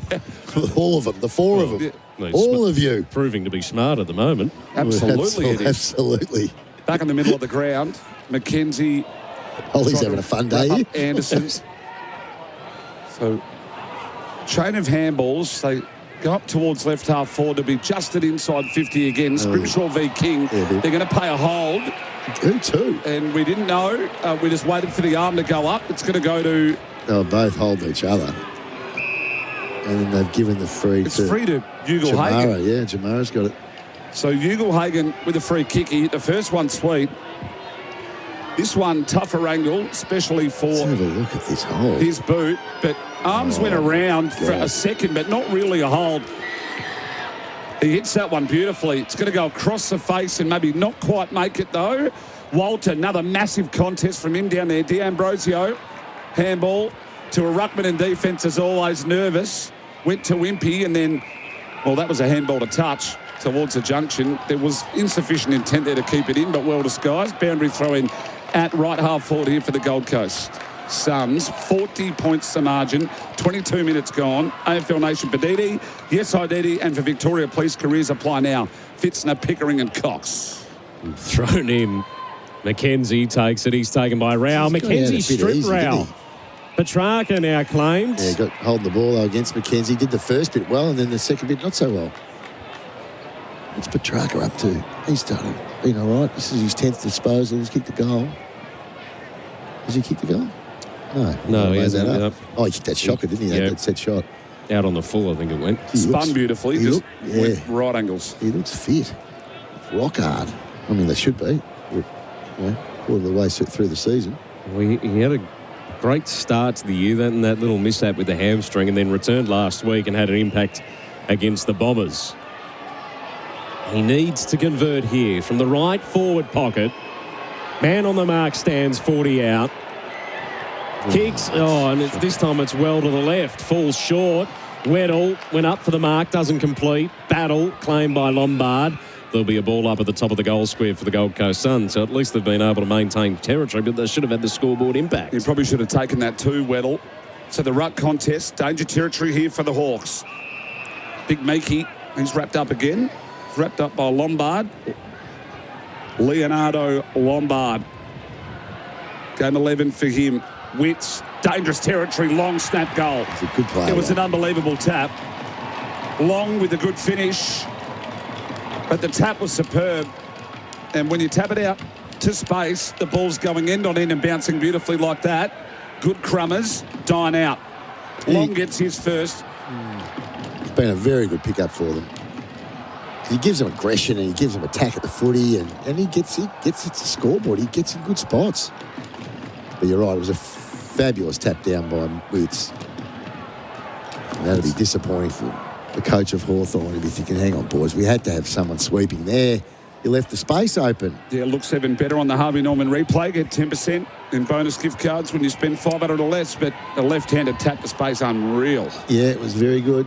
2 in a row here to the Gold Coast. We've got 5 minutes of play left. Can they square it up with a couple more? Just give themselves some chance. They're 5.5 goals down. Oh, mate's jumping. Meekie's jumping up and down, touching the ball. Which stood there, took possession, then dumped the kick to half-back, turned over. D'Ambrosio goes out wide. Meek will take the mark. He tried the looping handball to Ginnivan. Witts cut him off. And then it'll be all wrapped up at left half forward for the Hawks. And Noble just ran into a brick wall there. He did. Been like that all day, though. Gold Coast have been fumbly, indecisive. Newcomb goes inside 50. Andrew the fist over the top of Deere. Noble, he just backed into the traffic then. Got the handball away to Anderson and now Rowell. Combining off right half back. It's a high kick. Meeks standing his ground. Takes the intercept mark for the Hawks. Getting busy, the big Meekster. He is. Inside 50 goes. The up and under. Only just inside 50. It'll favour Yulman with a big fly at the back. Reed flicked the handball out to Anderson. On his non-preferred. Out to centre wing. Kick was good to Graham. Sidestepped inside. Runs the paint of the square with the angled handball. The old-fashioned 1-2. Strides into 49 and misses. Had to do better there. He did so well, but then just the kick let him down. So a minor for the Suns. They move to 4-3-27. They trail Hawthorn 9-6-60. 3.5 remaining or just over. Gunston's kicked 3. If you're just joining us, Miles Fitzner, and Pickering, Matthew Cox. As Gold Coast calls the intercept, Noble.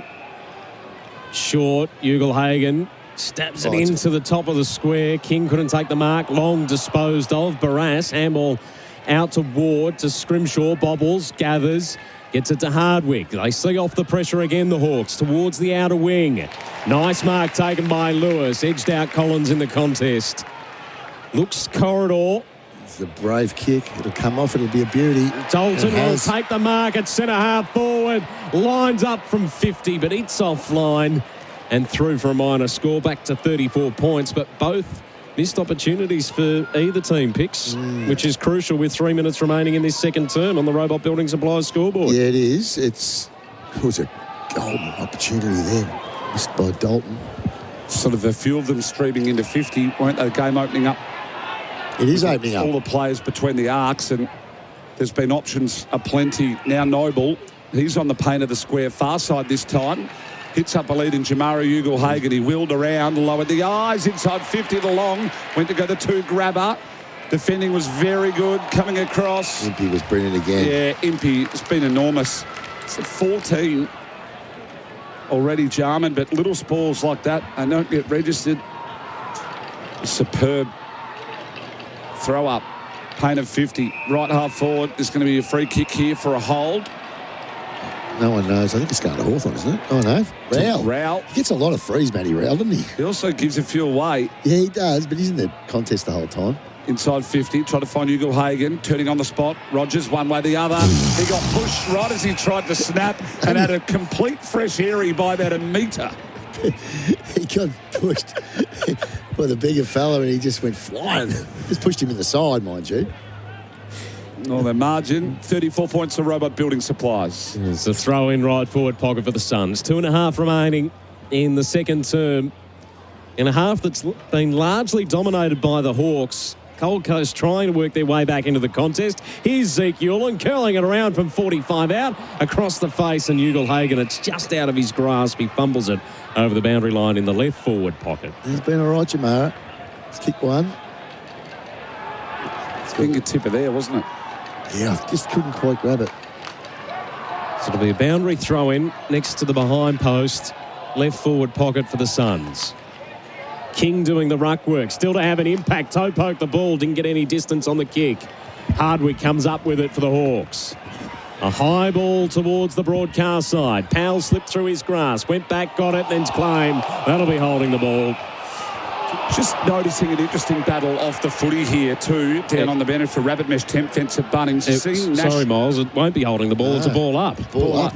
Just watch the battle here. Nash trying to get to Petrarca. Petrarca trying to pick up Newcomb then to create the overlap. So it's just an interesting little battle of the midfielders.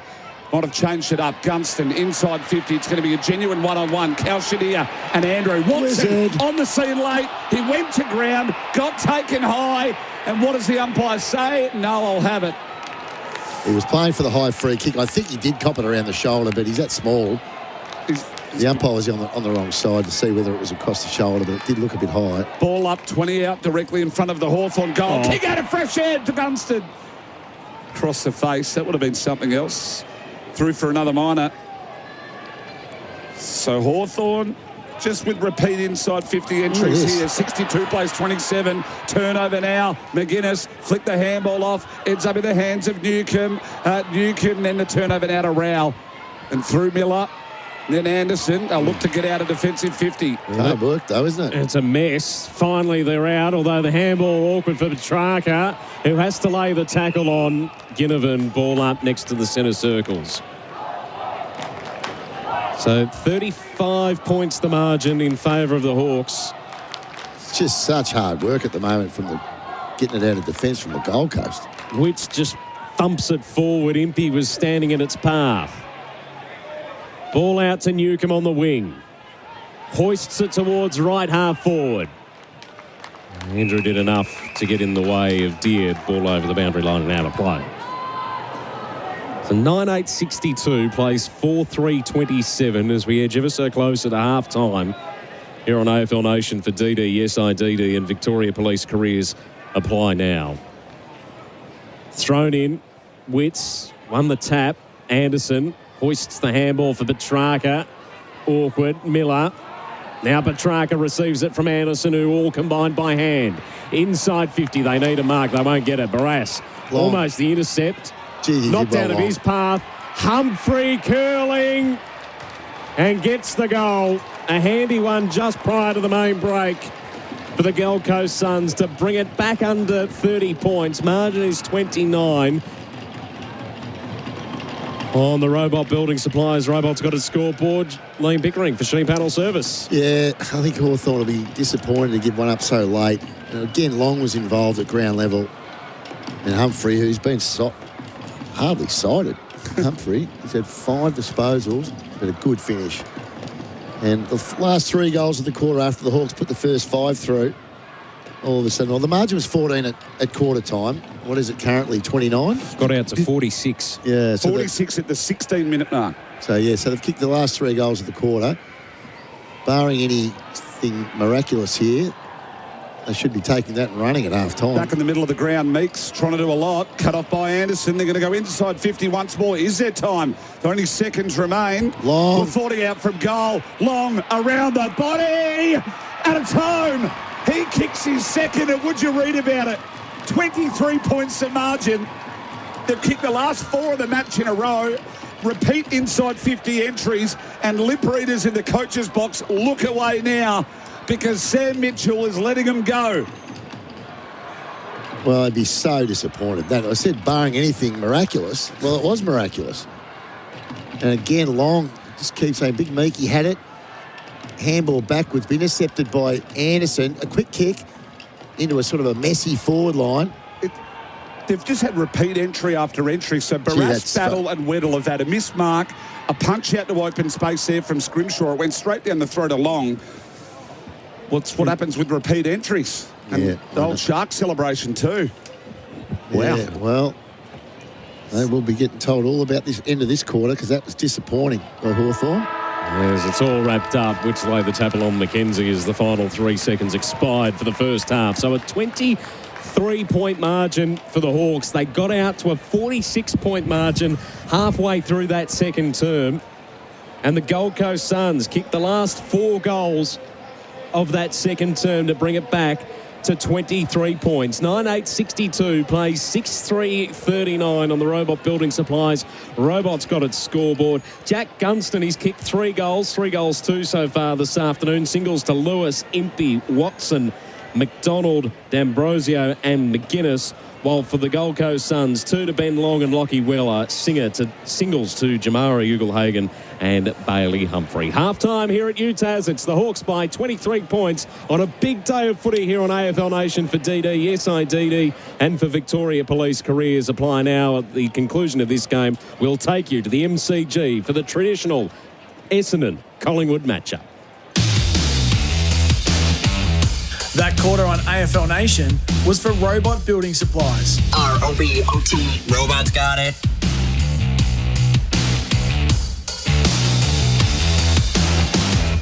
Don't get caught out with a flat battery. Drive into Chaston Toyota for a free battery health check. No appointment needed, plus 10% off new batteries. Book today. T's and C's apply. Oh, what a feeling. Toyota LMCT 8169. Toolkit Depot's auto sale drives big savings across our huge range of auto gear. Grab hot deals on trusted auto brands like Kincro, Gear Wrench, Milwaukee, Sidchrome, SP Tools, Barco and more. Shop auto deals in-store or online at Toolkit Depot now. Everything grows better with Nutrient Water. Everything grows better with Nutrient Water. From irrigation and filtration to pumping and lawn care essentials, Nutrient Water has you covered. For the best water management solutions, your local Nutrient Water store has the solutions to help everything grow better. Order online at nutrientwaterstore.com.au or find a store near you. Everything grows better with Nutrient Water. Everything grows better with Nutrient Water. So, you've had a car accident and it's not your fault? Now is the time to take control. Just call Sheen Panel Service. Questionable insurance companies equal questionable repairs. Come to Sheen to get the right advice. We'll provide an accident replacement vehicle and a lifetime guarantee on all repairs. Plus, we pick up and deliver 24 hours a day from 27 locations across Victoria. Questionable insurance companies equal questionable repairs. Call Sheen first. 1300 Repair. Sheen Panel Service. Still installing gas water heaters? Mate, that's like bringing a fax machine to a job site. Powerbay's electric Gen 2 heat pumps are the new standard. Like a reverse aircon, they suck heat from the air using less power to heat water. That means fewer clients calling to ask why their gas bill's bigger than the mortgage. Tradies, get ahead of the game. Switch to Powerbay Gen 2 electric heat pumps. Smarter, cleaner, built for Aussie homes. Powerbay. Heat smarter. Now available online at Bunnings Warehouse. Rebates available to eligible customers. T's and C's apply. Hey, Andy Lee here with some tips so your store fit this Australian Made Week, May 18 to 24. Practice speed pay. Push your limits. Carry all your shopping bags in a single trip. And train your eyes to lock in like a wedge-tailed eagle on the green and gold kangaroo logo. Because whatever you're buying, the Australian Made logo is the way to know it's made right here. Australian Made Week. Buy Australian, May 18 to 24. Exclusive to Paramount Plus. This is UFC Fight Night. UFC Fight Night is coming to primetime Saturday, May 2. Catch Australia's Jack Della Maddalena. You gotta be kidding me! In front of his home crowd. Aussie, Aussie, Aussie! As he takes on Carlos the Nightmare Prates. UFC Fight Night. Della Maddalena versus Prates. Saturday, May 2. Only on Paramount Plus. Ugh. When your internet gives you lemons, get Tangerine. Switch to Tangerine and get 10% off your monthly plan fee for every SIM-only mobile or mobile broadband plan you bundle with an active Tangerine NBN service. Oh. With easy setup, short hold times, no confusion, Tangerine offers great value internet with no lock-in contracts and high-speed plans available that keep up with your everyday. When your internet gives you lemons, get Tangerine. Visit tangerine.com.au to sign up today. When the day is done. But the job isn't. VB's got a mid-strength now too. New VB Mid 3.5. 18 plus, drink responsibly. G'day, it's the Ox. If you or your loved ones have tried to beat addiction with no success, then MyHab is the place for you. Our qualified staff have all been there, so they know the process and the path needed for recovery. Call Cheryl on 1300 190 370 or go to myhab.com.au.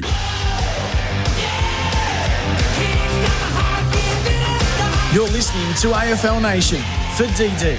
Yes, I DD this footy season. And Victoria Police. Kick your career goals at Victoria Police. Apply now. Out to Newcomb, then to Massimo. On his right, and that is a cracker. Here's Nick Watson. Takes it. Takes a bounce. Runs to left half forward. Pulled the kick beautifully to Gunston. He's got some speed. And he's got impact too as Gunston curls it around. This time he kicks it better for his seconds. Here come the Hawks again. Here they go again inside 50. Impey with a shot at goal. Jarman Impey, well deserved. Handball to McGuinness. They've got numbers streaming everywhere. McDonald from just inside 50 puts it through. Humphrey curling and gets the goal. 20 seconds remain. Long. 40 out from goal. Long around the body. And it's home. And lip readers in the coach's box look away now because Sam Mitchell is letting them go. Maccas, I'm loving it moments. Never miss a moment of footy with McDelivery. The Maccas on Loving It Moments. Thank you to the team back in the studio for that. It is time for the halftime floor show for Choices Flooring. Choices Flooring, smart style, smart spend. I think it's just the halftime floor show for Choices Flooring. Beautiful floors, smart choices. Win a Dyson daily. It's Super Saturday on AFL Nation for DD. Yes, I DD this footy season and for Victoria Police. Kick your career goals at Victoria Police. You can apply now. Miles Fitzner, Matthew Cox and Liam Pickering with you as it is 62 plays 39. Hawthorn got out to a 46-point margin at the 16-minute mark of that quarter, and Gold Coast absolutely stormed home late in that quarter with goals to Weller, Long, Humphrey, and then Long to kick his second with only seconds left on the clock to bring the margin back. It's been an interesting game here, Pickers. Yeah, it's been a good game. Hawthorn have dominated for predominantly the whole game, but the little lapse at the end of that quarter would really annoy the coach. Like Sam Mitchell wouldn't be happy at all with what transpired in the last sort of 5 or 6 minutes in particular. But they are, overall, they're well on top. Like 17 scoring shots in the first half, Hawthorn. But it has tightened up a little bit in the stats. Inside 50s are really tight now, but they just had no system, the Gold Coast, up until the last bit where they got a little bit of space. Who has made it look simple for Revo Fitness? Training made simple. Impey's, for me, I think the way he's defended, the way he's run off, the way he's created. Let's go through it. 16 disposal, leading disposal winner for the Hawks. 16 disposals, 501 metres gained, 3 inside 50s, 1 clearance, 4 score involvements. That's good going, and he's kicked the goal himself. So he's been excellent, and he's had a few mates. That whole back line's been really good. But again, I just keep going back to games of footy. If you tune out and you switch off for whether it be a minute, they kicked 2 goals in the last minute. Now that would annoy the hell out of the coach. The last one came 2 seconds to go. I mean, it's just, it's not the stuff that you want going into a halftime break. And the Gold Coast, whilst being well beaten, and there are a lot of players down, Ben King has not had a possession. So they've had a lot of good players that haven't had an impact yet, but it's a manageable 23 points when it looked like it could have been 10 goals. Probably should have been. Well, halfway through that second quarter, it looked like it was going to be a 60-point lead at halftime, and it ended up being 23. Yeah, 9-8 from the first half when they've had all the ascendancy. Maybe just doesn't do it justice. The McKay Tall Timber Ruckman of the day so far for McKay Timber, quality Tasmanian oak timber. Ruckman haven't had a great impact. I mean, there was a bit of play there from Meekie in that second quarter, but then he did a couple of dopey things as well. And Witts set up a goal late in that quarter to Long. So I'd call it pretty even at the moment. An injury update for Carbone lawyers. When things go wrong, get Carbone on the phone. There's nothing really to report out of this game. No injuries at this so stage. far, so we won't be giving old Carbone a bit of a buzz. The 1%er of the game for -1, the degree of difference in transport and warehousing. The 1%er. I think in a general sense, it's been a bit of a team Hawthorn defence. They've always got a feel. I mentioned Impey gets a fist in. I see Barras get a fist in. I see Battle get to the front spot. Hence why King has had no impact whatsoever in this game. I think they've defended well. So You know, as I said, they've got a 4-goal lead for a reason, even though that it should be probably more. The coaching move of the first half, or a move you'd like to see in the second half for Henley Homes? Move in, ready homes, henley.com.au. I'd like to see King up the ground a little bit more to get him in the game. Yeah, that's the move I'd like to see, because when you duck eggs at half time in a game, you're the leading goal kicker in the competition. You need to find a way to get him into the game, and even if it's a run on the ball for 5 minutes, just get him a touch. Are they too tall? It appears at times they are, and I think they have fallen into the trap of, we've got the tall timber, let's just bang it long. And that suits Hawthorn. Hawthorn defend that high ball as well as anybody in the competition. So, well, 3 of those goals were from crumbs. One punch from Scrimshaw went to long. Yeah. Weddle dropped another mark with one of them, and Barras was sort of... Walter knocked one down to ground and it was crumbed. So, yeah, I'd like to see them lower their eyes and just look for some better options.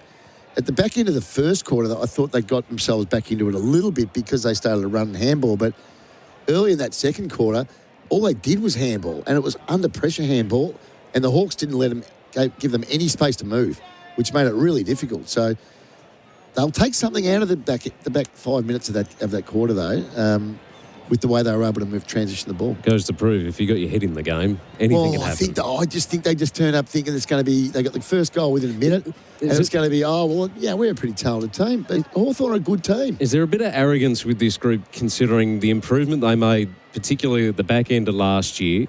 How they've come into this year, they got a few good games under their belt early on, 56, 59, 68 against... Well, 2 of those were weaker opposition. Geelong just didn't turn up for opening round. They forgot about opening round. Was there a little bit of overconfidence that seeped in as a result of that? Yeah, a bit of that, yeah. They come down and they played Melbourne thinking it was just going to happen, and Melbourne just ran them off their legs. Then they went and played at the small ground in Norwood and got out tough by Sydney, and then today they've been out toughed again, in my view. The unmissable moment for Drinkwise? You won't miss a moment if you're Drinkwise? The long snap just then, before half-time, was pretty unmissable, especially given the context of the game. Yeah, well, when you were talking about going back, out of their last 4, they've beaten Essendon and Richmond, and they've lost to Sydney and Melbourne. So, and now they're playing another top 4 side, which is Hawthorn. Yeah, still, I'd be surprised if they still get up from here. I don't think they will. The live ladder update for Harley and Sons Roofing, for the best roof in town. Call Harley and Sons. They won't let you down. Roof. Sydney are on top, number 1. Fremantle 2, Hawthorn 3, Melbourne 4. Gold Coast down to 5. It's the wrong company. Is it? The roof. For the best roof in town, Harley and Sons won't let you down. Roof. No, that's the ad. I'm certain of it. It's a different 6 North Melbourne, 7 for Geelong Cats, 8 for the Dogs, 9 for Brisbane. It is the same company. 10 for the Adelaide Crows. And then you got the Pies, Ports, and Kilda Giants, West Coast, Carlton, Essendon, and Richmond. I did like this. So we're going into. I know we're going into India because Simon Helmets just sent a message through saying, "Loving the call, AFL Nation, loud and clear in Rajasthan." Rajasthan. Yeah, he's at the IPL. Oh, well, just make sure, don't drink the ice or eat the ice. Just take it easy over there. I think Elmo's been over there enough. He knows what to do. That was a Choices Flooring halftime floor show. Beautiful floor, smart choices, and you can win a Dyson daily. UFC Fight Night. Not Della Vadova, Della Maddalena versus Prates is coming Saturday, May 2nd from 6 p.m. exclusive to Paramount Plus. And this is AFL Nation for DD. Yes, I DD this footy season. And for Victoria Police, kick your career goals at Victoria Police. Apply now. You stop it, Coxie. We're going to a break. We'll be back right after this.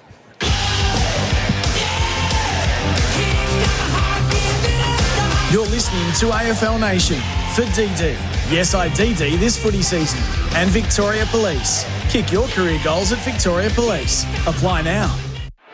G'day, it's Tim Watson here. Power up your passion this season with your Signet AFL Club branded power bank. Come on, the Bombers. Shop now, Signet AFL Club branded power banks. Shop now at signet.com. Do you like beer? Do you like golf? Then you'll probably like the Cooper's Mild Ale inaugural Cooper Pedy Classic. Win at Cooper Pedy, the world's roughest course, and you and a mate will score a trip to play at some of the world's finest in Scotland, the birthplace of golf. To enter, just buy any Cooper's Mild Ale. You don't have to be a pro, you just have to buy a beer. T's and C's apply. Visit coopers.com.au. Don't get FOMO this winter. Wait, do the kids still say FOMO?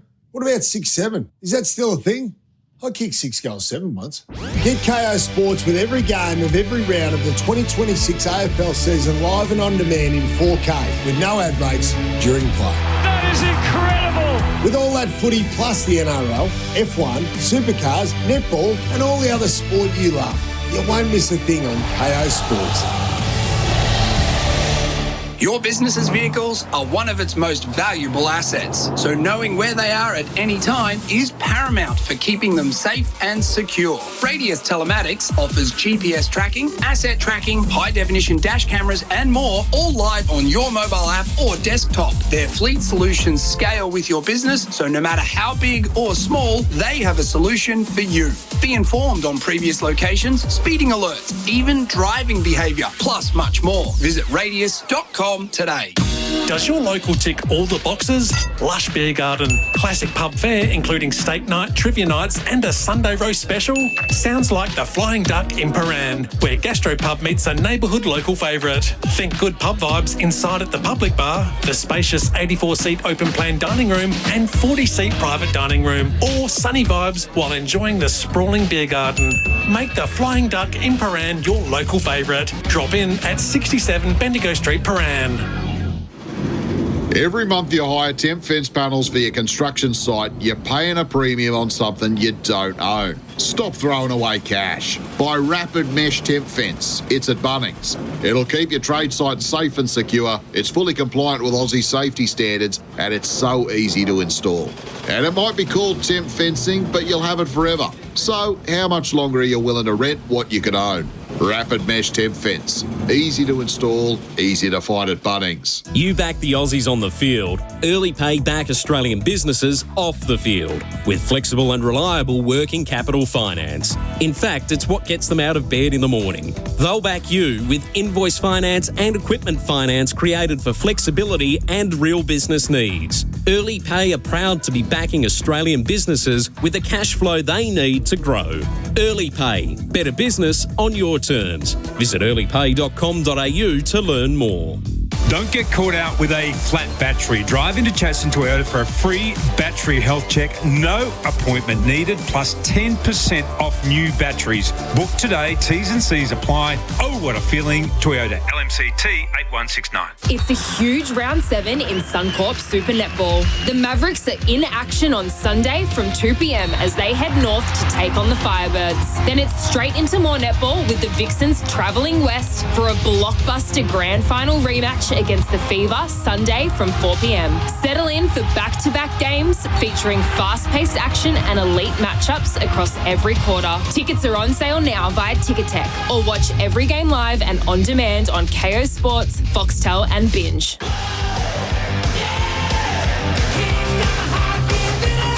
You're listening to AFL Nation for DD. Yes, I DD this footy season. And Victoria Police. Kick your career goals at Victoria Police. Apply now. Welcome back to AFL Nation for DD, SIDD and for Victoria Police. Careers now apply now, of course. Miles Fitzner, Liam Pickering, Matthew Cox with you. My apologies to Harley and Sons. I'll never let you down, and shout out to the team. The boys will be up on the roof, but only one roof, not two roofs. All thanks to Combank backing Aussie businesses. Hawthorn 62 led the Gold Coast Footy Club at 39, 14 points at quarter time, 23 at half time. Yeah, and they kicked 5-4 Hawthorn to 4-1 in that second term. It was 5-4 to nothing. Yeah. So the 4-1 came in the last 5 or 6 minutes. Certainly did. Well, so goals at the 20-minute mark, 24-minute mark, the 31-minute mark and the 32-minute mark there. And you can see that if you're a painter, there needs to be some paint applied in the change rooms down in the Hawks change rooms, because Sam Mitchell has genuinely torn the paint off the walls in the joint. And he went straight to the midfield because they were the ones that allowed those last couple of goals with the clearances, and they need to wake up a bit because that's the area that the Gold Coast is strong. And he knows that they've been on top up until the last part of that second quarter. And that's down on the boundary, of course, for Rapid Mesh Temp Fence at Bunnings. And our expert is Liam Pickering for Sheen Panel Service. Sheen Panel Service expert. Come for the right repair advice. Call 1300 Repair. Bench, and haven't really rolled too many things that we could say at this stage for Krause Electrical and Solar. Kick goals with Krause Electrical and Solar. But we're thinking that maybe that they were just a fraction too tall early Gold Coast, and then now with a few of the crummers getting involved, they're back in the game. Yeah, well, that certainly was the ball on the ground looking more dangerous than when it was in the air. But they need a lift from Max King, who's getting well beaten by Barras at the moment. So we restart with the Hawks by 23 points. Reeves, the big tap first, then Witt stole it back. Sends it towards half forward. Battle takes the intercept mark. He goes short to Newcomb. Still at half back on that outer side. Feeds a handball back to Battle. Sits off. Long ball towards right half forward for the Hawks. Andrew stands underneath it for the Gold Coast Suns for the intercept. He hasn't been had any impact today, Mac Andrew, so far. They'll throw him in the ruck at times. Here he goes. It's a good kick. To Petrarca, who's pretty much at centre half forward. Feeds the handball off to long range. Lombard there. Barras getting back with the fist. Knocks it over the boundary line and out of play in the right forward pocket for the Gold Coast Suns. He set a task for Lombard then up against Barras with a high ball. So the boundary throw in.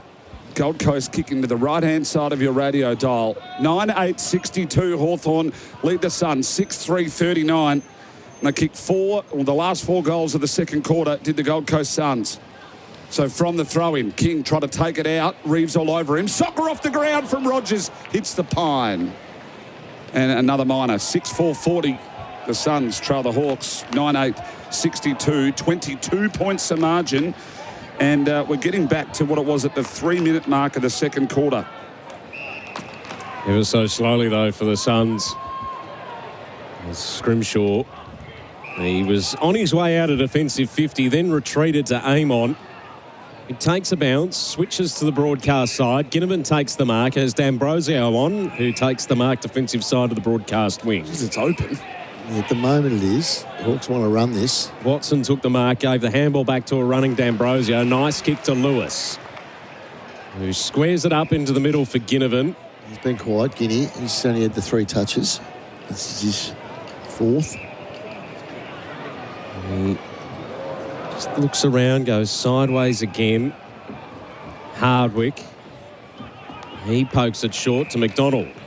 There's 3 options that he could have had there. McDonald was the one that accepted into the pocket, was searching for Deere, holding, and a free kick going the way of Andrew in the back pocket on the outer side. Not sure why when both of them looked as though they had a handful of jumper each.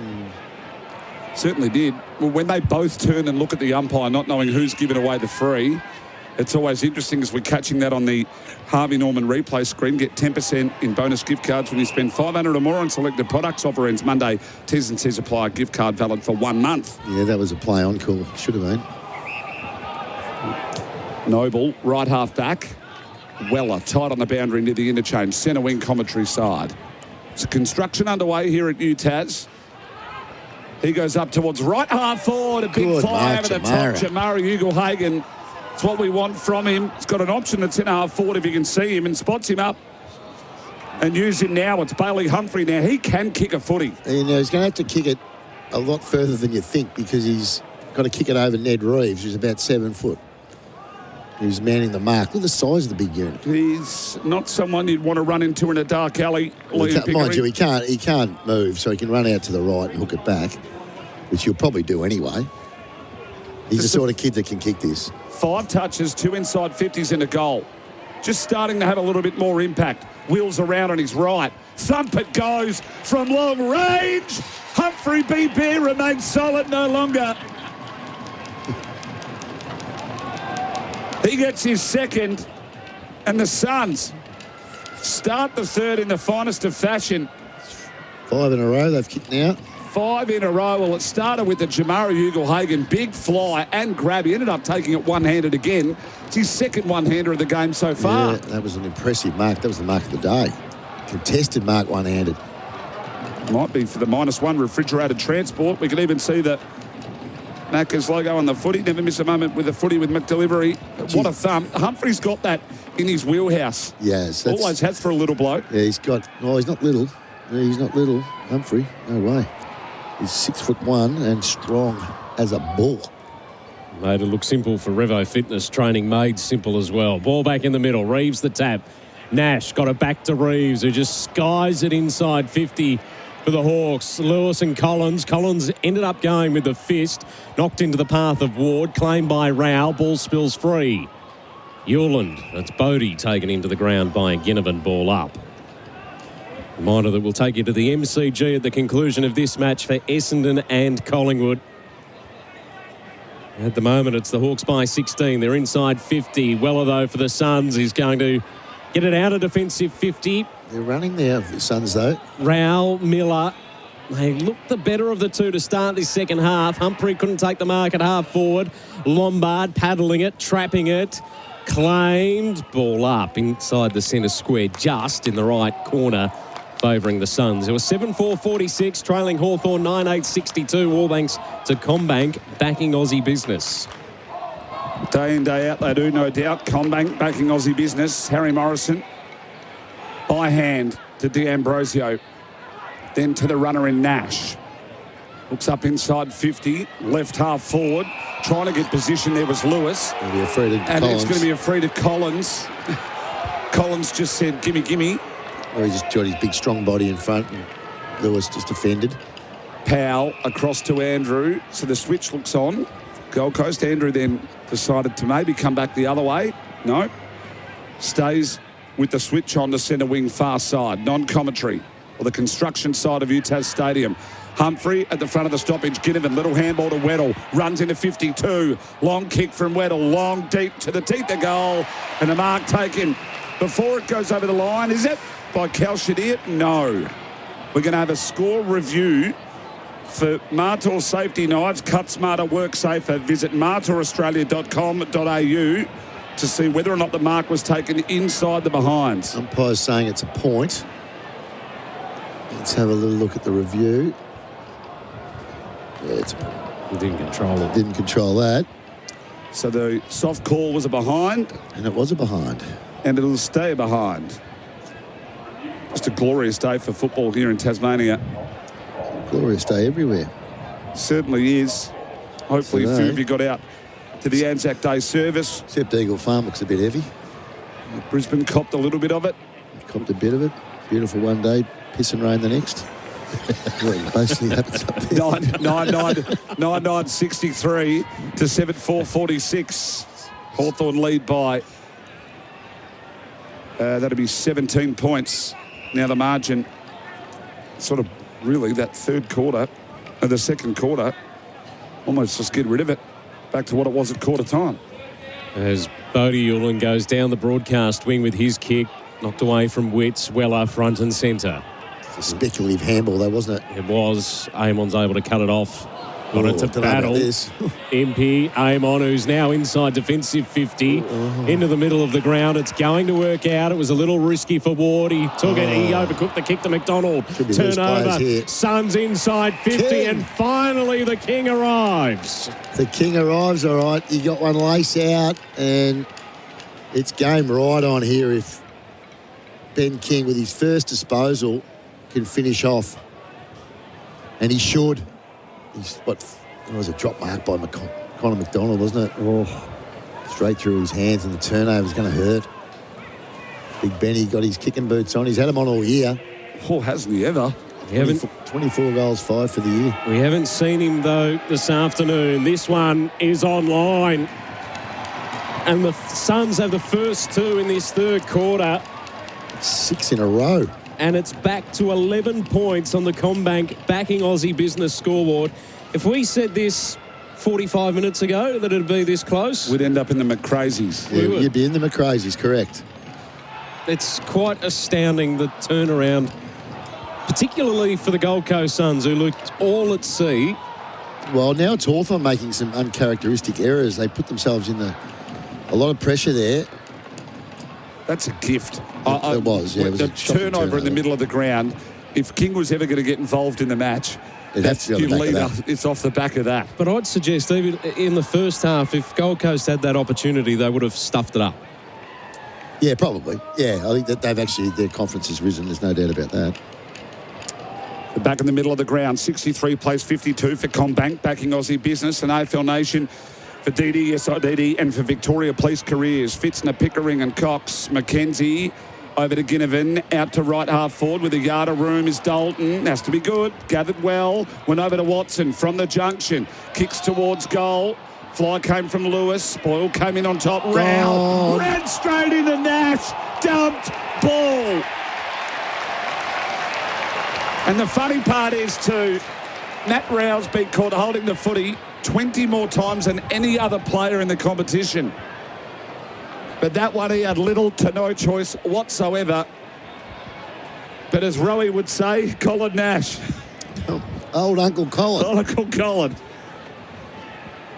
So, one against the Tide. He's had the 13, 4 tackles, 7 contested. Was running with Petrarca for a while, almost directly in front. And the Irishman says, I'll join the party. Nash on the board. Hawthorn to break a run of 6 straight goals for the Gold Coast Suns. And we're 10 minutes into the third quarter, and they just get a steady up. Back out to some margin there. 17 points. 17 points. He's done a great job on Matt Rowell, Connor Nash, or Colin as he's been called. He's done a terrific job, but it was his teammate that put Rowell, gave him no hope. He just had passed the parcel and said, your problem, not mine. He had nowhere to go. You don't need your teammates, they need to be your eyes. He calls for the ball all the time, as you do. Made it look simple for Revo Fitness. Training made simple. Just tackle straight through the eye middle.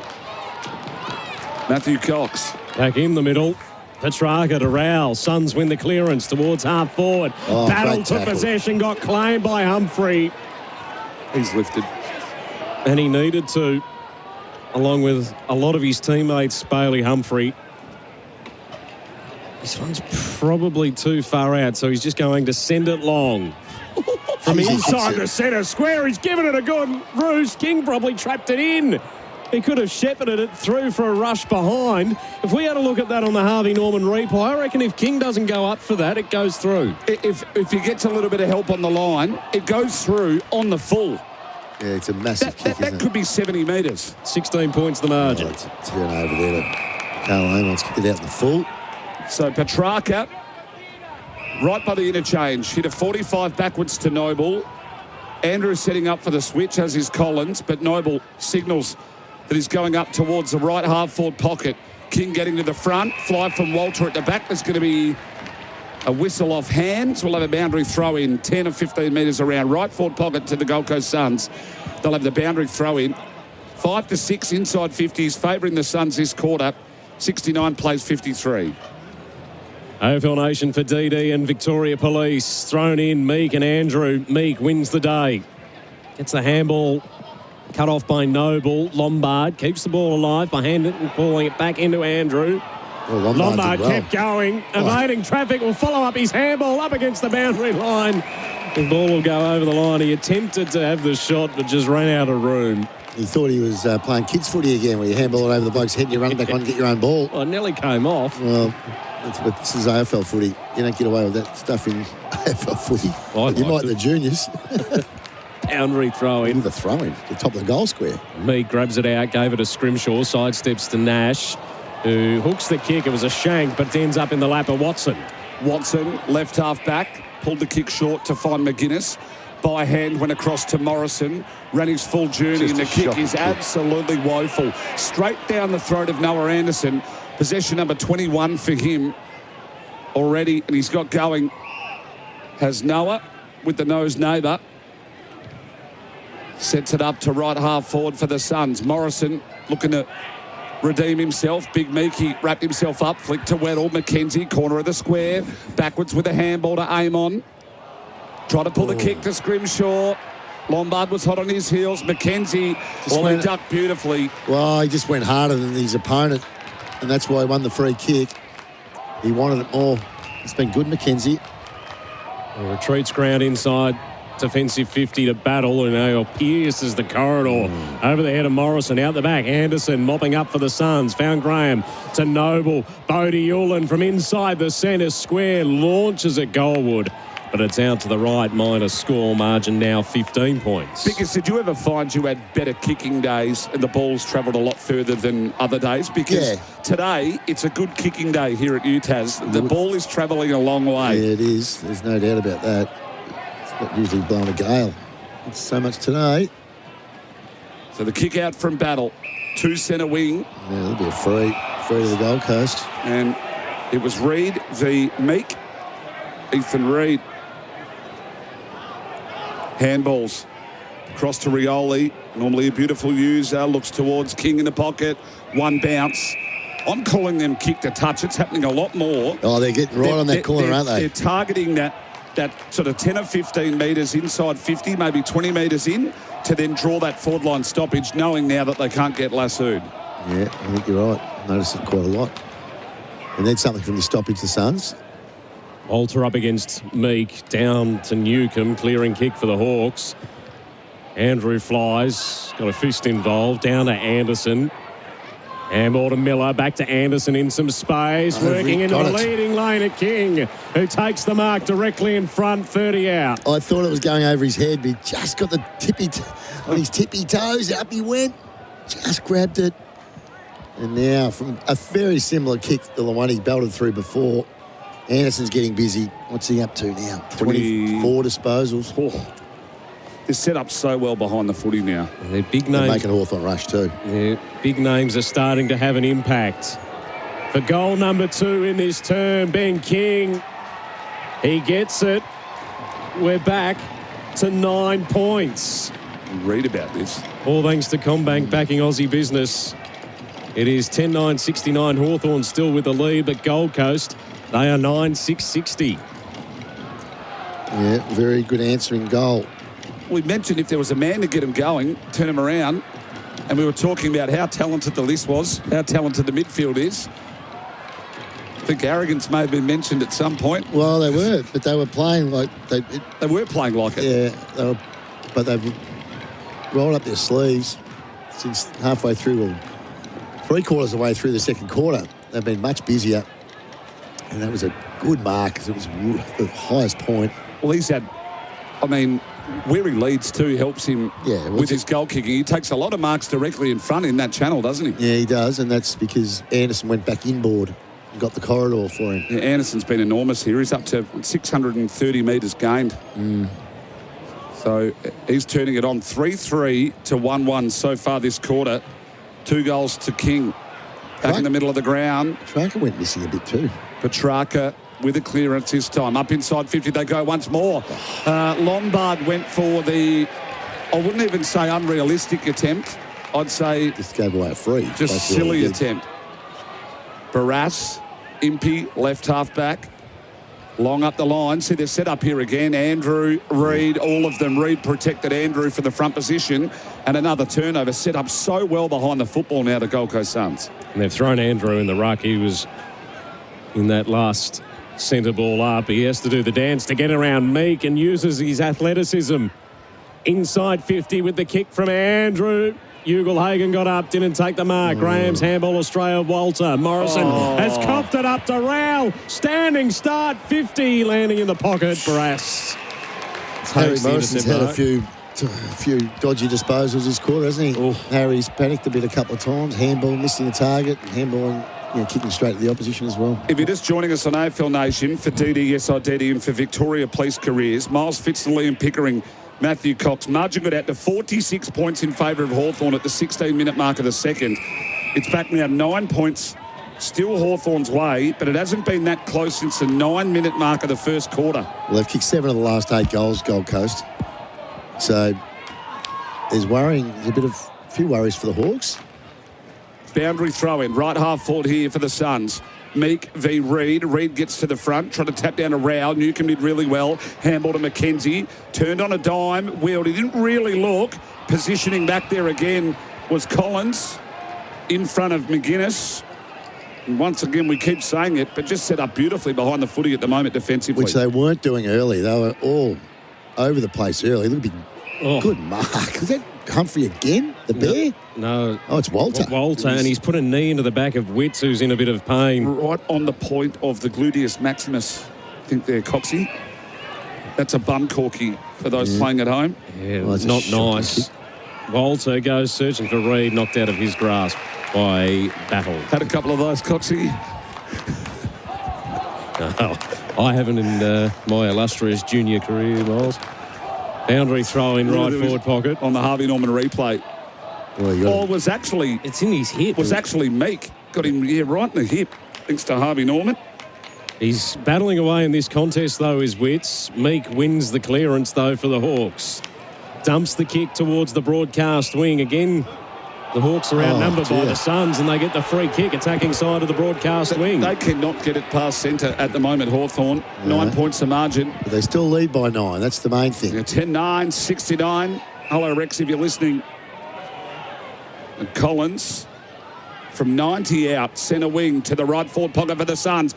Big fly from Ugle-Hagan. Newcombe was front and square. Petrarca smothers the handball that was looking for Battle. Again, boundary throw-in, right forward pocket for the Gold Coast Suns. We've gone 20 minutes. And down on the boundary, they rolled the interchange for Rapid Mesh, temp fence at Bunnings. And running hot for Ream. Well, it's the Gold Coast Suns. Install a Ream, Australia's favourite in hot water. Throw in. Wits and Meek. Scrimshaw, kick smothered. Bobbles to Morrison, who just tries to whack boot to ball. It'll be a lasso. No, getting there is McDonald. Saves the day. Keeps the ball alive, but needs to hit a target down the line. It's a long ball. Searching for Deer. Didn't complete the mark. And the Suns have the numbers, and they'll get the free kick as Rioli's taken high by Ward. Centre wing on the broadcast side. Rioli to Powell. Long inside 50. Wicks got hands to it. Meek having to turn defender, found Weddle, and they can release Impey. Yeah, Barras was unbelievable there. Impey's going to try and shrug long, goes over to Weddle with the one-handed coup to feed his carry. Good kick. Up the wing he goes.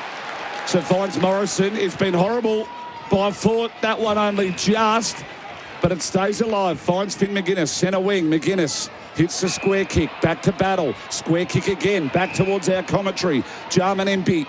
About 5.5 remain. This is the best build-up they've had all quarter. Harry Morrison, 65 from home now. Game 125, second this year.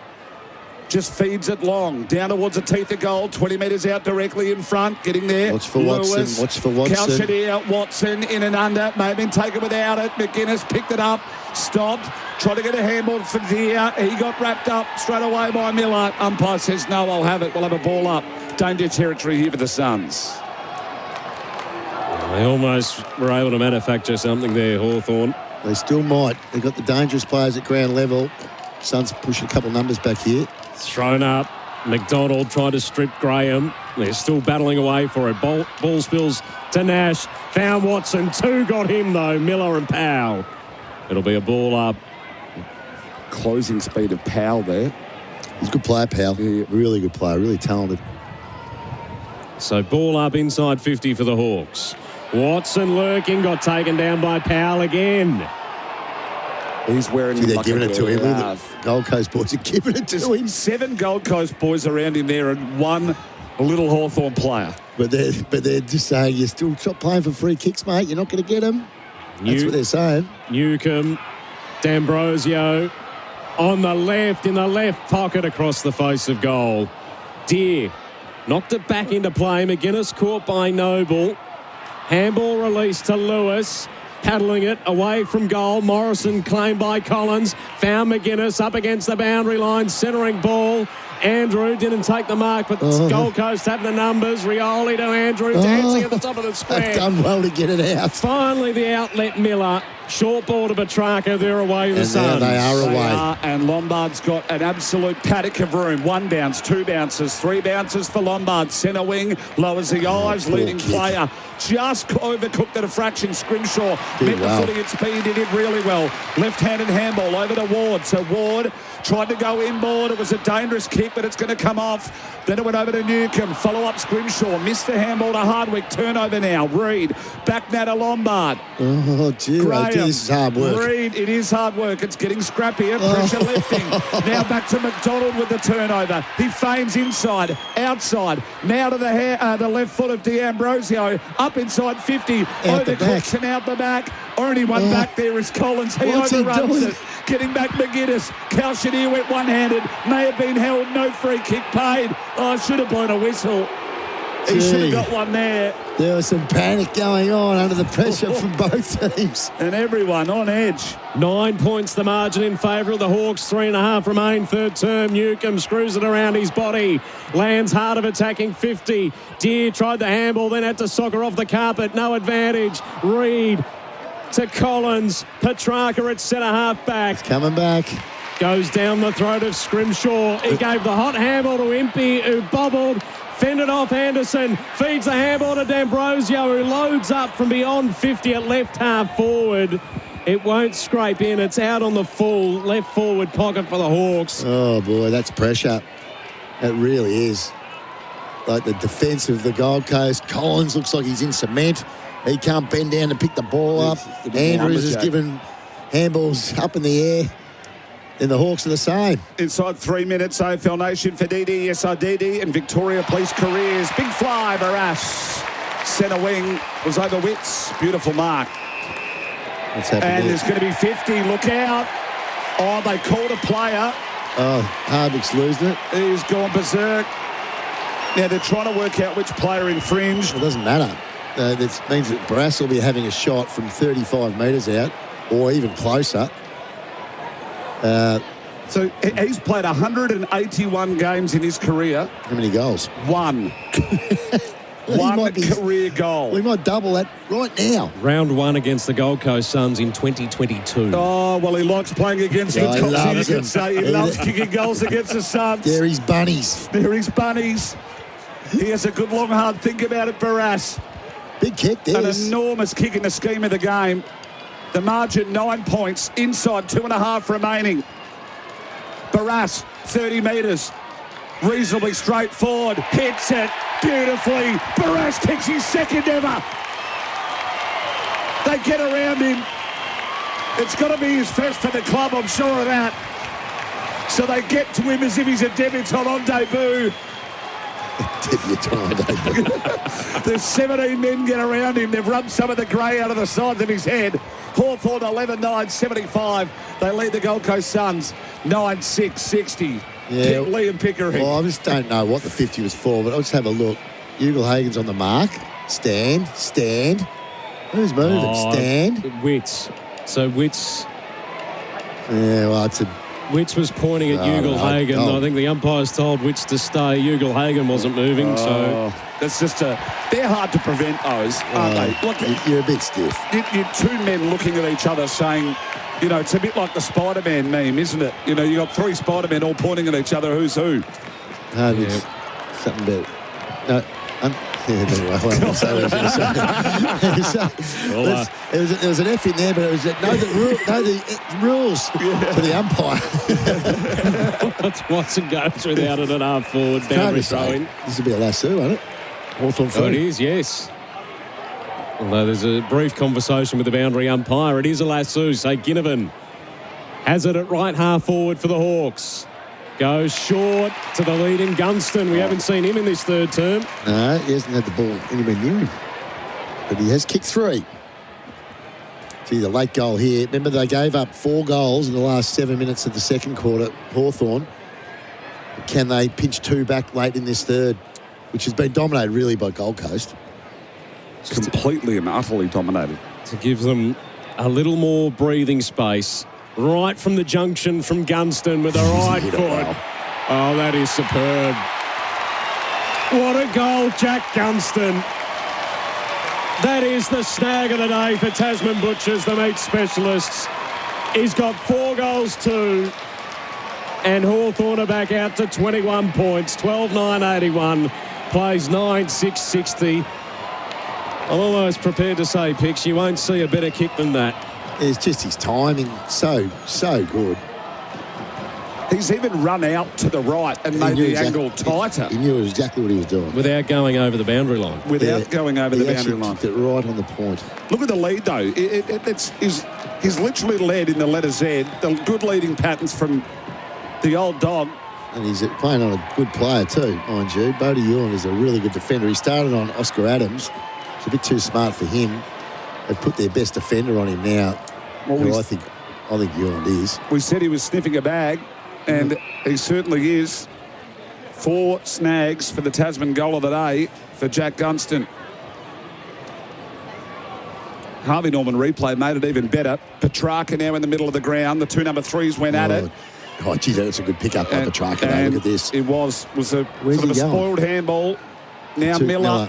Keep running. One bounce. He's left it behind. He hit the sprinkler head here at UTAS and bounced out of his hands. He gathers up towards the 30 out, directly in front of goal. Long there, Reid there, Humphrey there as well. Newcomb tapped it back to danger territory. Graham and Reid both went well. Long with the blind handball over his shoulder. Grabbed by Josh Battle, and like Gordon Tallis, he just looked for touch. Over the boundary it'll go. We'll have a boundary throw in. Well, it's going to set up for a nice last quarter, this. Certainly will. Can they pinch another late one here, the Goldie? Tap down to Newcomb. Sort of a clearing kick. Someone will need to get a hand on it here. McGuinness punched it back into play onto Lewis's, well, they're going to call that knee/hand, and we'll get a boundary throw in now. Right half back here for Hawthorn, or left half forward for Gold Coast. So kick to the right-hand side of your radio dial, and the construction workers get a good look at it. Best seats in the house. Doing a lot of work. No. Smoko. Long Smoko. Well, maybe they've clocked off as Miller. He hasn't clocked off. Inside 50. Full stretch. Ugelhagen couldn't take the mark. Scrimshaw under pressure. Handball Newcomb. Now aim on. Releases the kick towards the outer wing. Flying Reid. Got hands to it. Ball at ground level. He's doing it there too, Ethan Reid. Scrounging for it. Rao comes in. Witts comes in. Caught by Reeves, ball up. It'd take him 20 years to build the stadium down there if they're working like that. Public holiday, double time and a half. Sitting there watching the footy with the hard hats on. Yeah, you probably don't want to be as visible as that. They're wearing high vis. Ball up, Morrison. He scraps the kick along the wing. At 3/4 time, it is Hawthorn 12-9-81, leading Gold Coast 9-6-60, a 21-point margin for Combank, backing Aussie business. It's AFL Nation for DD, yes I DD, and Victoria Police Careers apply now. A reminder, we will take you to the MCG for Essendon and Collingwood directly after the conclusion of this game at UTAS, which with a quarter to go is still anyone's game. That quarter on AFL Nation was for Combank, backing Aussie business day in, day out, no doubt.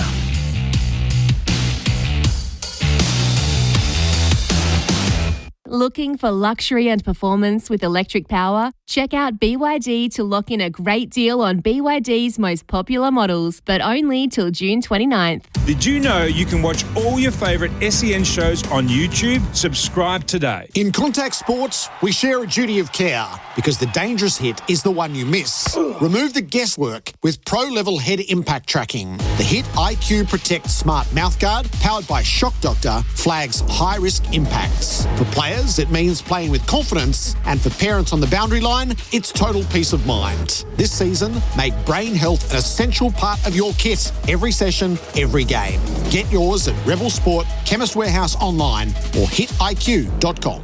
Toolkit Depot's auto sale drives big savings across our huge range of auto gear. Grab hot deals on trusted auto brands like Kincro, Gear Wrench, Milwaukee, Sidchrome, SP Tools, Barco and more. Shop auto deals in-store or online at Toolkit Depot now. Don't get caught out with a flat battery. Drive into Chadstone Toyota for a free battery health check. No appointment needed, plus 10% off new batteries. Book today. T's and C's apply. Oh, what a feeling. Toyota LMCT 8169. Growing a business is rewarding, but cash flow pressure can be stressful. Supplier invoices, tax obligations, payroll requirements, it all adds up. Octet can power your business with smart business finance. From lines of credit to unlocking cash from unpaid invoices, Octet helps your business move forward. Plus, you can choose to earn frequent flyer points on eligible payments. So, keep cash flowing, seize growth opportunities, and be rewarded. Find out more at octet.com. That's OCTET.com. Lending criteria and conditions may apply. Tyre Power's Big Easter sale gives you the power to save on a huge range of Toyo tyres. Hop in and get the power of a sweet deal on Toyo tyres for your car or SUV. Buy 3 and get 1 free. That's buy 3 and get 1 free on selected Toyo tyres right now at Tyre Power. Get the power to have a safe Easter on the road with Tyre Power's Big Easter Sale.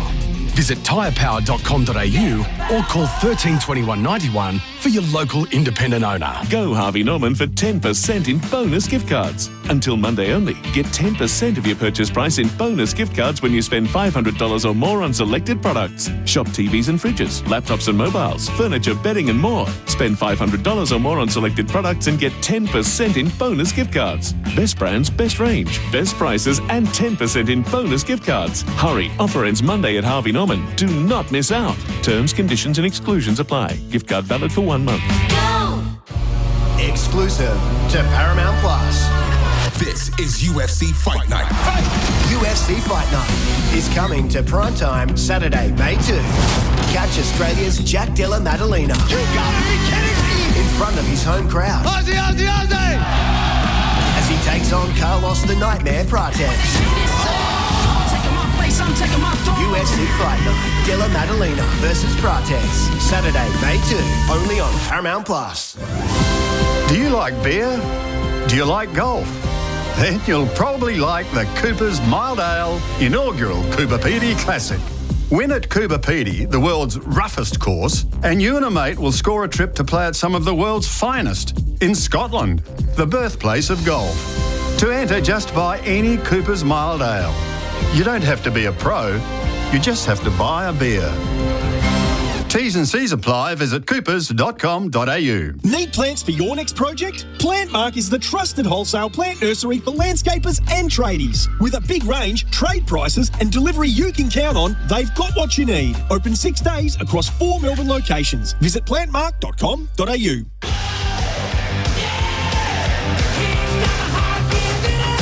You're listening to AFL Nation for DD.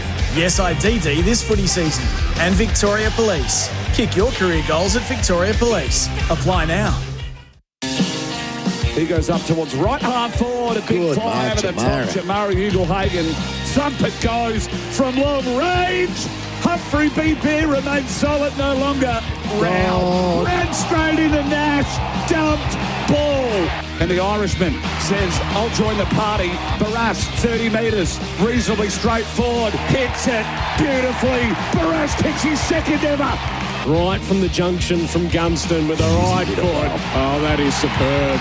What a goal, Jack Gunston. Maccas, I'm loving it moments. Never miss a moment of footy with McDelivery.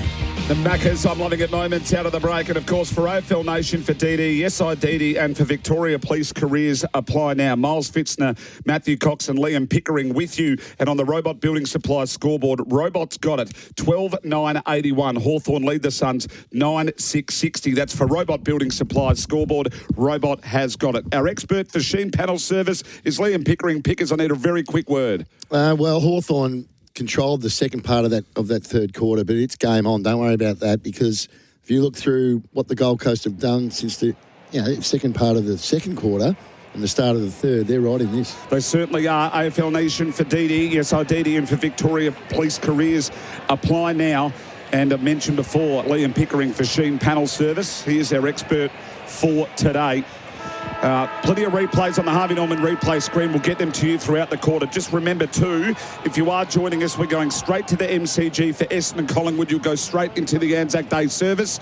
Matthew Cox. As Witts won the clearing kick, but it's taken by Battle at centre half pack. Hawks by 21 as they send it to the broadcast wing. Andrew over the top of Deer. Reid claimed by Morrison. It'll be a ball up. Just edging to the attacking side of the broadcast wing for the Hawks. Right near the boundary for Rapid Mesh Temp Fence at Bunnings. Tossed into the air.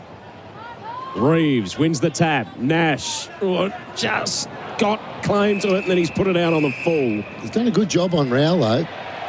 Rowell hasn't had a lot of impact, just 12 disposals. So it'll be a free kick to Anderson, who plays on. A mongrel kick that was. Yeah, towards left half forward. Did no favours for Wits. Scrimshaw arrived on the scene and then he was confronted. Found Nash, who finds Morrison, has to retreat to Nash. Hardwick up against the boundary line. Defensive side of the broadcast wing. It's a long ball to half forward.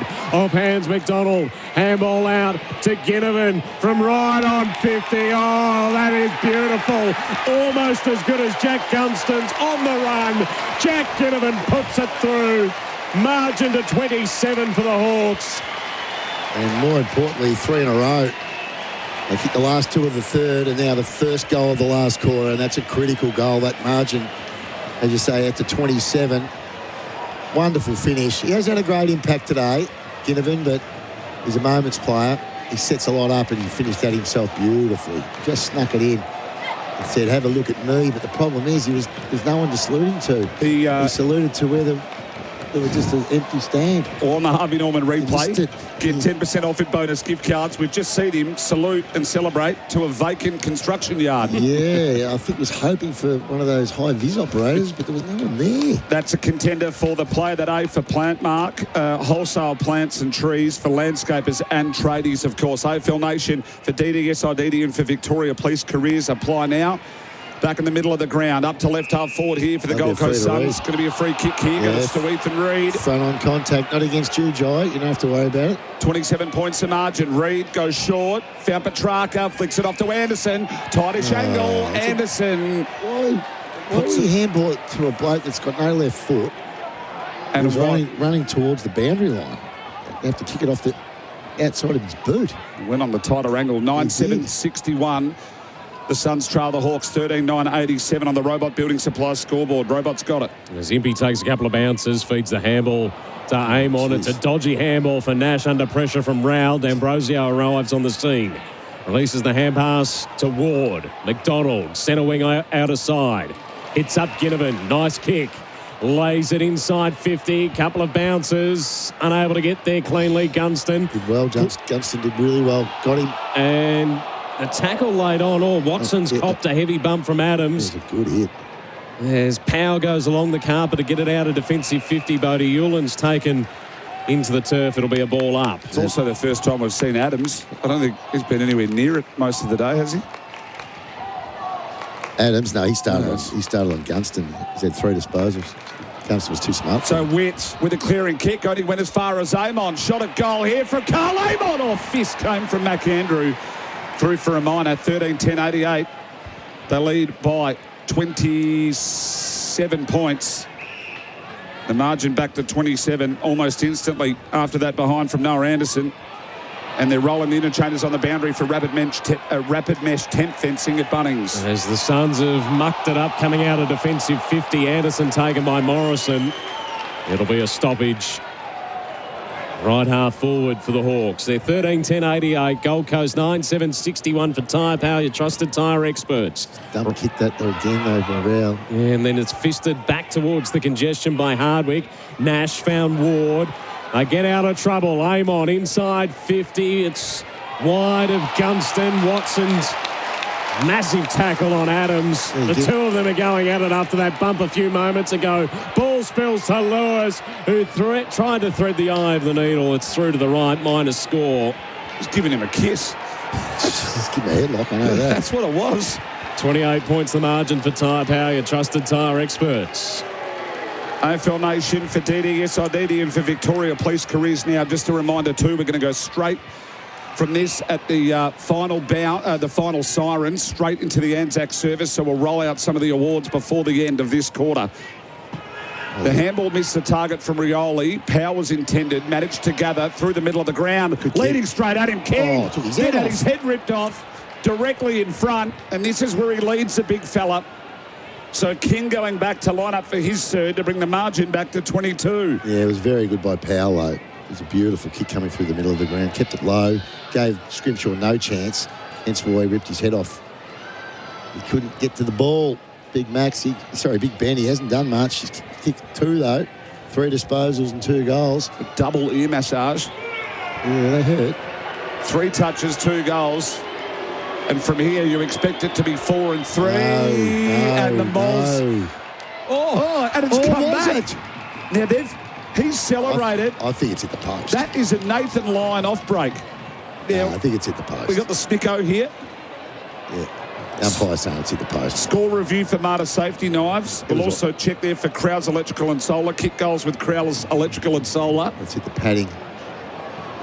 That's just, geez, that's bent late. There's the spike on Snicko. So he was nearly there. Minor score, margin back to 27 for Robot Building Supplies scoreboard. Robot's got it.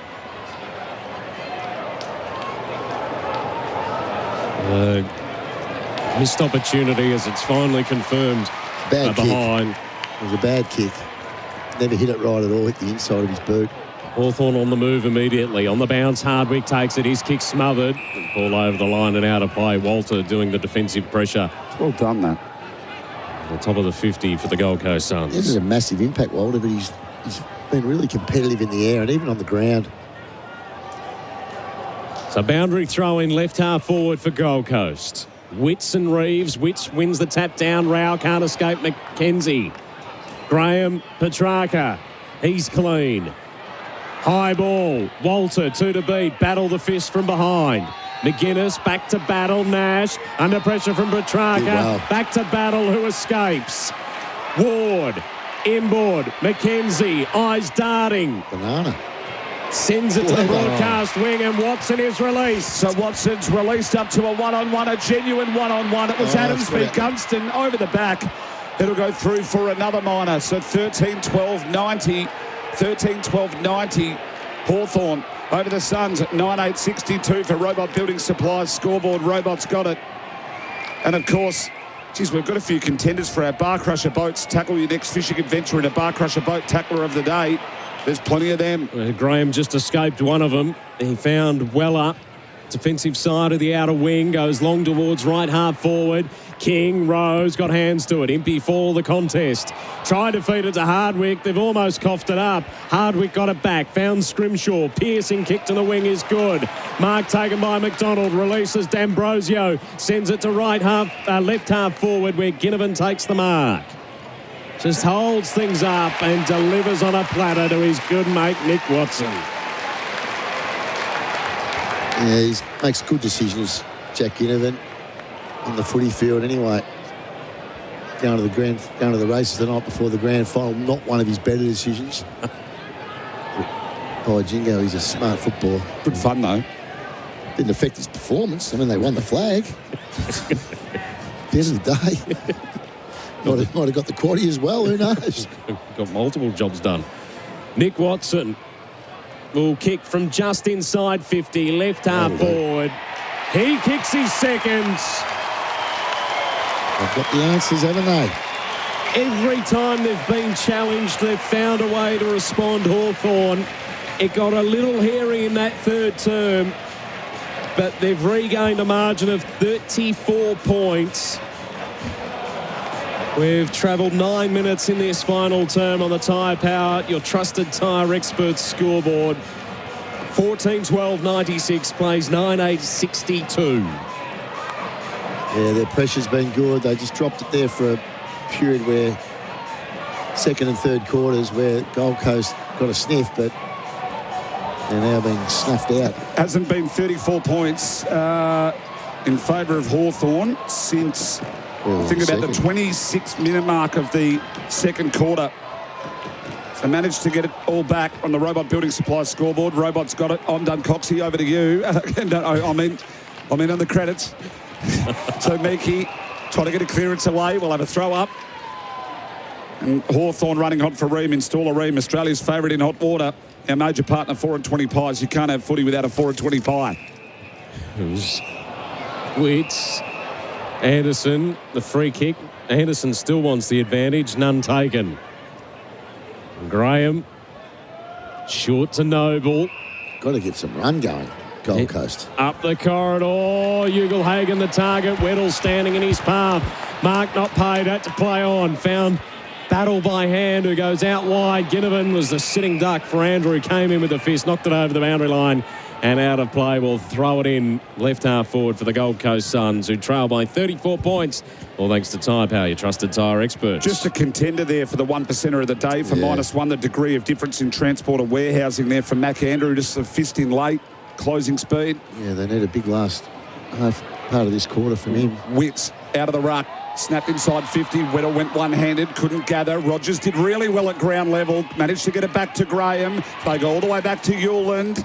Yuland inside 50. Barrassett home for Hawthorn. Rogers there all over him. Getting there. Bailey Humphrey through traffic. One way, the other. Handball. Anderson flat-footed. Ginnivan got in there with the hip and shoulder. McKenzie, then to McDonald, then to the runner Jarman Impey at left half back. Hawthorn looked to go on transition, but he turns around and goes backwards. Had no numbers forward, had to retreat to Scrimshaw, who now has Ginnivan centre wing on the outer side. He's going to lob it over the top. Clever kick. McGuinness to McDonald, into the left forward pocket. Gunston takes the mark. Read it better than anyone else in the region, and will go back to line up for number 5. Loves him here. He is a very clever forward. Jack Gunston, curling, missing. Just shaved around the corner. Margin 35 points for Tyre Power. Big ladder ramifications for Harley and Sons Roofing for the best roof in town. Harley and Sons with Hawthorn going to 6-1, of course, and 4-3 there for the Gold Coast. I don't think they've hit their best form yet. Well, they're still, you know, you think the players that are out today, and with a little slight quarter that they've dropped. I'd love to know your coach of the day for Henley Holmes. Henley Holmes, what others call extras, we call standard for Henley Holmes pickers. It's not going to be that hard, but only two of them. One of them's getting beat by 6 goals. I'm going with the one that's winning by 6. Well, then who's made it look simple for Revo Fitness? Revo Fitness, no lock-ins, 24/7 gyms from $9.69 a week as McDonald lines up for a goal. Tightish angle 5 metres in from the boundary, kick from the paint of 50. Gunston's made it look pretty easy. 4 big ones. McDonald. Oh, here he is. Goes inboard and then it's Gunston on cue. So he's going to go back and have a look. Too far out, I think. He'll have a look, surely. Because he'll be able to run around, won't he? Yeah, he'll run around, yeah, no doubt. This is for number 6, if you don't mind. No, 4, 5, isn't it? How many's he got? He's got 4. He's got 4. He missed that last one. 4. This is for number 5. Runs around, hit it, bending. And big fly over the top for Cal Shadir. Collins in trouble. Deer snap over his shoulder. Went straight up. And it went straight up in the air. Suns couldn't get it away either over the boundary line and out of play. Oh, Miles is out of breath. Boundary throw in right forward pocket for the Hawks. 35 points the margin. All thanks to Tyre Power, your trusted tyre expert. Still 10 to play, final term here at UTAS. Wits to Weller. Zeke Yuland, long handball, searching for Lombard, battle-edged him out of it. Handball to McGuinness, under a little bit of pressure, trying to get it back to Battle, who fumbled. McGuinness goes again, D'Ambrosio. And then Ward's assisted over the line and out of play by Weller, left half forward for the Hawks. Any chance for an unmissable moment for Drinkwise pickers? You won't miss a moment if you drink Yeah, wise. there will be. There'll be plenty of chances in the next sort of 10 minutes. Well, you're going to have to get them out for me because in 10 minutes we're out. Yeah, okay. Yeah, plenty of time. I'm waiting for one to really unmiss me. Unmissed you? Yeah, unmiss me. Long ball inside 50. Gunston hands to it, keeps the ball alive. Screams it out from the pocket. It's the post. Oh, that would have been miraculous. He was facing the wrong direction, had to screw it around his body. And it slams into the post, 36-point margin. That almost certainly would have been the snag of the day for Tasman Butchers. He'd better meet with Tasman Butchers. The Tasman Butchers, the meat specialists. I think he's still got it anyway, probably from the pocket. So Amon back in the middle of the ground. Through traffic, Ward. He tried to do a lot. Managed to get the handball away.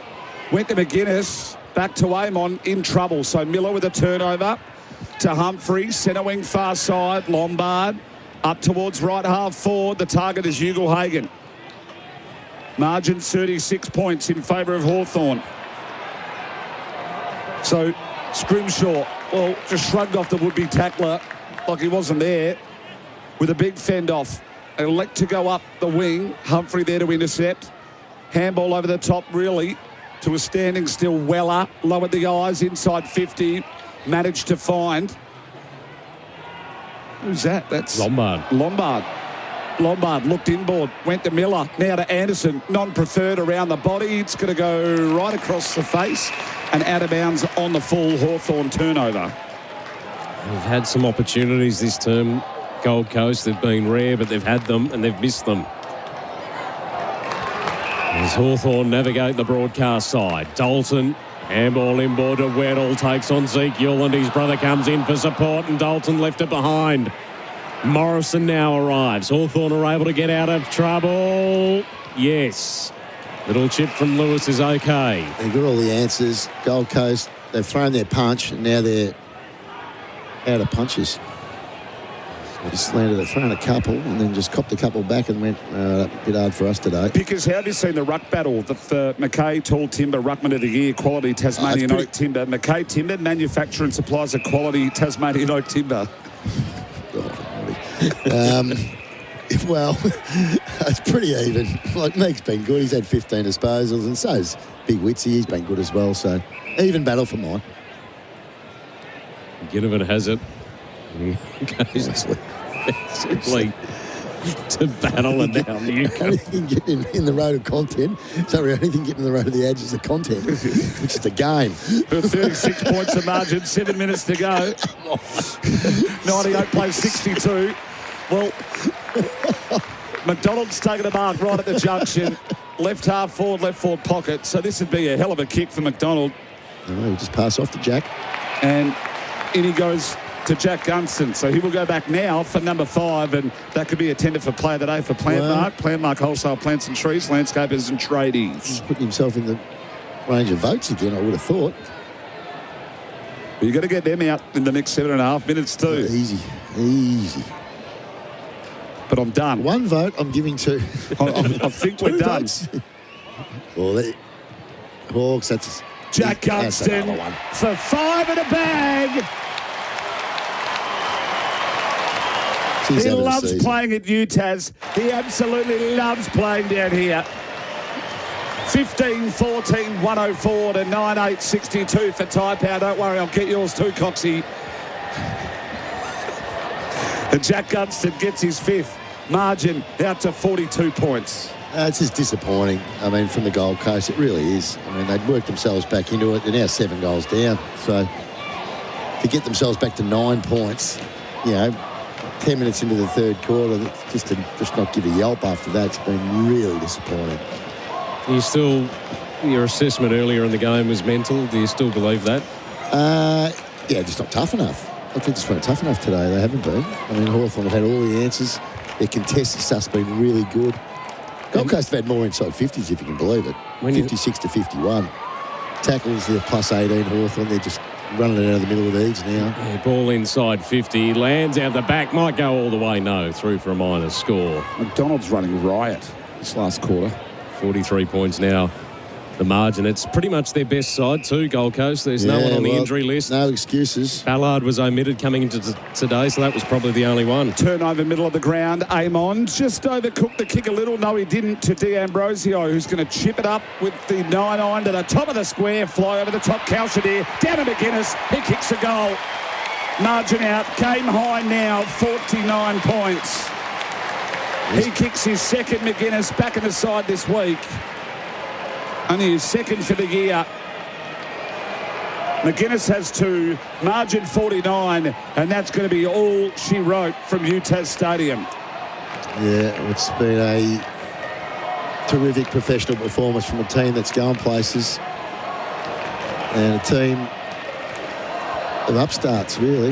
Not upstarts, but, all the talent in the world, but do they really want to roll their sleeves up when they get on the road? Not really. Hawthorn probably a fraction deeper than we originally thought to as well. Yeah, no doubt. They've got a couple of good players. They've got Sicily, obviously, and Moore. Will Day to come back at some stage as well. So Chol's not in this team. Good. And Chol's another one, yeah, of course. So they've got a few out. 16-15, 111 plays 9.862. Our major partner is 4 and 20 pies at AFL Nation. Reeves, Hamill, McKenzie, McDonald. Just bobbled on him. He tried to scoop it up to McKenzie, battling away. Humphrey wraps him up. McKenzie still battling. Weller takes it. Rogers, handball backwards to Rioli, defensive side of the outer wing. He goes short. Lombard takes the mark, centre wing out of sight.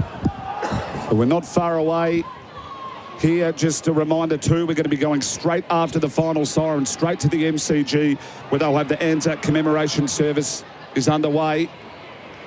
So Reeves, Long now in front of the Gold Coast goal. Try to find Noble. They're all over him though. McGuinness might have got him high. Was it Impey or McGuinness that gave it away? One or the other. I think it was Morrison, actually. It might have been a little bit high there. Morrison, they swarmed in on John Noble, who's had plenty of the footy today. What are his numbers?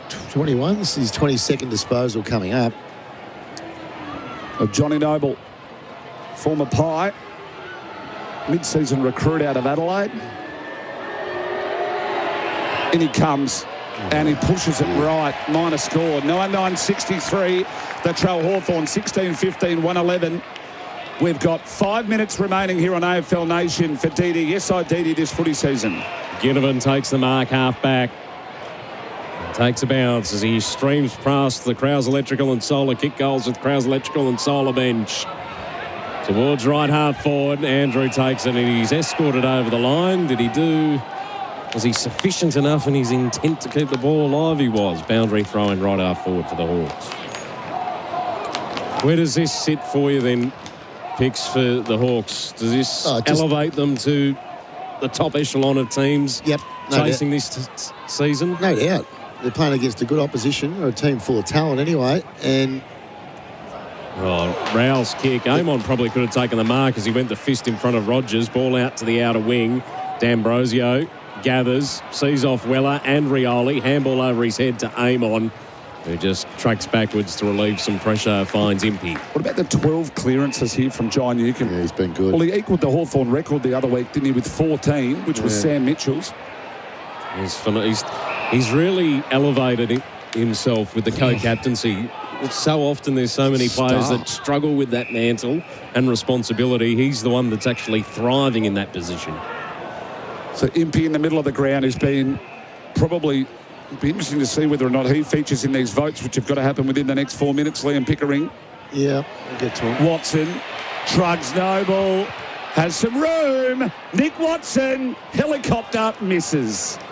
16-16, 112. They lead Gold Coast 9.963.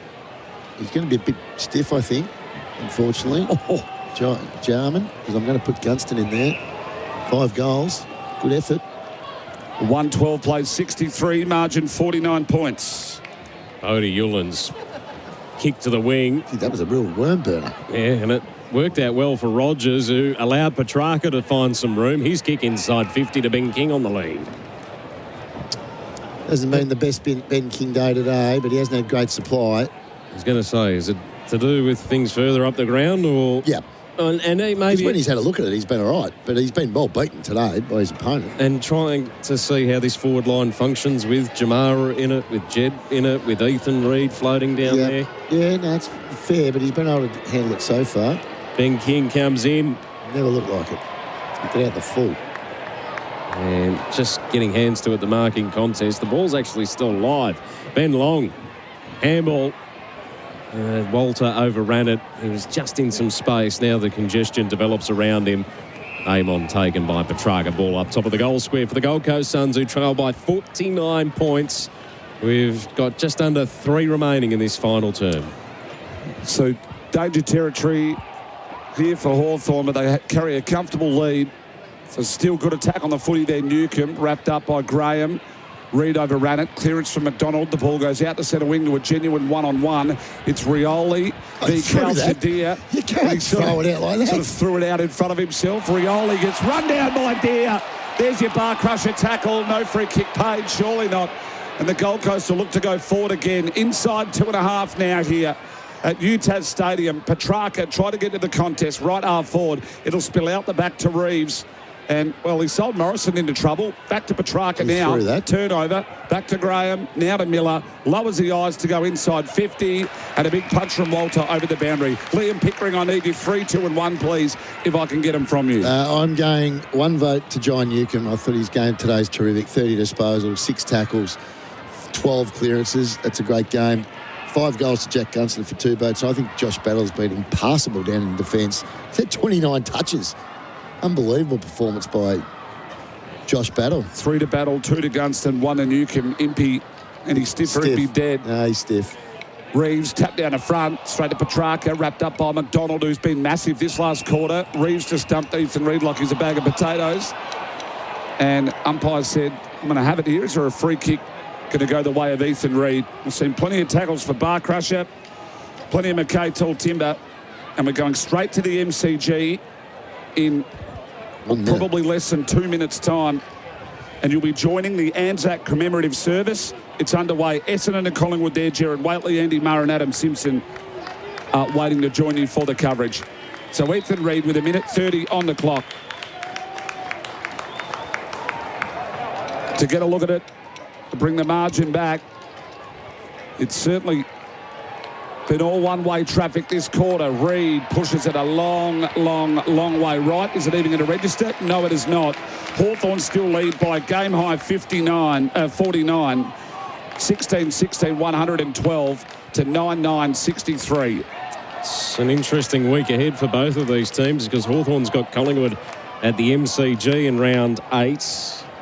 Gold Coast head back to People First Stadium for GWS before their trip to Darwin, where they take on St Kilda and Port Adelaide. Where they're unbeatable. Yeah, they don't lose up there. They can't. They're not losing there. Well, they've got the 2 they've got there are St Kilda and Port. All to the outer side. Weller sees off Ginnivan. Handballs into space. Rowell. Court. Watson. Handball up to D'Ambrosio. Feigned. Got around the traffic. Got the ball to Ginnivan, who couldn't find Watson. Bit of a scrap, left half back for the Hawks. Ginnivan tries again. Andrew got in the way of Watson. Watson then claimed Andrew. Humphrey out in front of Weller. Boundary line evade. So boundary throw in just inside 50 for the Gold Coast Suns. It is 16-16, 112. That's bum. 9-9-63. Dimmer's not happy at all. Been fascinated by that all afternoon, Liam Pickering, who's been with us for Sheen Panel Service. Ethan Reid gets another free kick with 30 seconds left on the clock. As Miles said, we'll take you straight to the MCG. The Anzac Day ceremony has just got underway, so as soon as the final siren sounds here, we will take you there for what is set to be a cracking afternoon of football at the MCG. Reid comes in to reduce the margin to 43 points. He won't do that. Kick shanked. Lands top of the goal square. Impey takes the relieving mark with a matter of seconds left on the clock. Hawthorn, they've been challenged throughout the afternoon, but their spot at the top of the ladder is justified. 49-point victory, 16-16, 112, defeating the Gold Coast Suns 9-9-63. We're taking you to the MCG now for the Anzac Day ceremony, where Gerard Wheatley, Andy Marr and Adam Simpson will join you after.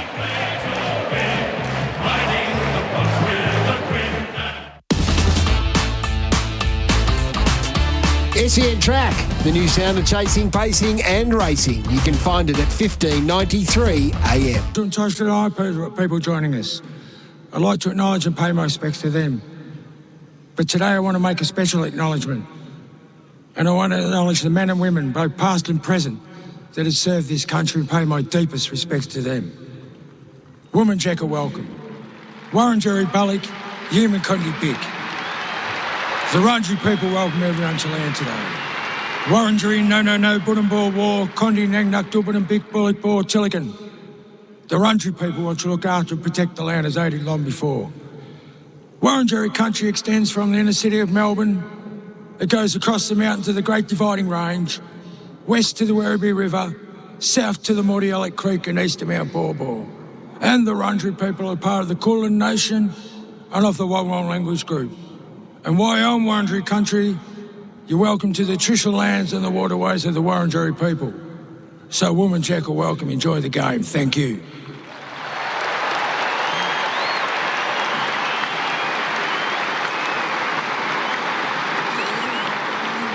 Thank you, Uncle Colin. Our thoughts are with those currently deployed. If you're able, would you please rise, remove your hats for the Anzac observance. We welcome today the President of the Victorian Returned and Services League, Dr. Mark Schroeffel.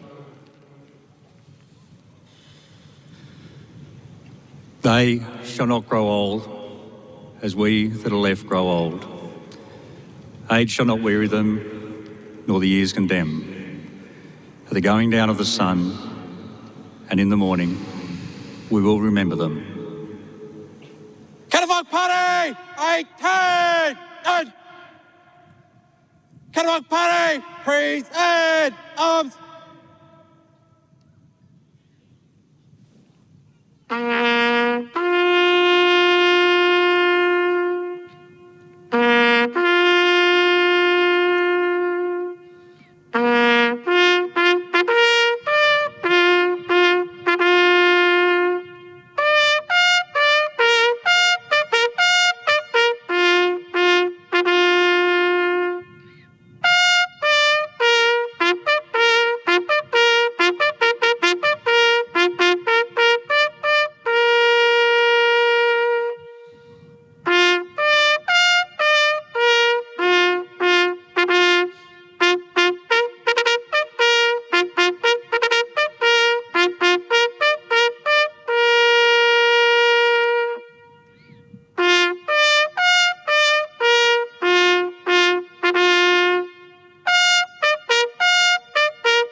Party! 18!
Lest we forget.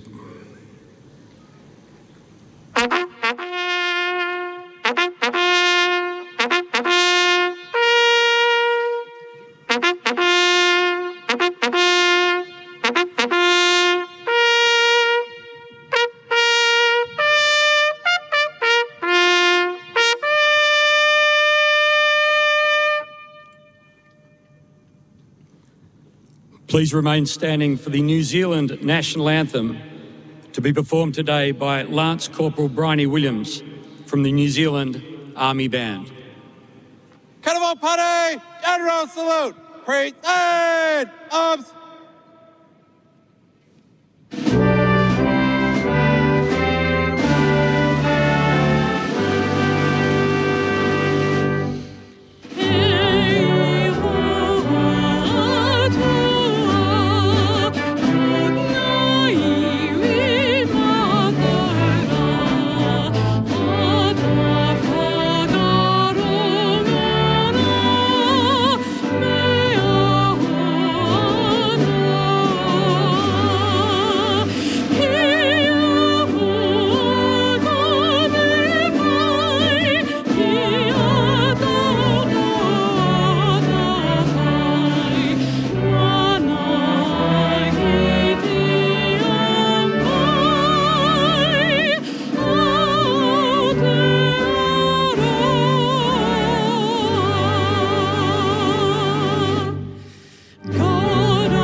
Please remain standing for the Australian National Anthem to be performed today by Lauren Stewart from the Australian Army Band, Melbourne.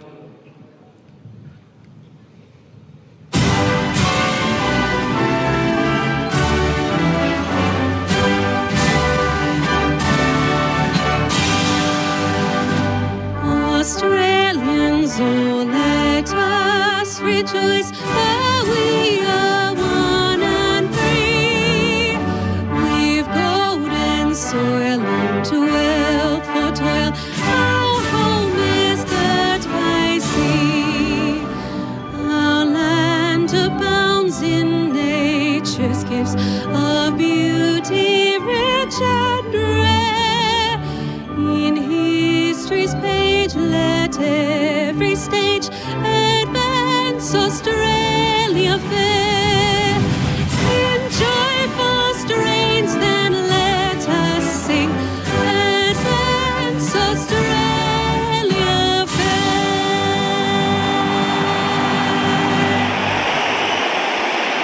Get a fun party! Done! Caravan party! Inwards! Turn! Caravan party! By the right! Quick! March!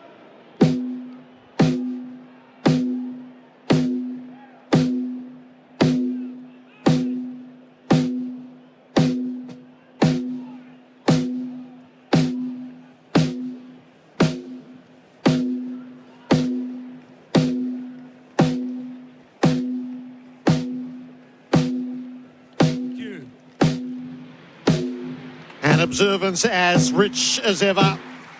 Service and sacrifice in the Anzac Legends. Honoured at the MCG again in front of a huge crowd. The silence interrupted only by the rumpling of the flags and then that mighty roar of the two fan bases and all who are lucky enough to be here. What do you think, Simo? Well, it felt like the big dance, didn't it? Yeah. When you hear it, and when you're a coach out there, you embrace everything, and then you got to switch into game mode pretty quickly afterwards. So after the moment of silence and the national anthems, a quick word to your players. They redo their warm-ups now. There's probably another 5 to 10 minutes, I suppose, before the game starts. So they've got to get re-warmed up and really dial in on what's obviously the next phase of a fantastic day. There's respecting what happens early, and then it's getting into it and who can start better. So, yeah, look, just a highly respected and well-rated day, isn't it? Even I heard a baby cry. Yes. You know, when you hear a baby cry and the flag hitting the pole, you know the respect is there. If you're at the ground today, open the SEN app and enjoy our live SEN Stadium AFL Nation broadcast for Australian Made Week. Both teams resume their warm-ups for Reams, steady, hot and strong, and the toss of the coin not too far away. So there's lots of possibilities here, Simo. What have you got for an unmissable moment for Drink Wise? You won't miss a moment if you drink wise. Tell me if I'm wrong. Is this a day for Caddy? Yep. This could be one of those days where he really embraces the occasion. You know, he's got that look about him that he's a big stage player. He wants the big stage. You know, I haven't seen it deliver it just yet, but it could be one of those days. And for Collingwood, it's Dacos. So what are they going to do, and what is he going to do to once again? Unfortunately for him, it's just meet expectations. So expectations are he has 35, kick 2, win the game on his own boot. I just don't know how you sustain it, and he must be just playing for relief because there's not much more he can do as a player. Braden Maynard has won the toss, and Collingwood will kick to the city end in this opening term. Andrew McGrath attending as captain for the first time on Anzac Day. I don't know if he'll go and have a role at all with Dacos. It might be a pseudo run with. Didn't work for the Blues last week, trying to go everywhere with him in the last quarter. Cost him an infringement in the middle. That's the issue. When you have Dacos as a run-with role, it affects everyone on the field because he can go anywhere. Player like Caddy, Simo, he's you feel like he's an emotional beast, and he plays on, as we see the flags, the scarves being twirled. I know all why over everyone's the put place. scarves in today. Now I know. Yep, that's it. Does this happen every year? Essendon home game. It's become a new ritual for them. How do you get him in? How do you get him into the game? Caddy. How do you get him a kick? I don't think you can. I think it's just get it in deep and put Caddy deep. That would be, I mean, I don't know the coach's instructions to start with, but it's normally not muck around with it. Let's just not try and get too creative early. Let's come out the front of stoppages. Let's embrace a bit of chaos and get it in deep and lock it in there. And then he'd put Caddy in the pivot, Andy. That's probably how you'd start. Our pre-game is for before you dig, before every job search, before you dig, every time. And for Trojan Tools built tough, available at Bunnings Warehouse. Who wins, Simo? Well, I think the Pies will win, as we see Merritt starting on the half-forward flank. For best shared, Australian sheds at the lowest prices. The opening siren, Anzac Day 2026. It's Essendon and Collingwood. You're with Andy Marr on AFL Nation. You wouldn't want to be anywhere else right now. So Peter Wright starts in the middle as he has done in recent times. De Goey on all fours goes in and farms for it. Dacos with the first handball into traffic. Merritt tackled, dispossessed, holding the footy. He had the moment. Lipinski, the tackler. He goes very short to Crisp, edge of the square. Goes into the pocket, the lead. The kick's got too much on it. And Mackay takes a defensive mark. It's not a great kick on the way out. Maynard made the spoil over the top. It takes a ricochet, though. Caddy with an early touch. El Houli floored as he kicked it. Elliott got involved. So too Steele. Loose hand pass. Parrish cuts it off inside the defensive 50. El Houli on the outside had to pop it over the top. And he's on the follow-up to be legitimate. It was tumbled cleverly around the line by Pryor, up to Caddy. Dumps it down the wing. Howe with a telling spoil. Ground ball to be won. Merritt missed it. Josh Dacos did it. Chris fires it inboard. Pendlebury has it. Which way? He's going backwards. Houston trying to find the right kick. And the right kick is to Steele. Maroon Steele, he'd be right on the extremes of his range. See that pressure already, can't you, from Collingwood? It's in their DNA. They get it in the front half. They're getting plenty of entries of late, just haven't converted. 45-degree angle to the right. 50 at closest. Maroon Steele, right foot drop punt. Connection was good. Flight plan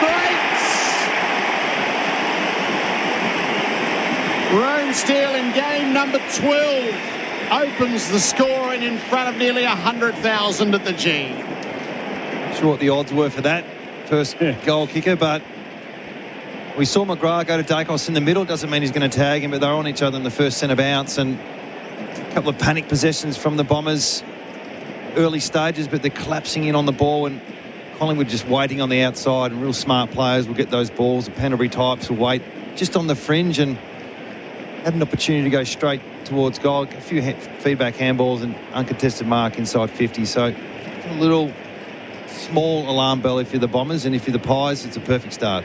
Maybe some more spectacular than that today, but not many better for Beaumonts for hard flooring. It was a magnificent set shot. Back in the middle we go. The two go at it again. Parrish at ground level, had a hand on it, gets tackled by De Goey. There was no opportunity to get rid of it. The umpire will ball it up again. Isn't yet to settle into this game at all, really. Cameron just throws the foot at it, volleys it up towards centre-half back. It's cut off by Roberts, who's been prolific with ball in hand. Caddy's got his hand on it a couple of times early here. He has, and he's playing high, really high. He's pushed up to the wing, thumps it inside forward 50. There's a hold. It was pretty slack by Wright, who looked like he's had his hands all around Cameron. That's the way the umpire saw it.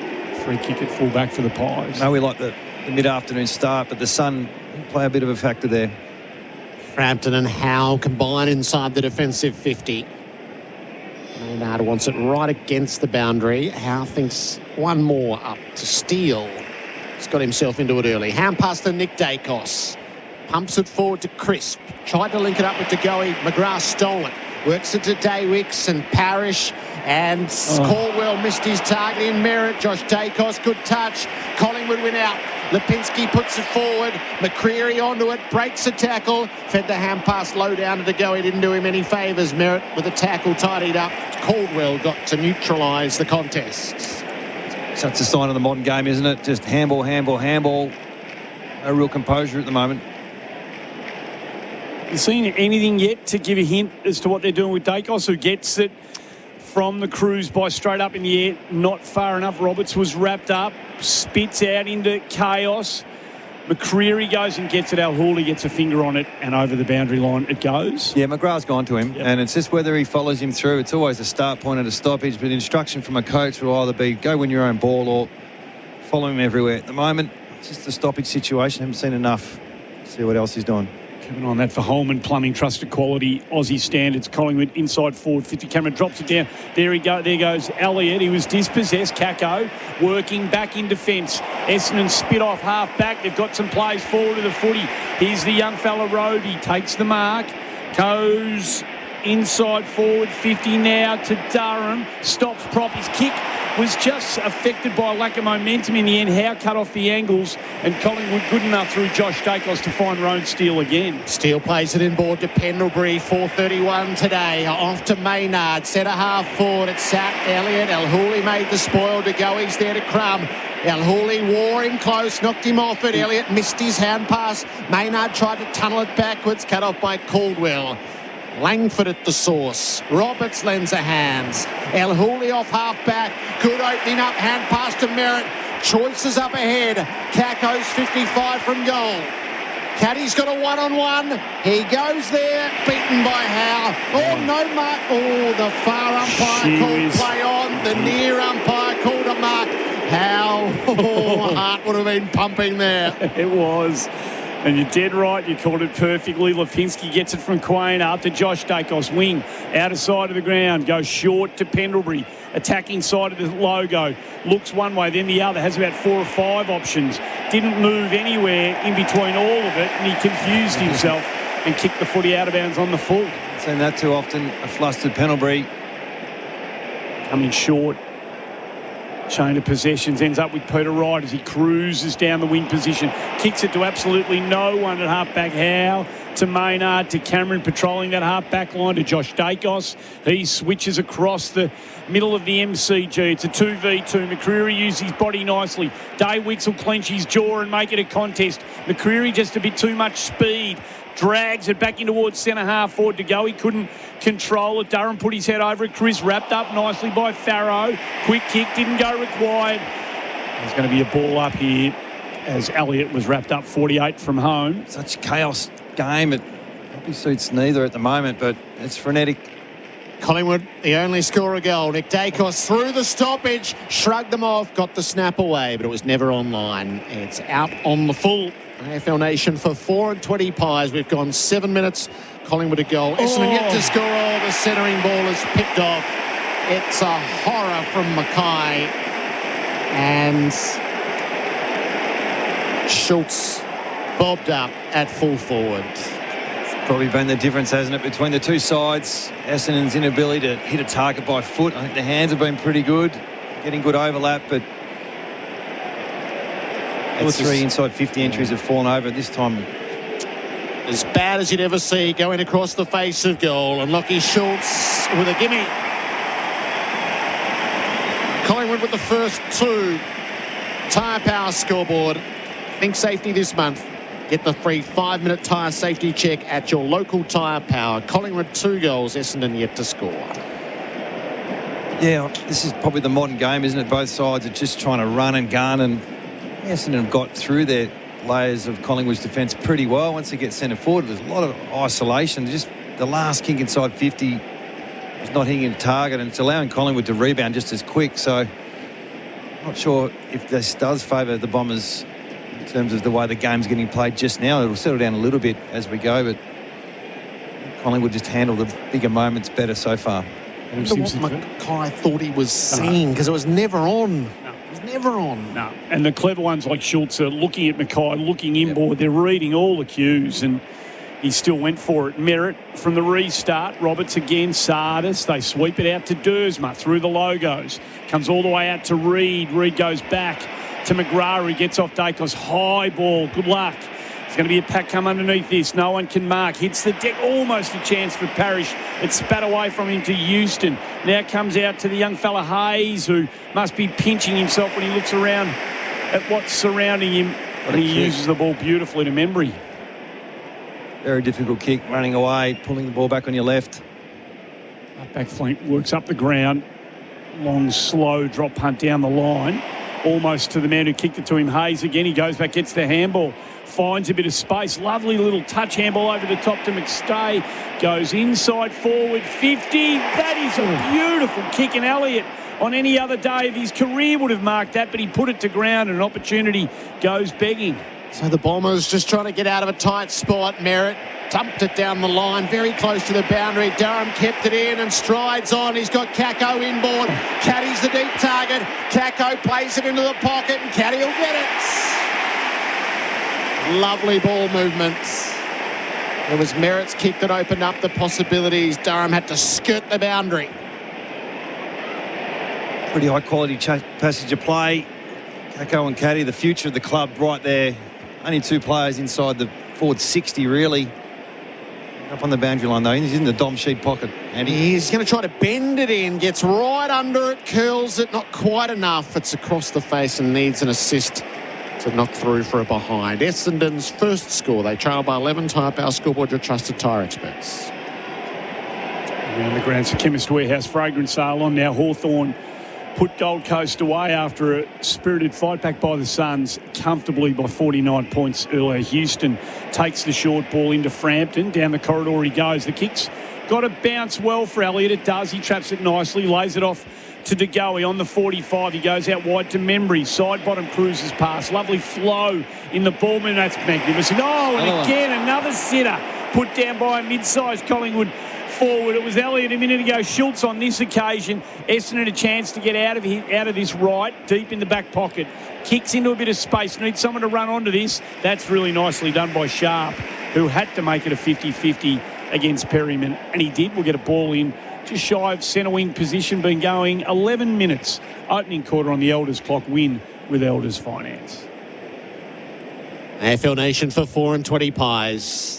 MCG, a splendid sight. Nothing from the ruck duel.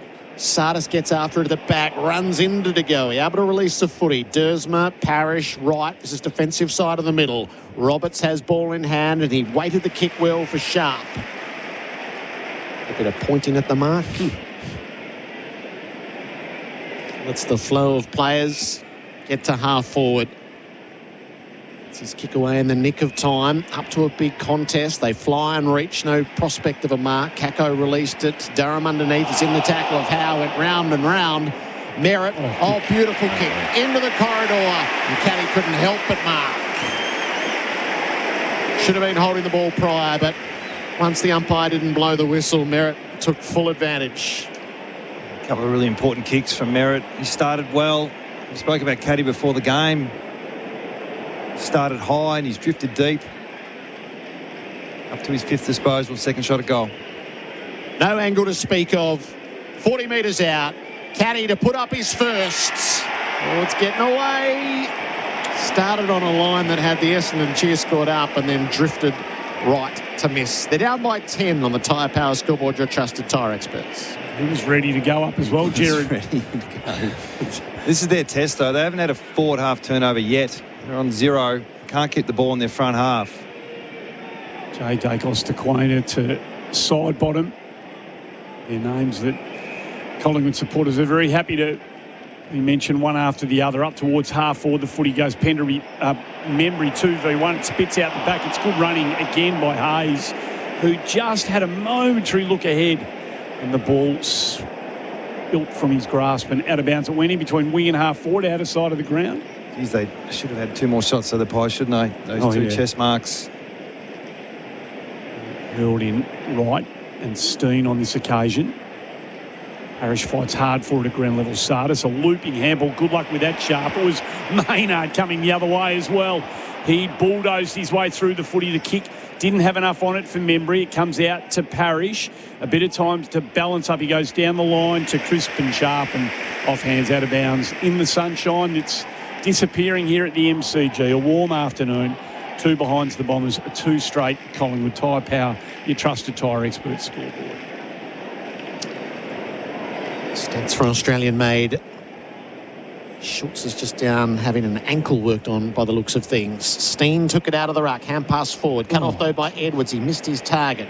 Roberts had to go back and get it. He's inside the defensive 50 by the time he does. Backwards to Reid. Sideways to Langford. Roberts across the face of goal. El Hooley searching for a target. Mackay just snatched it in before McCreery could spoil. And Dersma's the outlet runner. He has a bounce as soon as he got hold of it. Durham up the line. Howe got it out of his grasp by chopping the arm. Quainer kicked it away. The umpire shows a bit of leniency. Yeah, I don't know why he does that. The ball gets kicked. Normally it's just a 50-metre penalty. Pretty hard to decipher. I know the crowd gets in the way, but normally just pay it, don't they? Frustrating when you're a coach, especially if you're Brad Scott. Sam Durham left half forward, and it has allowed the defence to get fully set. Out onto the right boot, he stabbed it to the hot spot. Quaynor takes the mark. Caddy came lurching forward, but there was nothing wrong with the contest. And they spread and go. Collingwood, Josh Dacos is so often the play they want to get the ball in the hands of. In this phase of play, he can't go forward, so he has to go back to his brother. 20 out from goal. He goes back to Josh. Logo, arc of 50, out of sight of the ground, goes corridor now. 2v1, went looking for Anderson, but the kick had fractionally too much on it. Roberts is good. Durham's in the game. What's going on here? He's taking the mark, so he just took his time. Goes to Pryor, back into the side. Dersma, attacking side of wing in front of the interchange gates. Insimo, just a bit of composure about their First ball time. use here. Yep, they've got to turn over a little bit higher up the ground and taking their time. Inside forward 50, the kick didn't have enough on it for any of the forwards. It was May that was coming at it, but Steen stood in the way and took a nice mark. Yeah, they've had the 9 inside 50s for not a lot of system at the moment. A couple of marks on fast break plays. Backwards to Nick Dankos across the face of goal to side bottom. Out now to Frampton, particularly short to Perryman, who turns and goes, kicks down the worn wing. Lipinski going back. Roberts disputed. Ground ball to be won. Lipinski was just hard at it. McCreery missed his hand pass. Everyone just waited a fraction. Membry goes in now. Feeds it backwards to Josh Dacos. Links it up to side bottom. On now to Hayes. Couldn't find the way forward, so backward he goes. Perryman up toward the 50. Elliott got rid of El Hooley. Ball slips to the back. And it is an El Hooley free kick for interference in the marking contest. Hand pass to Roberts, who stood still on the spot. Now across the face of goal to Reid. He's already had 10, if you don't mind, for Australian made. Oh, that's a lovely weighted kick to Dersma, who just had the sit on Steele. Found him nicely. Comes inboard to Sardis, who's looked okay since he's come back into the senior outfit. Goes up to Mayer, who also had the sit on Howe. Couldn't. Mark Parrish cruising by. Just dwelt on the footy up. Maybe wanted the bounce a little bit. Something he just hesitated the moment passed, and Howe saw it over the boundary line. One of those ones when you're confident you'd flush that if you're Parrish and just rip through, but he was hoping more than demanding that ball. 55 out from Essendon's goal. They could just do with one. They've had enough of the play in recent times. If they could put one on the board, they'd feel a whole lot better about themselves. To go, he broke a couple. Quainer. Now they're dangerous through the middle. Crisp thought about the handball to Josh Dacos. Now goes. Langford cut him down. Affected the kick. Got to be a free kick to Al Hawley, who had great body position. And the kick was affected by the tackle. Schultz gave away the free kick, and good stuff from Kyle Langford. I'll be addressing that at quarter time. Collingwood giving away four free kicks in their own forward 50. Just missed opportunities, really. Pies by 10. Roberts is the clearing kicker. Sharp had it knocked out of his grasp by Anderson. Nick Dacos has it, arches the back, runs around Mackay, sets it up into the pocket, just a bit short of the target. Roberts came out. Caldwell lent a hand, so too Langford. Nick Dacos stole it in the pocket, lagged the hand pass into Hayes, over the top, hoping to go, he might get there. He couldn't quite. They're still in at the Pies. Membry's kicker smothered. Dersma and Reid did a great job. Membry fights on. It's released off the last line. Pryor and Sardis and Mackay and Langford and Roberts all had a touch in there to get it out to half back. And what a fly, Caddy. He missed the mark. Didn't quite stick the landing either. Josh Dacos dispossessed. Bit of frantic stuff. Parrish to Edwards. Sharp mown down the tackle. Merritt got it. Kicks it forward. Blackiston's drifted down there. Maynard wears him close. Blackiston got rid of Maynard, never quite got the footy. Maynard tried. Pack descends. Maynard had to push it clear. Roby has a go, had it pinched. Ball loose for a moment. There's a whistle in all of that saying there's a throw from an umpire in the stand. hands, and it's a Collingwood ball. Yeah, there was an umpire 40 metres away from the play, overriding the umpire close to this contest. It sure was, and it was interrupting a magnificent, mad, frantic phase of the game. Now there's another turnover. Langford goes in quickly. Dave Wicks takes the mark. 49 out, directly in front. Good quality start, though, for both sides. Essendon in particular, they've had enough opportunity. They've defended pretty well in their back 50 and haven't quite connected in their front half, but they're up for the fight. He's got a couple of rough edges, this bloke, but he is all heart. He won't shy away from moments, even on a day like this. From 50 out, there's... Edwards trying to block the man on the mark, which is probably circa 2018. He's coming on the wrong side, because David's the left footer. He's coming on the wrong side. Anyway, so from 50, it's a thumping drop punt. He embraced the moment, and he puts the first on the board for the Bombers.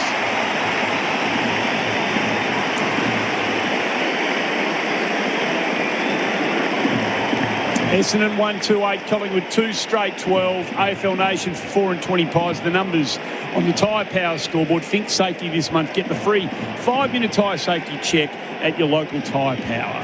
Well deserved. You know, that they're slowly turning the ball over closer to their goals. Essendon have had to do a lot of attacking from their D50, but that particular play come from a turnover right in the middle of the circle, the centre circle, and yeah, the Edwards block, I think the anticipation, the distance may have been an issue and a little bit confusing, but a good start to the game. Both sides would be reasonably happy with how they've begun. He was going to push the bloke on the mark into Dave Wicks's leg. Hoping they called play on. Very on. Bendix breaks, big moment. Bendix, the best known breaks. Archer Day Wicks in game number 10. With the Bombers first. They scrap for the ball in the middle. Pendlebury off the ground out near the wing. Lipinski got it going Collingwood's way momentarily. And on the follow-up, good gather. Hand pass in front of De Goey. Right of passage. Barged away. Unloaded. Kick the goal. Powerhouse stuff from Jordan De Goey. Collingwood with the immediate answer.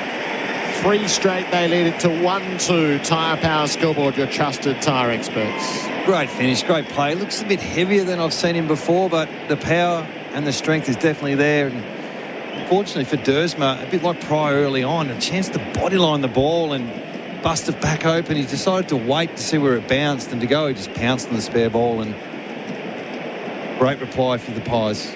You see Dacos having a spell on the bench.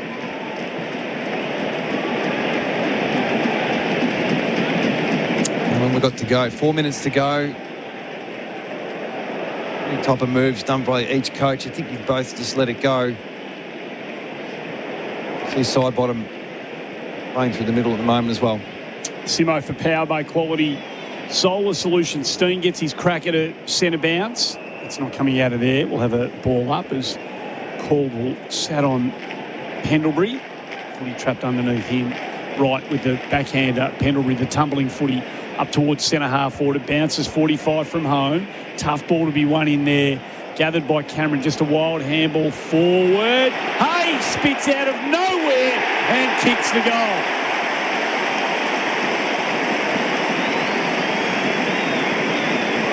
Well, it was just messy, frantic, get it forward stuff from the Pies, and they are on the same page, Simo. It's sort of what they do, and they've got their 4th on the board. Well, it started in the middle with Steen. He's such an aggressive ruckman. He put right on his backside. The very first bounce. He did this at the pit net last week.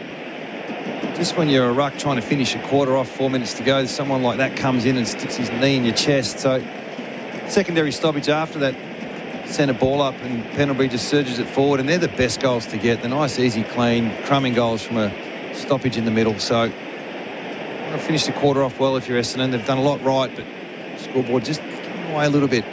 Harvey Norman replay screen. Get 10% in bonus gift cards when you spend $500 or more on selected products. Offer ends Monday. T's and C's apply. Gift card valid for 1 month. Pendlebury wins the clearance in the middle. Kicks the Magpies to full forward. McStay reached forward. Cameron's there. Fed it out the front. Elliott's a chance. Couldn't reach it on the soccer. And Langford picks up the loose ball. Into the back pocket they go. Mackay got it from Farrow. Sends it long down the line. Wright had it spoiled by Perryman. Edwards is there to lend a hand. Nudges it up in the Merritt direction. Needs somebody going by. Finds Kako going forward. Confronted. Got around Frampton. Kako makes the play. Kicks it in deep. Over the top. Day Wicks! What a dawning this is! Archer Day Wicks, the unexpected high flyer. Oh, jeez.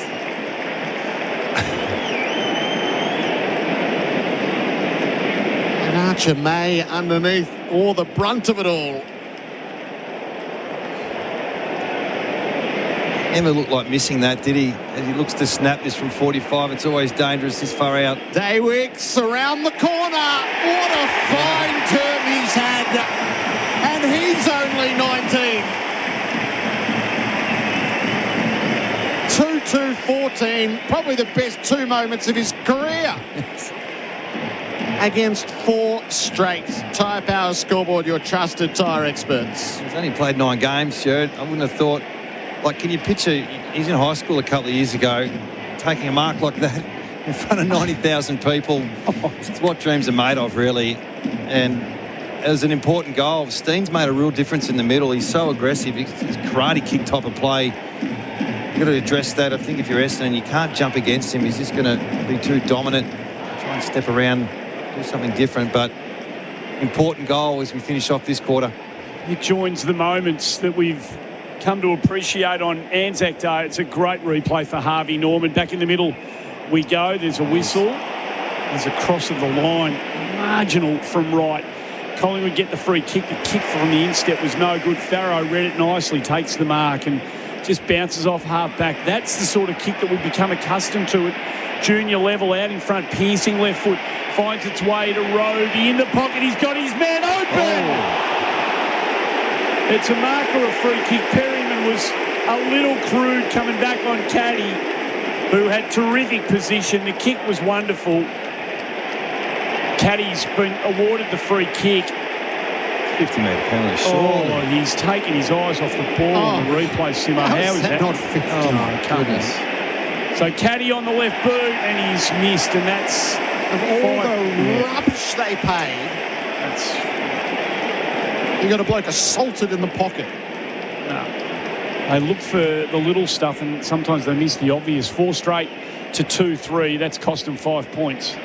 On the way out, Dersma got a hand to it. Lipinski's happy to walk it over the boundary. What are they looking at? What do you think happened there? Caddy takes the mark and gets punched in the face. Yep.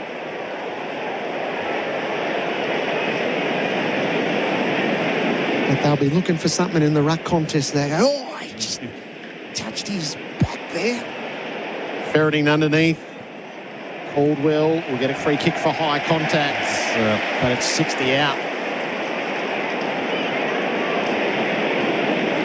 Still a minute and a half to play. Caldwell pumps it up to full forward, short of the targets. Oh, they paid a mark to Perryman or to Frampton. They both think they've got claims to it. It's Frampton's ball. Okay. Across the face of goal. Sure he held that long enough either. There's one last night, very similar to that wasn't paid, which just shows the flip of the coin, some of these moments. I reckon we've already had an early one here today on the outer half-forward flank. So Collingwood shared it around on the last line. Frampton gets it back from Josh Dacos to Quayner now. Shadows.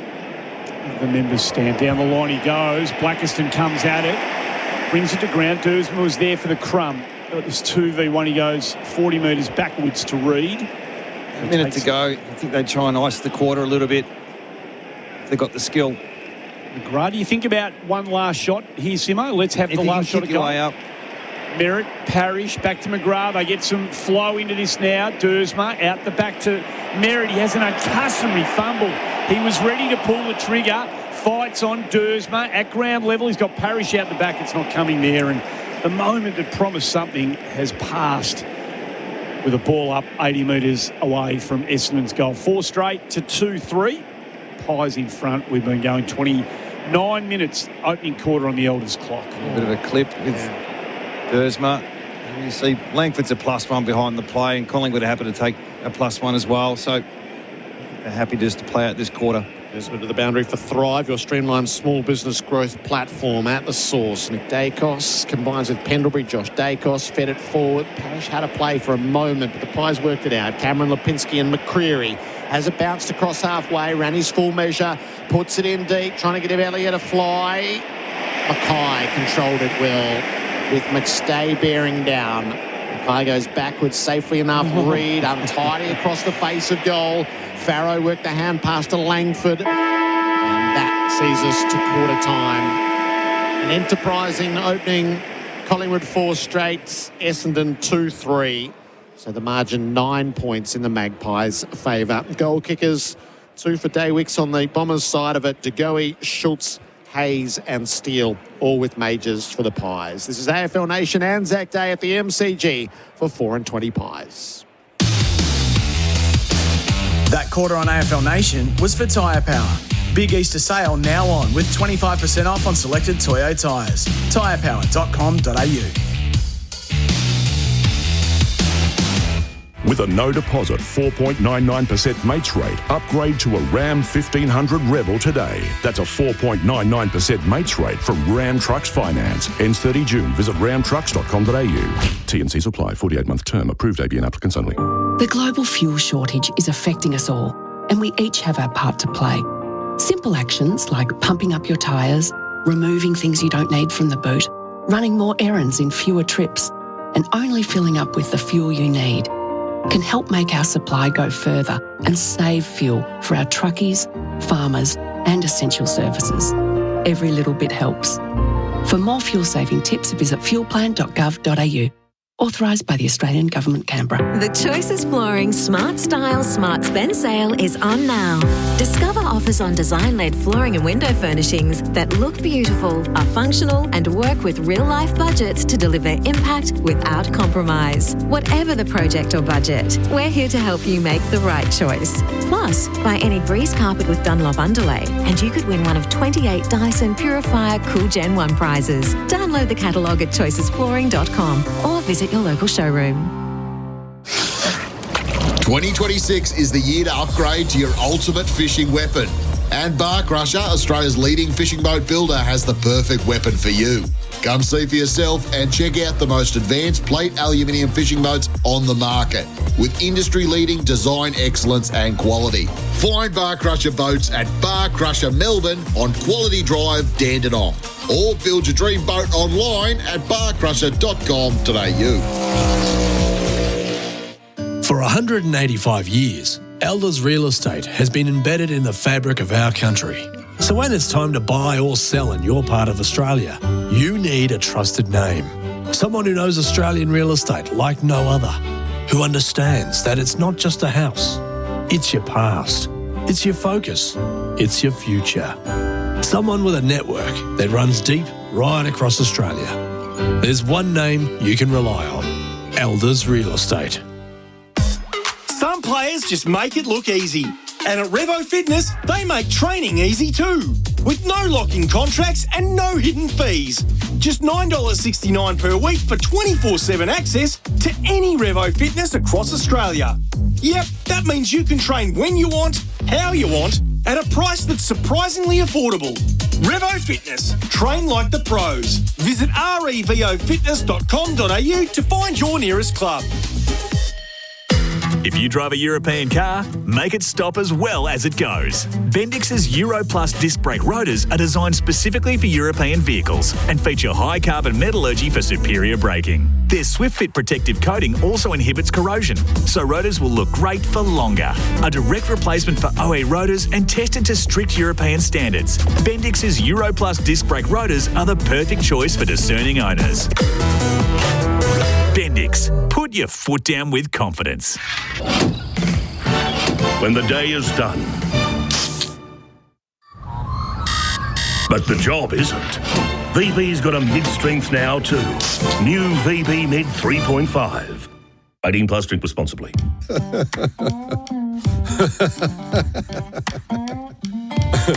The Musso Factory Bonus is available now, where you can save $5,010 on any MY26 Musso, excluding EV models.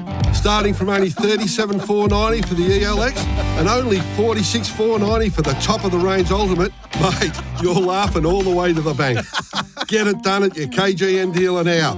KGM, Korean built to last.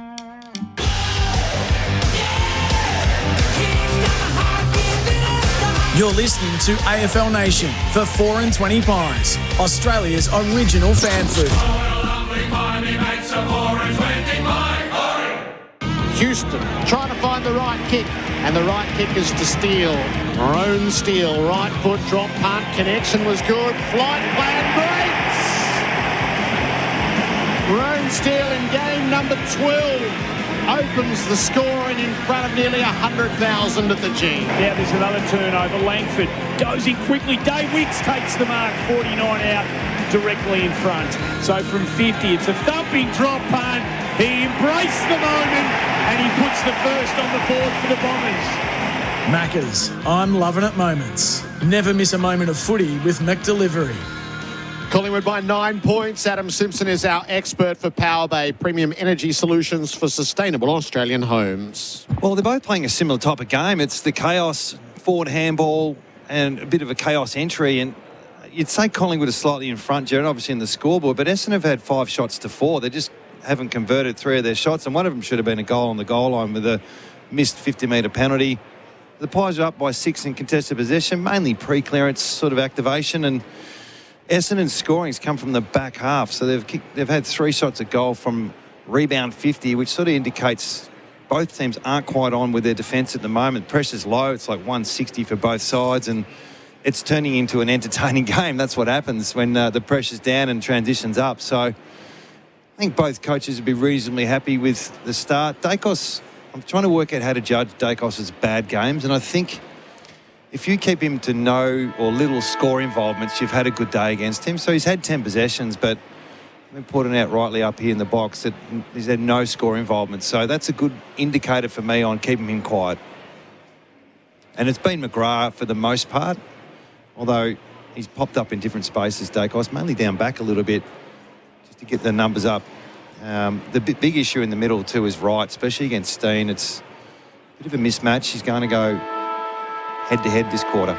Stats for Australian Made Week, May 18 to 24. Second quarter about to get underway. AFL Nation for the 4 and 20 sausage roll. Steen leaps up, knocks it out the side. Nick Dacos, hand pass to Pendlebury, pokes it back out the side. Perryman and Dacos continued on. So Perryman gets hold of it, feeds it to Nick. Confronted, quick of hand to Lipinski. Cuts back inboard, corrects the angles. Played it to Pendlebury.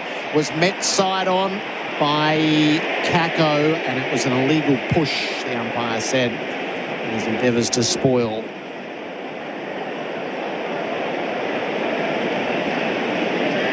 So Pendlebury forward of the middle. Winds it up on the left boot. Cameron was his target. Mackay made the spoil. Ground ball to be dealt with. McGrath has it to Merritt in the spot of bother. He drops it. DeGoey to Nick Dacos, fired it out of the pack. It drifts across the face and through for a behind. Collingwood by 10, the host plus, that's a plus score. So a little change, Collingwood with mate Steen's taking the centre bounces with the aggression and Cameron's rucking around the ground. Roberts quickly into Farrow. Now they inch their way out of defensive 50. Didn't kick it far enough to Langford, Roberts. So looping handball back to Langford, gets rid of Hayes. Gets rid of the second tackle just in time. Caldwell's handball back to Roberts, who drifted forward, missed the mark. Frampton came off his man and met the on-rushing Bomber. And there's a bit of push and shove as the footy goes out of bounds, out of sight of the ground. Pretty evident, isn't it, the way Essendon want to rebound. It's with hands and overlap. Adam Simpson for Power Bay. Quality solar solutions. Ball thrown in. Wright and Cameron. It goes Essendon's way off hands. Lipinski a toe poke. Likewise Parrish. Parrish goes and gets first hands on it. His handball was battered down. Roby goes through and the tackle on Josh Dacos is just a little high. And he takes the free kick. He's been prolific, Josh, early. He used Lipinski, who sent it down beyond halfway. Essendon muster their numbers to it. Farrow, Roberts goes a fair way backwards to Langford. He's got the switch to the near side. El Hooley needs the next link, which is not immediately there, so he takes a 2-bounce run. kicks up the line to a contest. Durham flew very early and it'll cost him the free kick. Edwards always had that covered in the air, so that's for the dummy bag. Now there's got to be... Well, no one stood the mark. They all just peeled off, and that's okay. Houston to Maynard. I beg your pardon. The bloke played last night. Maynard up to De Goey. Maynard's kept on coming here, charging at the 50, stabs the ball a bit too strong for McCreary. Right idea, off hands for a throw in. AFL Nation for the 4 and 20 sausage roll. Plays inside defensive 50 here for Essendon. McGrath watching Nick Dacos very closely for Holman Plumbing. Trusted quality Aussie standards. Ball thrown in, 40 out, hits the deck. Anderson comes through. Elliott's found it hard to get in the game just at the time being side bottom. The quick hand shark by McGrath, just hoists it high out of defensive 50. That better from Durham. Hits it hard, hits the ground running, gives it to Merritt, changes the angles, going to favour Caddy, just needs a bounce now. Frampton can close in, Caddy's still got some space. Hard up on the boundary line, hooks it into the corridor. Good looking kick. And Durham, who started at halfback, drifts at pace forward and takes the mark, and that is outstanding, Simo. Merritt involved. Durham takes a surge chest mark, and it goes from a D50 stoppage to a shot from 25 out directly in front. Another transition piece from your D50. They can't sustain it all day, but it's working at the moment. He can be a little rough around the edges with his finishing, but from 25 out directly in front, he should make no mistake here. In he comes and puts it through. So a big early second quarter goal for Essendon. 3-3-21 the Bombers, 4-1-25 the Pies. 4 points the margin. Host Plus, that's a plus scoreboard. Named Best Super Fun by Money Magazine Finder and Mozo, that's a plus. Issued by Host Plus Proprietary Limited. Check the PDS and TMD at hostplus.com.au. Yeah, it's just a bit of kamikaze from the back half. I haven't seen Essendon enough to know if this is a pattern, but they're definitely taking the game on in the back half. And that forward line looks so open the way they move the ball. No front half turnovers. They've had 2 front half turnovers for the whole game. At the moment, their method is run and gun, which is exciting to watch. It's just exceptional running from Durham. Archie, it is, Gerard. Archie Robson said 16. Do you worry about... Do you do not anything if you're about Archie. the oppo? You do a little bit, but it's not fly's way, really. Collingwood by 4. Nick Dacos on the fly. He hand passes it to Anderson. Merritt, though, wins out. Parrish fumbled the moment past. Josh Dacos speared it forward. Pendlebury, nicks through the 50. Steadies up, takes the shot, kicks it behind. Any other day, that's going through. Slaps his thigh in the aftermath of the disappointment. Pies are up by 5. Host Plus, that's a plus. AFL Nation for the 4 and 20 sausage roll. Farrow short to Roberts. Make it 17 now, if you don't mind, for Australian made. They exit defensive 50. High ball down the wing from Langford. Pack goes up. May just nudged underneath the footy. Fairly, said the umpire Edwards. Rolls onto his left, just tumbles it up to a half-forward. Tough ball for Caddy. Frampton favoured by the bounce. Perryman to Josh Dacos. To Houston. There was aggressive stuff from Durham, who never gives up on the chase. They have to go all the way out to Frampton, who takes his man on. Few heart and mouth, but he did it nicely, Billy. Had balance and poise and knew he had Lipinski down the line, and that's where the footy went. Membry leads up. He takes a mark on the wing. The Goey's trying to be the next link. He was well enough, man. So it's an expansive kick into the middle. High risk. Houston up to meet it. Parrish didn't do enough. Houston kicks inside the 50 and Elliott marks. High risk, high reward football. And inboard he comes to McCreary. Parrish just missed a few opportunities today. It's the third occasion where you go, and it is what it is. You can go harder. You got to go when it's your turn and put your body on the line. That's what this game's built off. What kind of rule changes we see, that's still part of it. Bo McCreary steadies himself in the news prominently during the week. He lets fly from 51 and kicks it like $1 million commodity.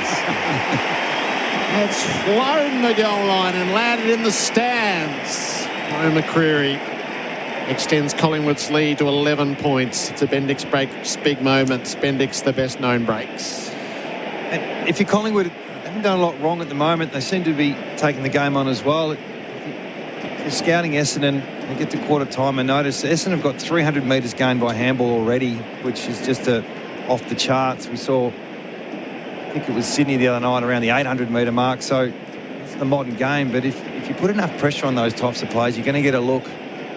Come back through the corridor on that particular occasion. Parrish misses an opportunity to knock over Houston and misses it, and then it costs them a goal in the end. 8 minutes gone, second quarter. Elders clock. You can rely on Elders. 11 points the margin. Wright and Cameron, neither really. De Goey fights hard. McGrath just steals it from him. Gives it to Sardis. Into the pocket he goes. Kid's got a bit too much on it for Durham, who's coming out of the goal square momentarily. Roby over the top. Shark by Houston.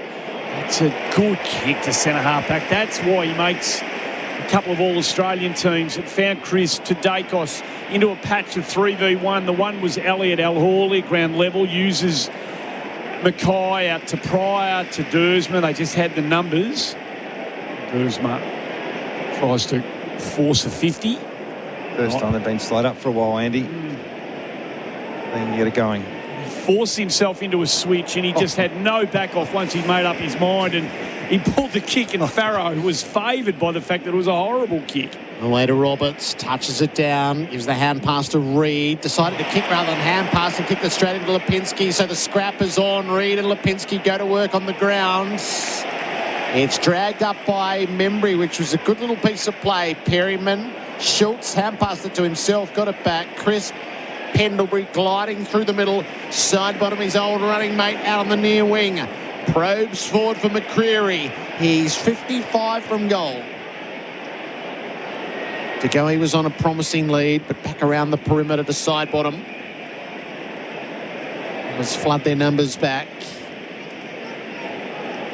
Side bottom holds up.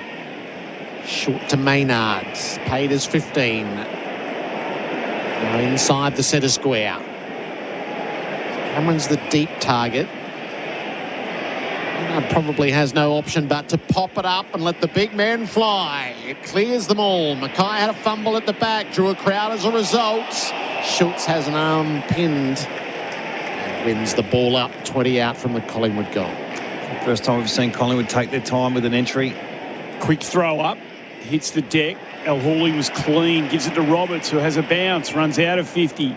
Little short left footer to a 2v2. Mays, one of the two Bombers. Quainer at ground level just was superior. Perryman wrapped up. Got the handball to Houston. As being tackled, Quainer leaves it behind. Houston goes back and gives it to his good mate, Josh Dacos. Around the body he goes up towards half forward. Cameron in front, right with the spoil. Kills it towards the boundary line, and it eventually finds its way across. The game settled a little bit the last 3 or 4 minutes. Fatigue will kick in at some stage. Coaches and players need to go to different modes throughout the game, so we've just seen the start of a new mode. 5-2 to 3-3. Host plus, that's a plus scoreboard. Whistle, free kick, Collingwood. Cameron had planted himself in front. Right reaching all around. Cameron on the worn wing. Clear blue skies, sunshine lights are on in anticipation of fading a little later on. Up to De Goey. Tempo phase from the Pies. Points and kicks into the channel. Schultz, a sprawling mark. Well constructed by Collingwood. Great play. If you're Essendon, you're disappointed. You've got 18 players there to stop that particular mark, and that's why these players don't get into the game. Here we go. And pass to Nick Dacos. Let's fly from 50. He's pushed this right. So he's got 3 behind. Well, he's only had 3 score involvements. They're all been his own. 12-point margin in the Pies' favour. Schultz had that kick in him, I reckon, but Roberts goes into the corridor just legally to McGrath. Back to Roberts. I think McGrath wasn't expecting the whistle. Now we've got a free kick against for illegal disposal. And it's going to be Lockie Schultz again doing Lockie Schultz things. He's pulled up a bit proppy here. Was getting assessed, as you mentioned, as we see Houston dagging around for a handball. That angle, so that's a lovely looking kick from Houston. Just drifts a bit right to left, and Schultz is clearly feeling that left ankle. We'll keep an eye on that. He's trying to get back into the zone. Just run off the ground, son. It's madness. 5-4, 34, 3-3, 21 host plus. That's a plus scoreboard. Into the back pocket again from McGrath. So this is where they were buried previously.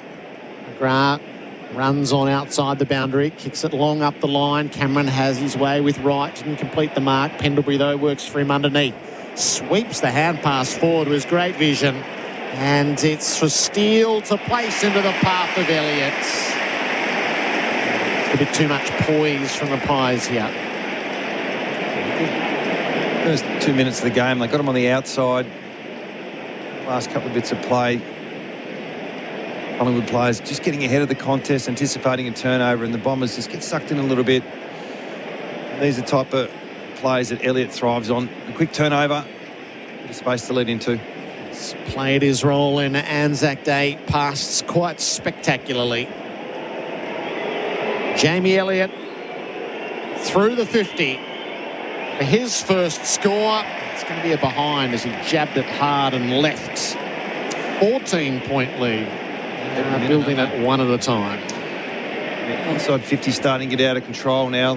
22-14 in Collingwood's favour. The handball game's gone a little bit. They've defended a lot better this quarter, Collingwood. Yeah, just letting them off the hook a little bit with these misses, though. Pryor down the line to Edwards. Pushes up, takes the mark. Just shy of the wing, out of sight of the ground. MCG almost completely in shade now. Again, you're right, Simo. It's very kick marky now. That's a poor kick from Edwards off the side of the boot. Anderson couldn't mark, but Chris was there to read the crumb. Pendlebury puts it out of the path of Schultz, who moves okay now. Puts a bit too much on the kick. Al Hawley was suited by that. Lovely spoil.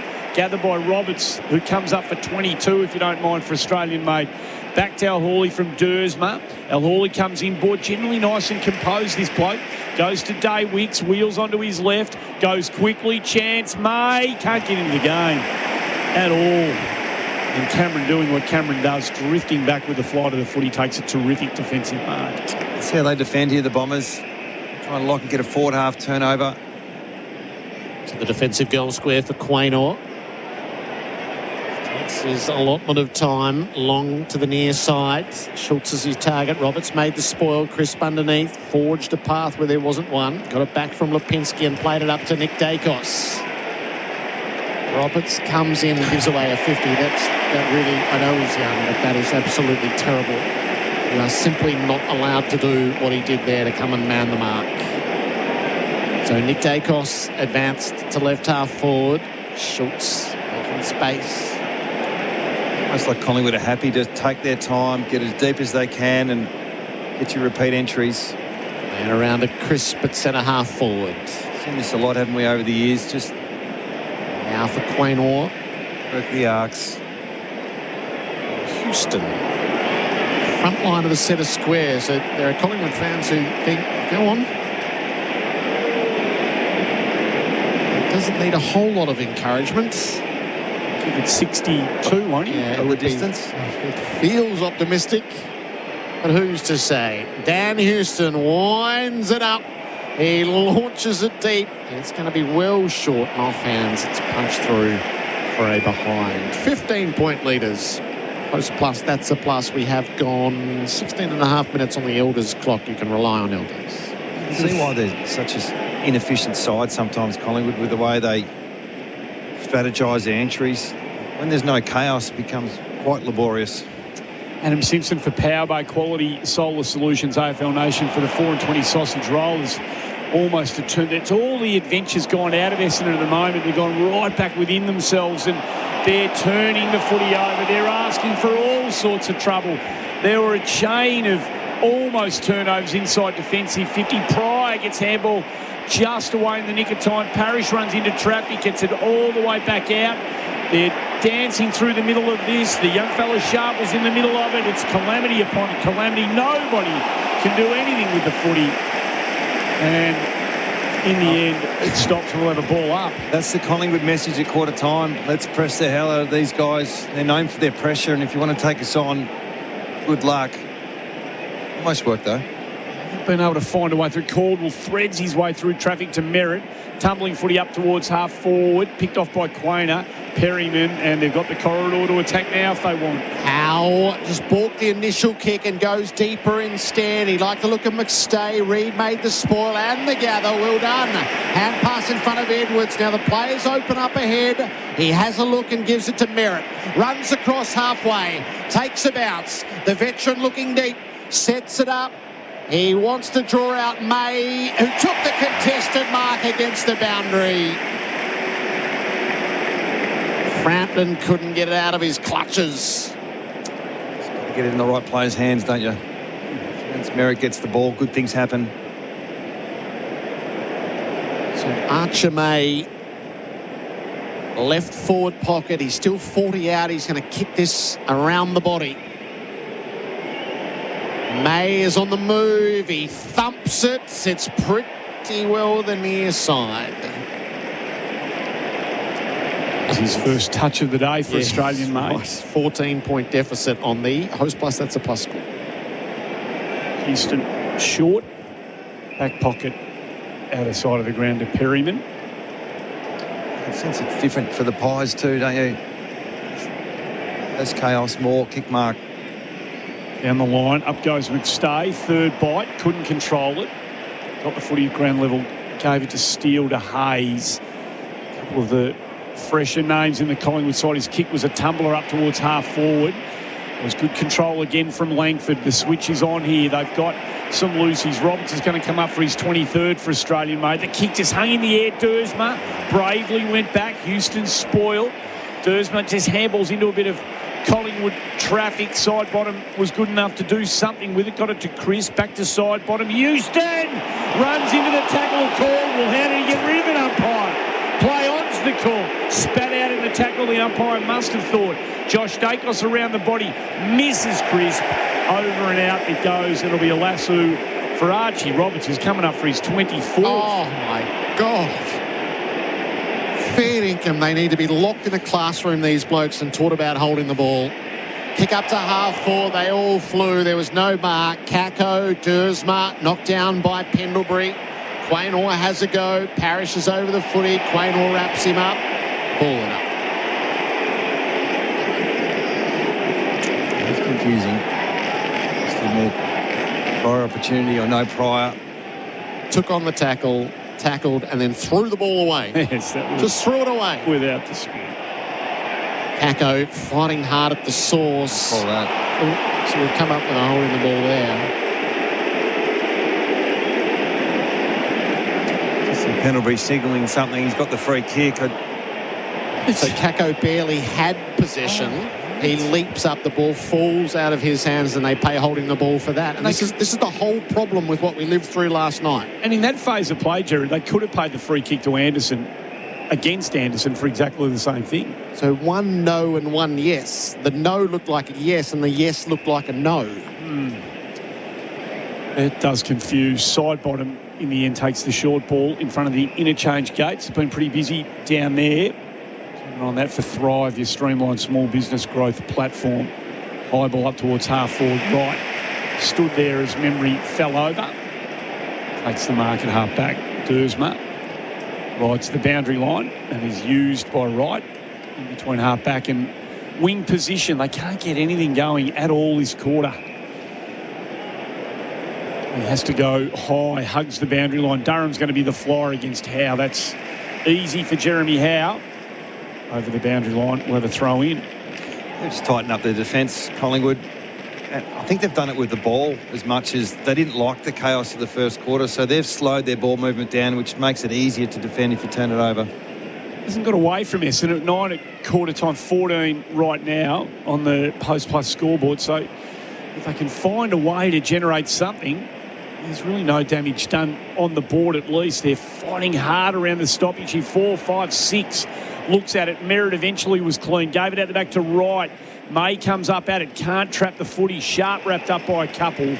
No prior there. Ball doesn't come out. We'll have a ball up. 65 out from Essendon's goal. 5-6-36 Collingwood, 3-4-22. 22 minutes gone on the Host Plus scoreboard. Right, fed it out the side. Did he hand pass it? I think he did. So under the lasso, it's a Collingwood ball. Dacos steers it inboard. It hung for a while. Kako got a hand to it. Roberts is onto it. Hand pass to Dersma. Worked it around to Caldwell. Now to Parrish. Tosses it up inside the 50. They need a mark. Sharp was up. Maynard chopped the arm or pay the mark. It's Sharp's ball.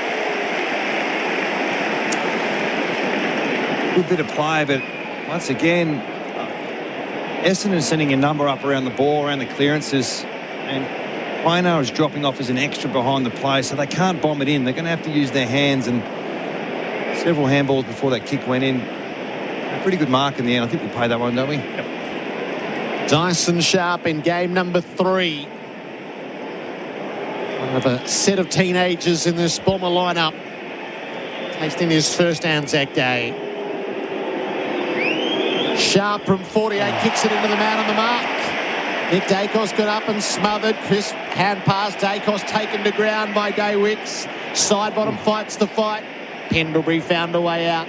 Howe close to the boundary. Quaynor, Perryman, Maynard stabs it up the line. Just not quite enough to find the target. Bounces off a knee and goes over for a throw in. 24 minutes gone of the second term. It's Collingwood by 14 points. Probably not done that since under 12s. Unfortunately, picking the man of the mark when you're having a set shot in front of 90,000.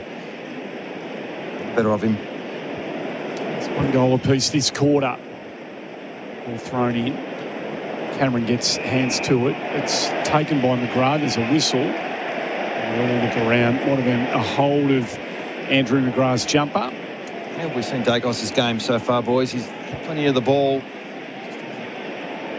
Busy, but not as effective, maybe. Inside forward 50. Howe flew early. Got a spoil to its side bottom, wrapped up by Daywicks.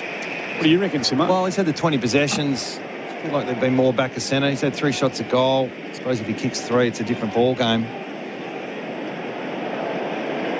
35, 40 out from the Bombers' goal. A lot of goal front activity this quarter. Chance Durham wrapped up straight away. Ball spits out. Picked up by May. Snapped around the body. It's tracking, but Frampton had good eyes on the footy. Drifted back, took a good mark, gave it to Pendlebury in the defensive goal square. Now they exit. Pendlebury goes across that goal square back to Howe, and he will go to side bottom. A minute and change to go in this half. Only 1 goal each in this second term, which hasn't hit the heights. Chris pokes it over the top to De Goey. Collingwood at left half back and wide out. He's in board for Pendlebury. Taken 35 uncontested marks. Gerard, that's the reason why you get a game like this. Now and back to Pendlebury.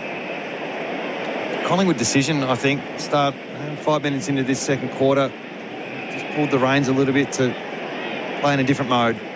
Side bottom. It's backs away, last year's medalist. Couple in his collection. Happy to soak up as many seconds as is allowed. Nick Dacos pumps it out the side to Maynard. He'll cross halfway.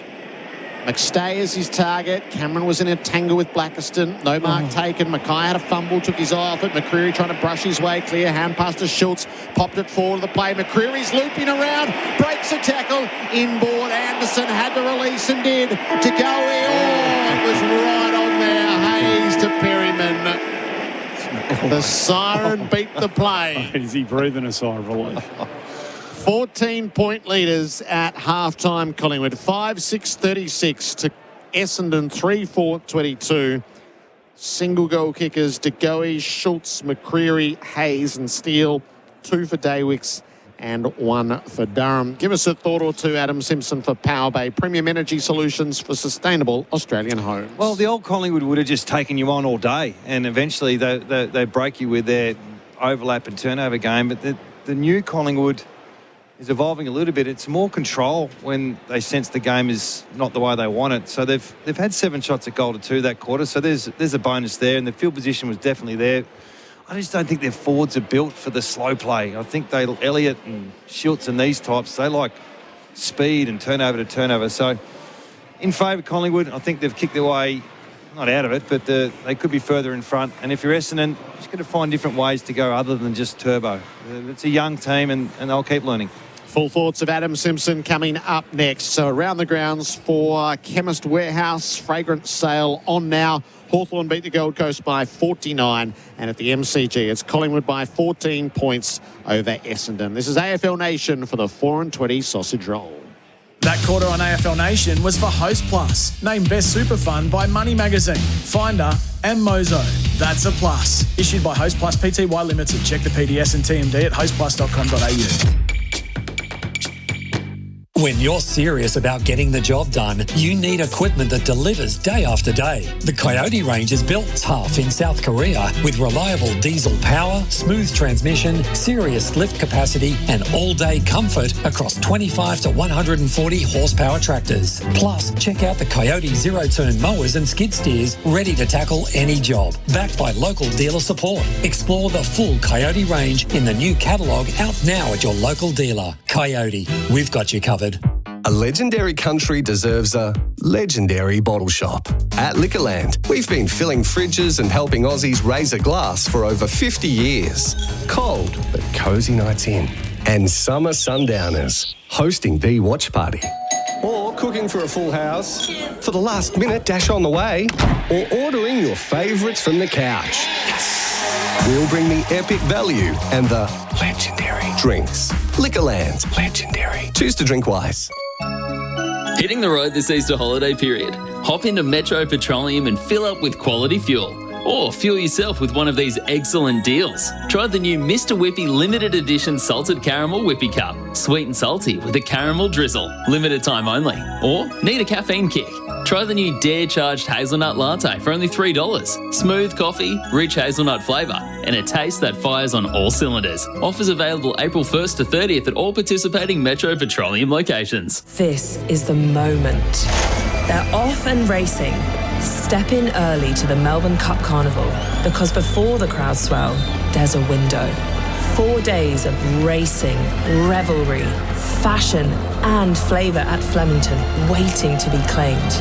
Early bird tickets are now on sale from $25. A fleeting offer. A very good idea. Fancy a gallop? Book now at vrc.com.au.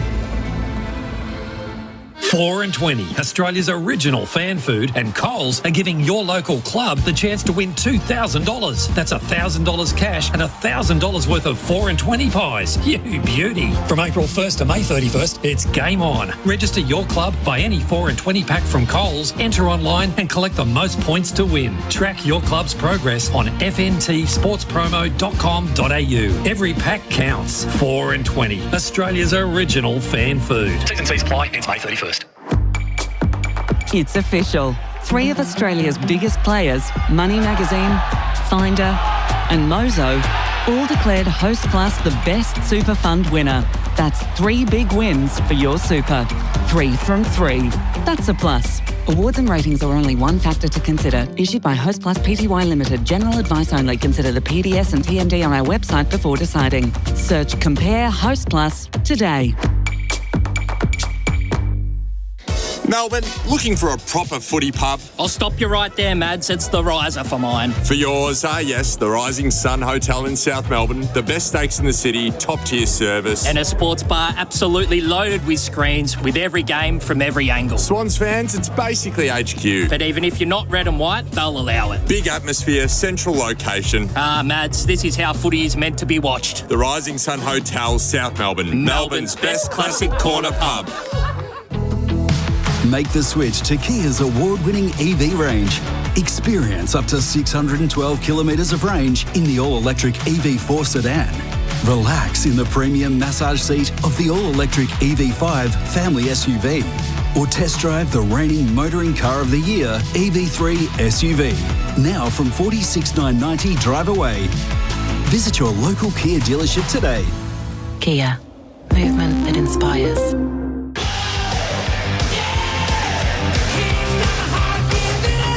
You're listening to AFL Nation for 4 and 20 Pies, Australia's original fan food.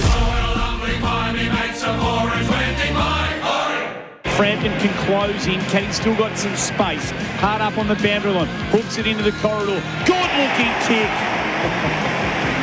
And Durham, who started at halfback, drifts at pace forward and takes the mark, and that is outstanding, Simo. He should make no mistake here. In he comes and puts it through. So a big early second quarter goal for Essendon. Expansive kick into the middle. High risk. Houston up to meet it. Parrish didn't do enough. Houston kicks inside the 50 and Elliott marks. High risk, high reward football. And inboard he comes to McCreary. It's fly from 51 and kicks it like $1 million commodities. It's flown the goal line and landed in the stands. McCreary. Maccas, I'm loving it moments. Never miss a moment of footy with McDelivery. 1-6 to 1-1 for the quarter, and it was by virtue of those 5 points that Collingwood extended its quarter-time lead from 9 to 14. Half-time here at the MCG.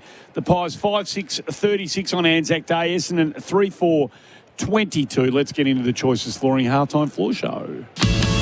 The Halftime Floor Show for Choices Flooring. Beautiful floors, smart choices. Win a Dyson Daily. Choices Flooring, smart style, smart spend. Adam Simpson's our expert today, Simo. Good luck. Good luck pulling this apart at half time. What's the blueprint for this? Why has it played out the way it has after a really industrious first quarter? Well, I'm just trying to figure out and we've seen Collingwood do this before, so it's somewhere in their kit bag where they feel the game is not the way they like it. They go to a certain mode where it's, if they're going to give you uncontested marks, take it. Yeah. And if they're folding back, well, we'll build our way up and we'll kill you with 1,000 cuts. But the inside 50s that quarter were 10-6, so it just went to rubbish in that second quarter. It was a really entertaining first quarter because both teams transitioned. Yeah. And it was with 4 to handball. I think Collingwood up around 300 metres game with handball, and so were Essendon. And clearly, Fly didn't like that at quarter time. And it was, guys, when you find moments to build the ball up, we can defend better if this turns over. So, yeah, maybe Collingwood blinked and decided to pull back a little bit, because I thought they were the better side in the first quarter. They just handled the moments better, but they, for whatever reason, decided to pull back a bit, and they've kept, Essendon to 6 inside 50s. So it's a winning strategy. It's just hard to watch. I guess if they would say if their 1-5 was 4-2 for the quarter, then tick. Yeah, that's right. Yep. So and I'm sure they were thinking the same a few weeks ago when they played Fremantle and they had 65 inside 50s, but you only kicked the 8 goals. So Elliott can't get into the game if it's just that type of football. He needs the back half, turnover, Dacos through the middle. He needs the 50 to himself. And we saw that in the first quarter. Both sides had open forward lines and it was exciting to watch. And then the second quarter, we think it's probably Collingwood decided to go, no, we this is not going the way we want. We want to beat you a different way, which is interesting because Essendon probably only have one way. So if you're a coach and you're thinking from a strategy point of view, you're going to have to beat us in a different way, and we know Essendon can't do it. Well, we're just going to win a bit ugly today. So if it stays like this, if Essendon doesn't do something to change it up, can they win? No, they've just got to keep. So the best teams just keep enforcing their way. If this handball chain for today is what they went in a plan with, it's falling in the wrong player's hands. Yeah. If it's in Merritt's hands, she's all good. Yeah. When Mackay gets it, there's a turnover coming. So, unfortunately, they just don't have enough quality players in that back half that can make it up as they go, because it's a high risk, high reward type of play, isn't it? When you see them handball, and it either gets through and looks fantastic, or it turns over and you got to deal with the consequences. So, to be honest, I think Collingwood would be reasonably happy. They go into the half, 11 shots to 7. They dominated field position for a good portion of that game. Dacos and Pendlebury have been down with their efficiency. It's been a bit odd to see that type of play from them. Dacos has only had the 3 score involvements, and they're all been his own. So is that a win, I suppose? He's had 20 possessions. It's hard to know. Is it 61 between Pendlebury and the 2 Dacos brothers to half time? Feels like, well, they're the architects. That's going to propel Collingwood to a profoundly strong position at half time in just about any game. But far from that. If you think the game's going to go to another level, it's probably Collingwood that will take us there. At the moment, there's some of the young, exciting players for Essendon. I mean, Day Wicks has had a great first half, in particular the first quarter. He was heading towards the medal there for a little bit. It was a really good play. Unfortunately, there's a couple of players for Essendon who've just found a little bit wanting on the big stage. I don't think, Mackay's had a great first half. I think Dersman's had some moments, and unfortunately, Parrish on several occasions has just missed the moment to actually impose himself physically on the game. You mean in the mention of those three, they're leaders of this footy team. So the Australian-made smart play for Australian-made week, May 18 to 24.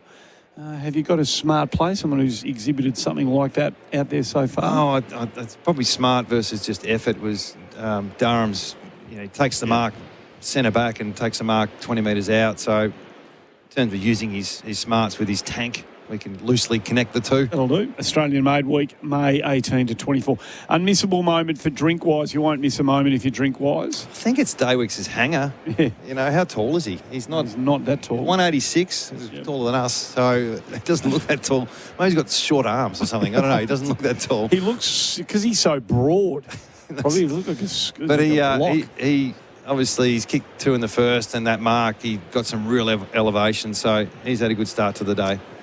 We've got a tackler for the day for Bar Crusher Boats. Tackle your next fishing adventure in a Bar Crusher. Well, it hasn't been a high-pressure game, has it? Coldwell's had 4 from a tackle point of view, but the pressure's been around the 160. Andy, it just has not been a finals type of game. It's a finals atmosphere, but I think we're not seeing the best of both these sides dealing pressure. Archie Roberts, what do you made of his going 25? He's making it look pretty easy out there. Have you got a read on how influential he's been? Whether you need to do something? He's heading for 50. He is. I think he does it in an honest way. I don't think he's trying to peel off. I think he just turns up and he knows when to win the ball, and I think he's in the right spot. Obviously he was trialled up the ground at certain stages. I think McGrath's better off where he is, and if McGrath's part of the reason why Dacos is not as efficient, it's a pretty loose connection to the two. But yeah, he's had the 25 possessions. Extraordinary. But he's had 3 contested. Yeah. So there's obviously a role there that doesn't involve putting your head in the trough. Our travel partner is Signet. Stay powered 24/7 with Signet AFL power banks. Watching the footy from home. Don't forget, open the SEN app and use SEN Sync to match your TV with our AFL Nation broadcast for Australian made. We've mentioned already that the week that we're living through up until, yesterday actually, was Australian made week. Focus on that logo. UFC Fight Night coming up. This is right up Benny Lyons' alley. Della Maddalena, I hope I've got that right, versus Prates. Just the one name for Prates, is it? Doesn't have a Christian name or a surname, just goes by Prates. Well, that's coming apparently, and UFC Guru's one of those, Simo? You're UFC man? No, I've drifted off. Yep. I'm just looking at Dacos' impact on the game. Saturday, May 2nd from 6 p.m. exclusive to Paramount Plus. This has been the Halftime Floor Show for Choices Flooring. Beautiful floors, smart choices. Win a Dyson daily. Don't forget AFL Nation for 4 and 20 pies. Go grab yourself one before the second half starts. Australia's original fan food. Pies fan. Get going. Sorry, just on Dacos. So he's the 22nd rated player on the ground. Yeah, at the moment. So sorry, I've interrupted the no sponsors, but Roberts is the number 1 ranking. So there's a bit of an indication. Don't forget, Pies fans, head to the fan zone outside the G next Thursday night to check out the Crusader Caravan that you could win. As we go to the break, the goal of the day so far for Beaumont's, where bathrooms begin. The goal of the day for Beaumont's. Discover hard flooring at Beaumont's. Hybrid, timber and laminate for every home and budget. Hand pass in front of De Goey. Rite of passage. Barged away. Unloaded. Kick the goal. Stuff from Jordan De Goey. Collingwood with the immediate answer.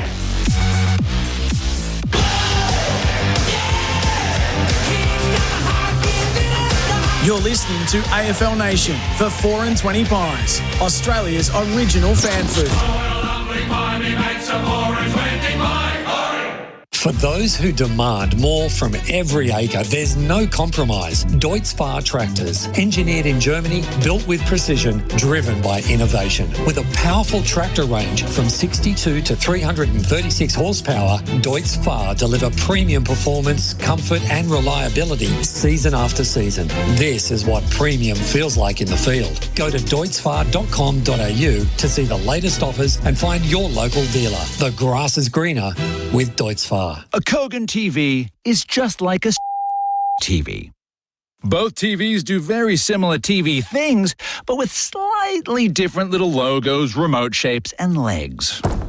One's a Kogan 55-inch LED 4K Smart Google TV. The other TV costs an arm and a leg. Get what you want for less.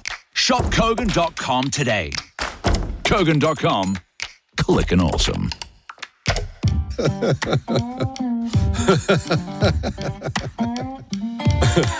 Musso Factory Bonus is available now, where you can save $5,010 on any MY26 Musso, excluding EV models, starting from only $37,490 for the ELX and only $46,490 for the top-of-the-range Ultimate. Mate, you're laughing all the way to the bank. Get it done at your KGN dealer now. KGN, Korean built to last. A legendary country deserves a legendary bottle shop. At Liquorland, we've been filling fridges and helping Aussies raise a glass for over 50 years. Cold, but cosy nights in. And summer sundowners, hosting the watch party. Or cooking for a full house, for the last minute dash on the way, or ordering your favourites from the couch. Yes! We'll bring the epic value and the legendary drinks. Liquorland, legendary. Choose to drink wise. So, have you had anything to drink? Yeah, but only a couple. And I ate a big meal. Okay, breathe into the device, please. One long continuous breath. I also drank plenty of water. And I'm a pretty big guy as well. Okay, you've blown over 0.05, so I'm going to need you to step out of the car. I'm not going to lose my license, am I? I didn't drink that much. Stop kidding yourself. If you drink, don't drive. A message from the TAC. This footy season, kick a winning goal and get the chocolates. I mean, get the power with Tyre Power during the Big Easter sale. Champions for road safety for your family. No matter what vehicle you drive, for your new tyres and value pricing, go and talk to Australia's #1 team in Tyre Power. This month, get the equivalent of 25% off when you buy 3, get 1 free on selected Toyo passenger and SUV tyres. Visit your Aussie-owned local independent Tyre Power dealer this month. Big Easter sale now on. tyrepower.com.au. Ready for your next big adventure? It starts at the first ever Cranbourne Caravanning and Adventure Leisure Fest. Discover hundreds of caravans, campers and camping products, exclusive show deals and endless inspiration for your next escape. It's a fun day out for the whole family. Tickets from just $13 and kids under 15 and parking are free at the Cranbourne Caravanning and Adventure Leisure Fest. Start here, go anywhere. Cranbourne Racecourse, May 8th to 10th. Tickets at caravanshow.com.au. If you love a country pub, you'll love the Ultima Hotel in the heart of the Mallee. This classic country pub is located in the town of Ultima, just down the road from Swan Hill.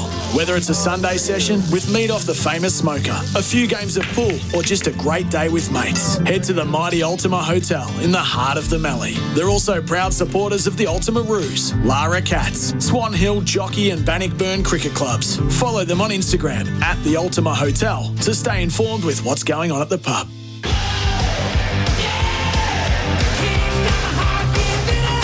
You're listening to AFL Nation for 4 and 20 Pies, Australia's original fan food.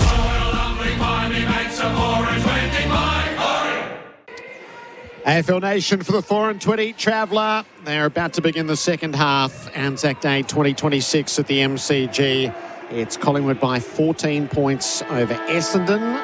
Durham was under vet's inspection as they came back out. Spent a long time with the physios, but he's right to start.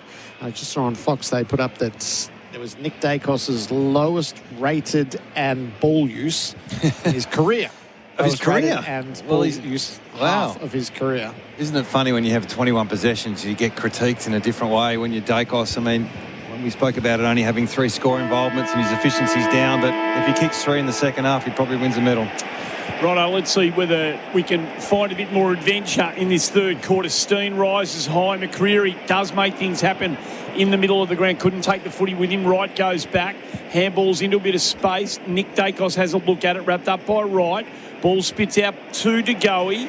Finds some room. Gets it to Nick Dacos. He was tackled, got the footy away just in the nick of time. Houston lays it out to Josh Dacos. Pendlebury, they keep racking up. Nick Dacos again just keeps coming back to the footy. Had a bit too much on it for Elliott as they go forward. El Hawley out the back. His handball was battered down by Crisp. Living by the sword a little bit. He's right. Has an opportunity to surge the ball, but they've been instructed today just to take it on with hands, and it turns over and results in an inside 50 for Collingwood. Simo for Power Bay. Deep into attack immediately in this third quarter, Collingwood. Cameron lays it down. Chance for Elliott around the body. Kicks the goal. Misses. Bounced the wrong side of the post. He's having that sort of season at the moment. 5-7-37, Collingwood 3-4-22 on the Deutz Fahr Tractors scoreboard, the Bombers. Well, he's got to get his own avenues with the way Collingwood play. It's not as free-flowing as it used to be. Oh, Chalk Roberts up for another. He's kicked that perilously close to the boundary, and Blackiston had a knockdown of his grasp for a throw-in. And he feels a little bit like the second quarter we saw, where just the game slowed a little bit, hasn't it, boys? It hasn't quite lifted to the pace we wanted in that first 10 minutes. There's a lot of schooling going on in the Essendon rooms. I wonder what Brad Scott has given them to try to pick their way through this sequence of hand passes. Roberts over his head to Merritt. Open forward setup. Caddy one-on-one with Frampton. Frampton brought Caddy down. Ball loose in the back. Caddy should be able to get there. Doubles back once and twice, trying to run the arc. He's got the snap away. Oh, that's brilliant. That's brilliant, Nate. How did he kick that ball that far? He's lucky he did. Highlight of the day, because he brought a flamethrower with him before he kicked the goal.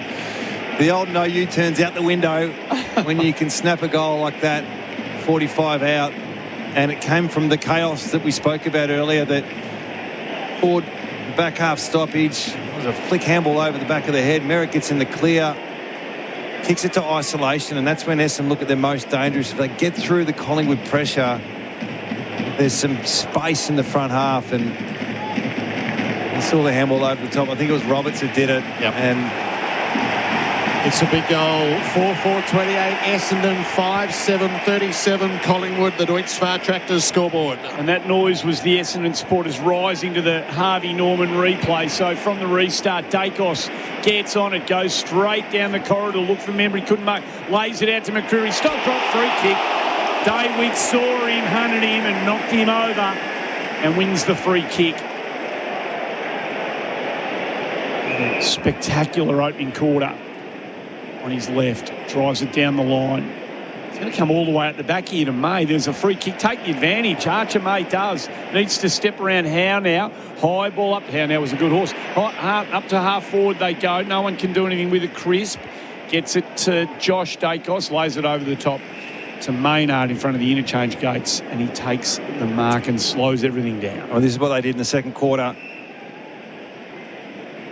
Maynard punches it hard onto the chest of Crisp. No one standing the mark, so he could roll and go.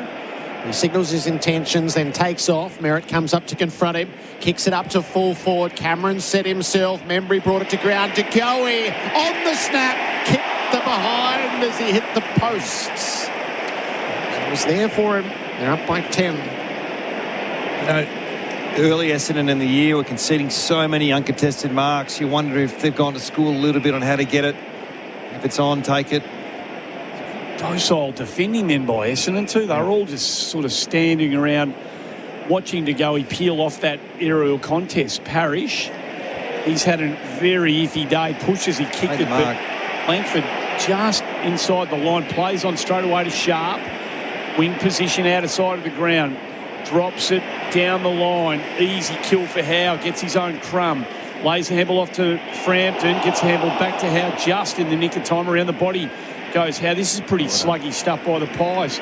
Sharp went backward to spoil, but it goes all the way back to Collingwood Schultz. But then the kick that he got from Lipinski was poor, and it's not the 15. It wasn't a 15, and DeGoey didn't stick the tackle on McGrath for fear of giving away a 50. Turnover comes regardless. McCreary knocked it to DeGoey. Hand pass to Pendlebury. Sidesteps one way, came back the other, kicked the goal. Magnificent Scott Pendlebury. With the game record in his sights, he's still got those beautiful moves in slow motion. And Collingwood repel again. 6-8-44 to 4-2-28. The Deutz Far Tractors scoreboard. All class there. He's been a bit down today as well with his efficiency, but he's had the ball. He's had the ball a lot.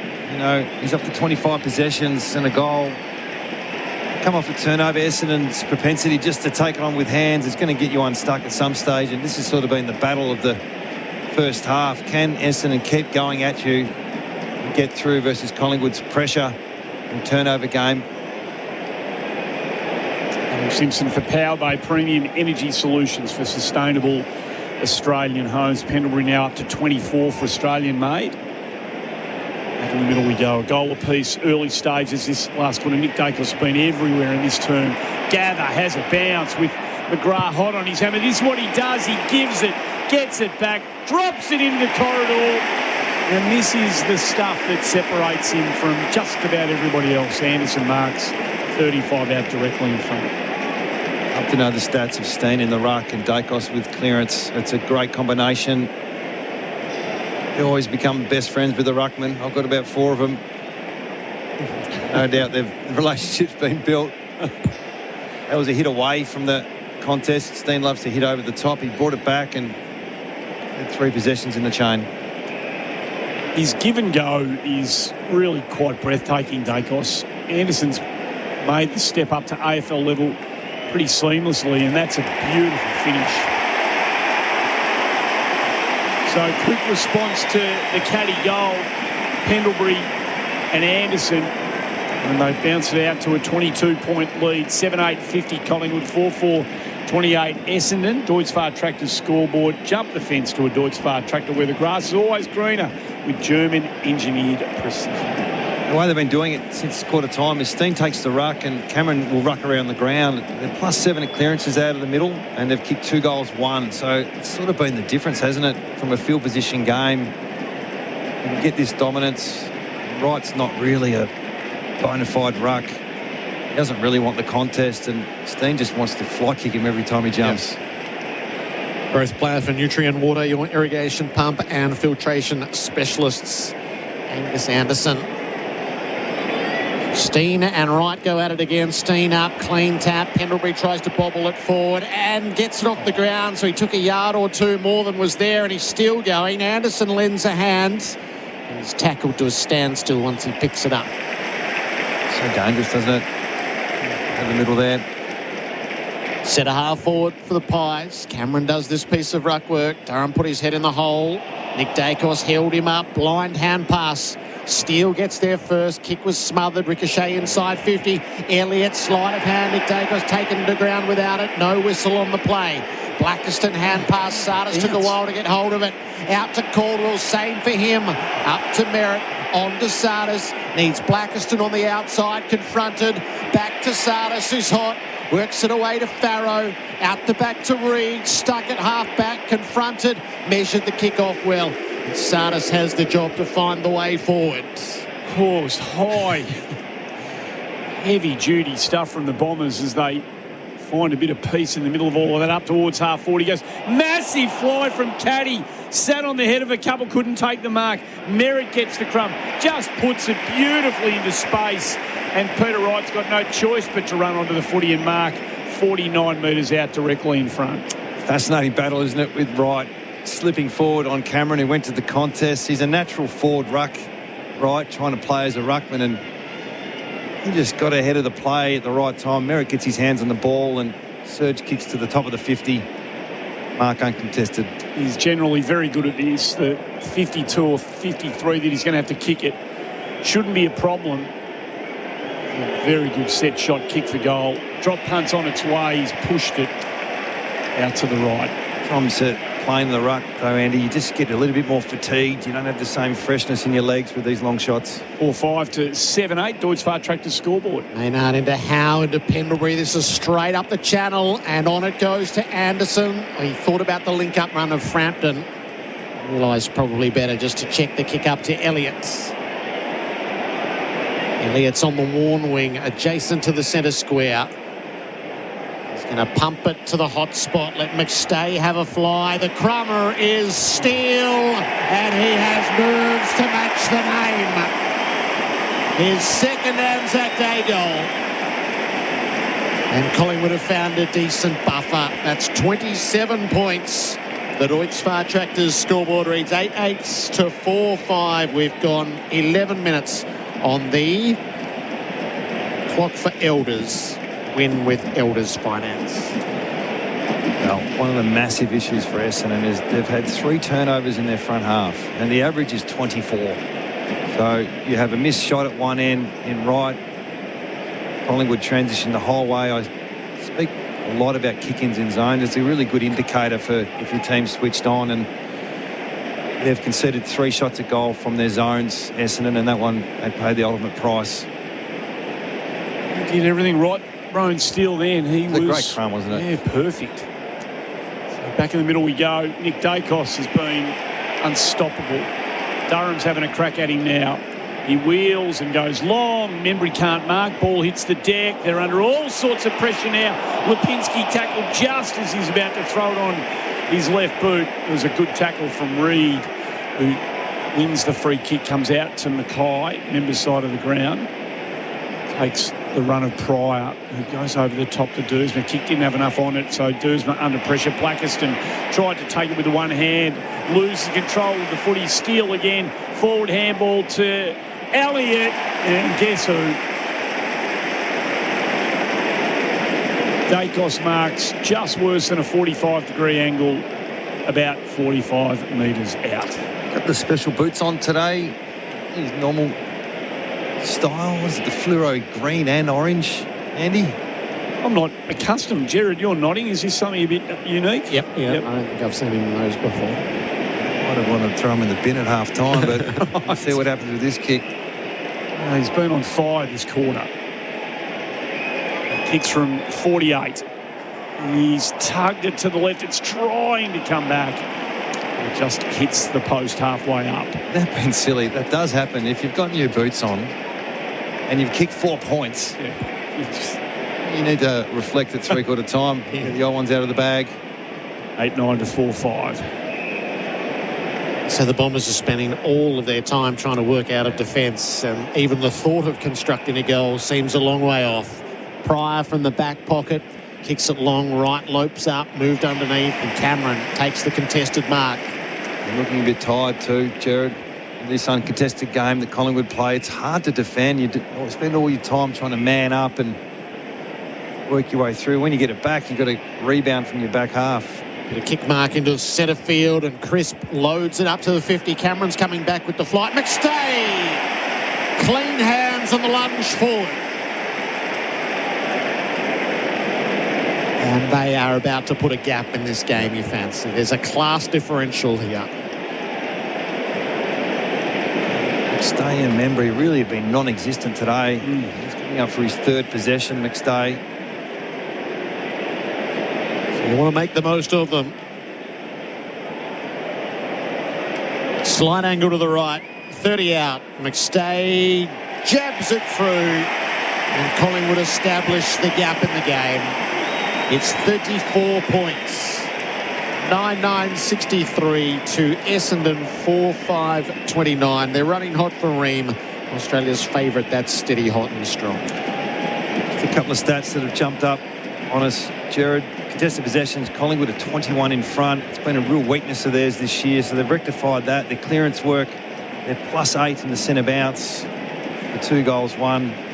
And the turnovers, they've had 15 turnovers in their front half to Essendon's 3. So just in a nutshell, those small stats are quite significant.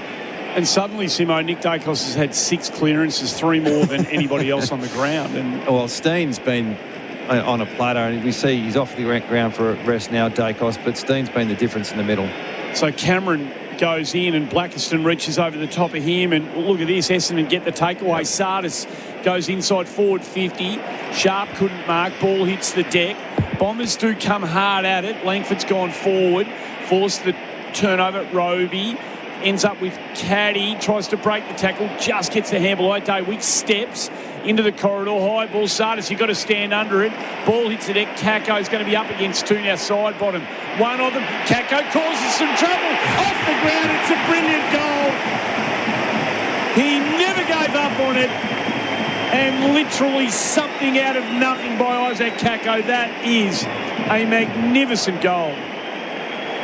For Beaumont's for bathroom wear. He's a talent, isn't he? We heard Brad talk about him often, about his future. Him and Caddy stick together the next 10 years. You'll see some special plays. And it started with the middle. And quite often when you're second stringers, and you can't say Cameron's a second stringer anymore, but you sort of can in the middle.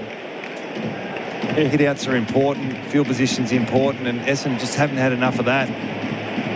What a great finish, though. Gloriously instinctive, wasn't it? So a big moment for Bendix. Bendix, the best known breaks. It's flipped it out of the reaching fingers of the lunging goalkeeper. Cameron wins the tap down to Pendlebury. Hand passed over his head to Crisp. Sends the Pies up inside the 50. De Goey against Roberts. Roberts the spoil. Elliott hooked it back over his head. Was a promising move. Edwards ran into Membry and Membry got him high. Edwards playing up the ground today. Natural marking forward. He's going to kick it a long way backwards to Farrow. Poke it out to Sardis. Just had the carry to get there. Farrow's kept going to receive 40 out from defensive goal. Has to back away. The play they struggle at, Gerard, just the slow play. Trying to get it going quick. Long down the line. Sharp, who was left to fly. Howe up over the top. Planted the knee and the hip and rose gracefully as he has done all these days. Howe points up inside the 50. McStay's his target. Again, clean hands. Two good moments for McStay. And plenty there to admire the work of Jeremy Howe. Mackay just got a bit lost in that aerial contest then. He didn't play for Harvey Norman. He got himself in a terrible position. A much tougher shot. Wide out on the right.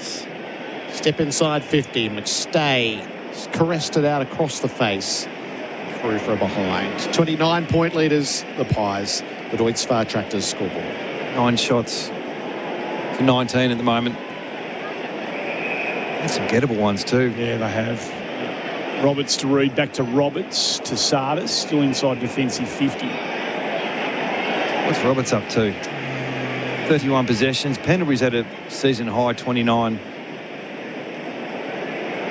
Long ball to the logo. Frampton had a couple of bites, couldn't complete the mark. Langford thrown out of the contest once the ball had spilt. And the umpire, with maybe a slightly tardy whistle, says I'll pull it up. One of the members on the Anzac Day logo. Sardis was good. Out to Dersma, out to Parrish around the body, but it's the kick just floated a bit on Maynard. He's good enough to go back and get it. Quaynor knew that he would, ran to receive, got it.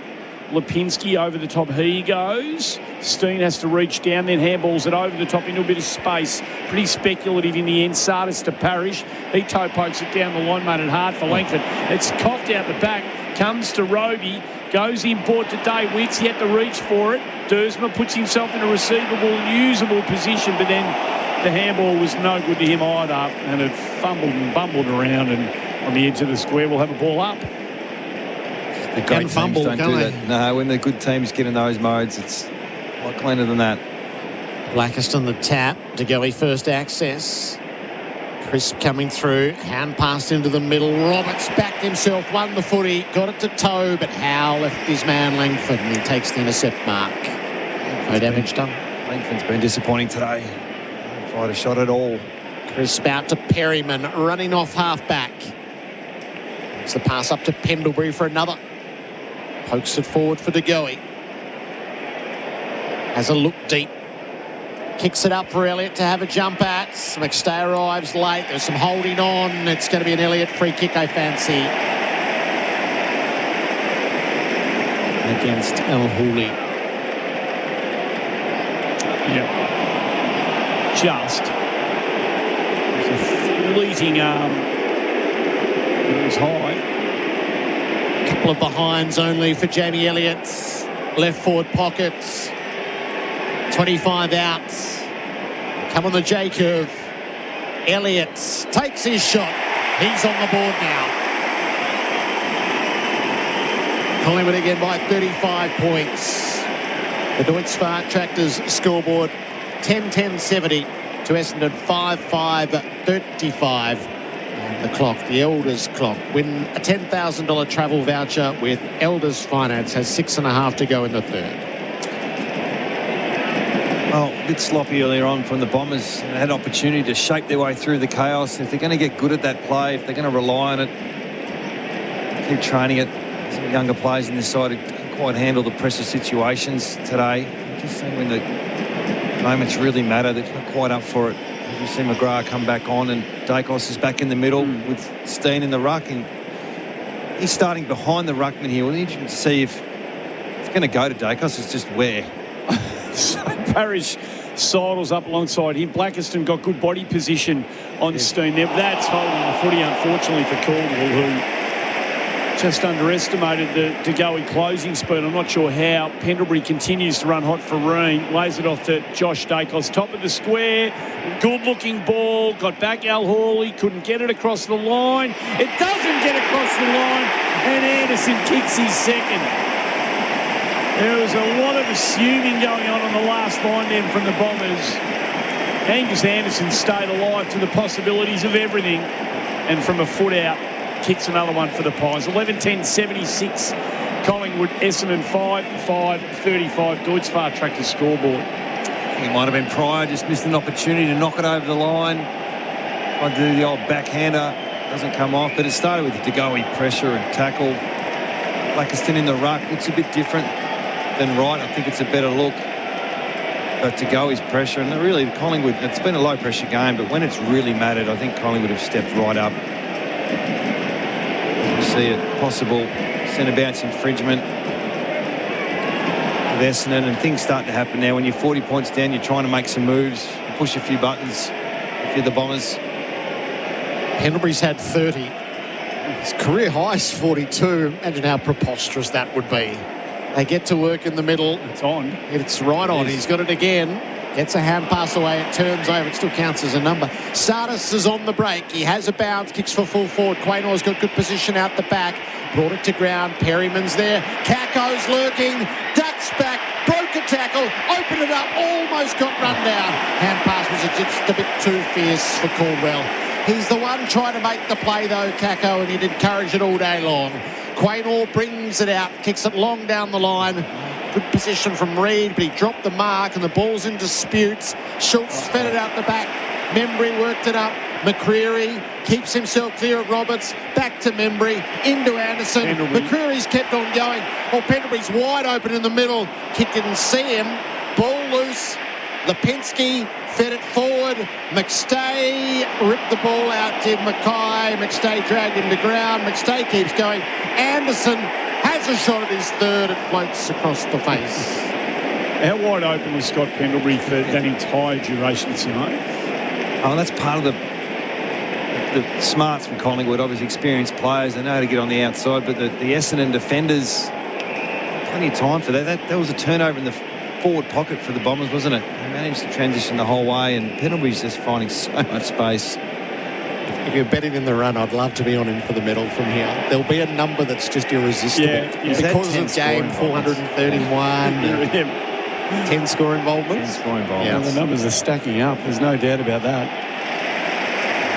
A couple of short balls between Pryor and Roberts, then the long one out, easily put over the boundary line by Collingwood. Just hasn't been efficient today. Nice goal, but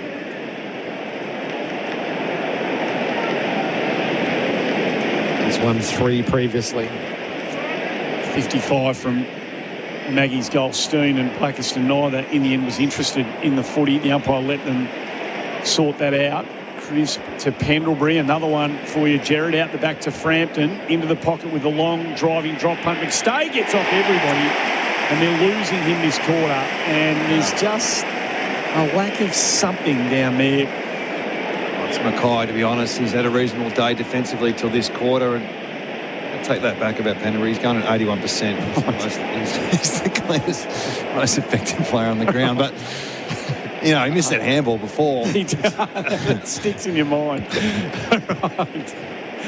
So McStay, as Collingwood just go on their merry way here. This has been quite the upping of the ante after a sluggish first half. He hits the post. 11-12-78 the Maggies, 5-5-35 the Bombers. They are stuck on the Deutsche Fahrtractor scoreboard. By the scoreboard. They've been a bit rubbish, you know. McGrath overwhelmed by the pressure, and that's going to be holding the ball. Hunted down as they frigged around with it in defence. McCreary will take the shot. That's the first time we've heard that in 2026. Frigged around with it. Yep. Exactly what I did. They've had a lot to deal with, though, this back half, haven't they? It's been a field position dominance. 42 inside 50 to 23. And when you're a young defence or a vulnerable defence, it's just almost impossible to get any play going from your D50. To add to the toll in this third term, Bo McCreary hits the posts. 1, 2, 3, 4 posters. I think all in this quarter. So it could be so much more than 44. Roberts plays on quickly. Reed handles it over the boundary line, looking for Al Hawley. That's what the crowd thought. The umpire said play it on. Al Hawley goes back in. He does some nice things, this bloke. He's balanced and easily gets across the deck, but then on the wrong side as they surge to half forward, he turned it over and found Dan Houston. About 3 or 4 involvements in that chain as they tried to get something going. Houston goes short to Quainer. He looks inboard to Howe, who's allowed to just sag into a bit of space. Now he puts a bit of pace on the footy to Crisp in the middle of the ground. He plays on pretty quickly. A bit too much on it for McCreary, who just comes back at the footy with real intent. Gathers it nicely, gives it to Steele, who's been good today. Lays it off to Houston, out the back to Perryman. They're getting forward now. Top of the square he goes. Steen couldn't mark. Roberts at ground level was good. McGrath desperate. Out to Langford. Langford tries to get it to Daywicks. Does. Oh, they're going to turn it over again with overly ambitious stuff. We're desperate for them to try something, but that was turnover central. Pendlebury, another one. I think it was a handball. Al Hawley gathers the loose footy. Oh, it's going to ricochet again to Schultz. And Schultz in the pocket, squeezes it up near the teeth of goal. They overrun it initially. Gathered by Pryor out the back. Hand pass to Mackay. Buried him in the pocket. Roberts. Boy, it gets worse with every hand pass. Dursma found the way through. He missed the target in merit, but it should sit for him at half back. And he's able to run down the wing. Had a bounce. Might have gone further. Instead, kicks it up to Sharp. Collingwood muster their numbers back. Kick inboard. Caldwell took the mark with Houston bearing down. There's a minute to go, Gerard. See what they can do in this entry.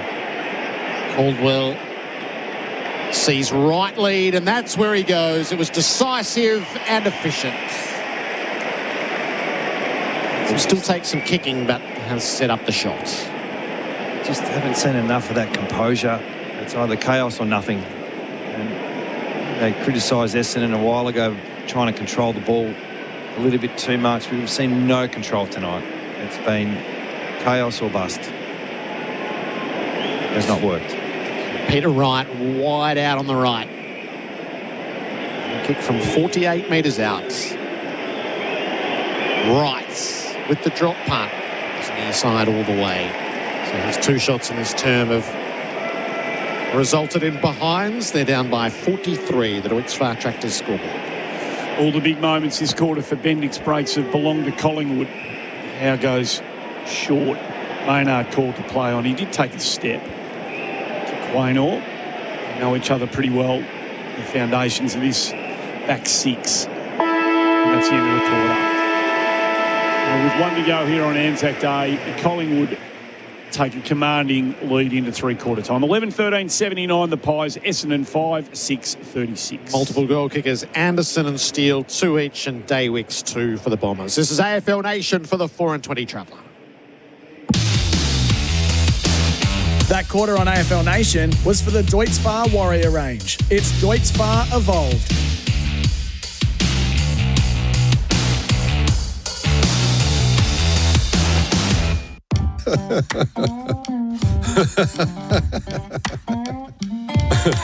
The Musso Factory Bonus is available now, where you can save $5,010 on any MY26 Musso, excluding EV models, starting from only $37,490 for the ELX and only $46,490 for the top-of-the-range Ultimate. Mate, you're laughing all the way to the bank. Get it done at your KGN dealer now. KGN, Korean built to last. Attention mums, Chemist Warehouse is bringing you huge savings across the store. Rushing for Mother's Day specials. Colgate Toothpaste Sensitive Pro Relief Active Repair Plus Gum Care 110 gram, only $6.50. Cough keeping you up?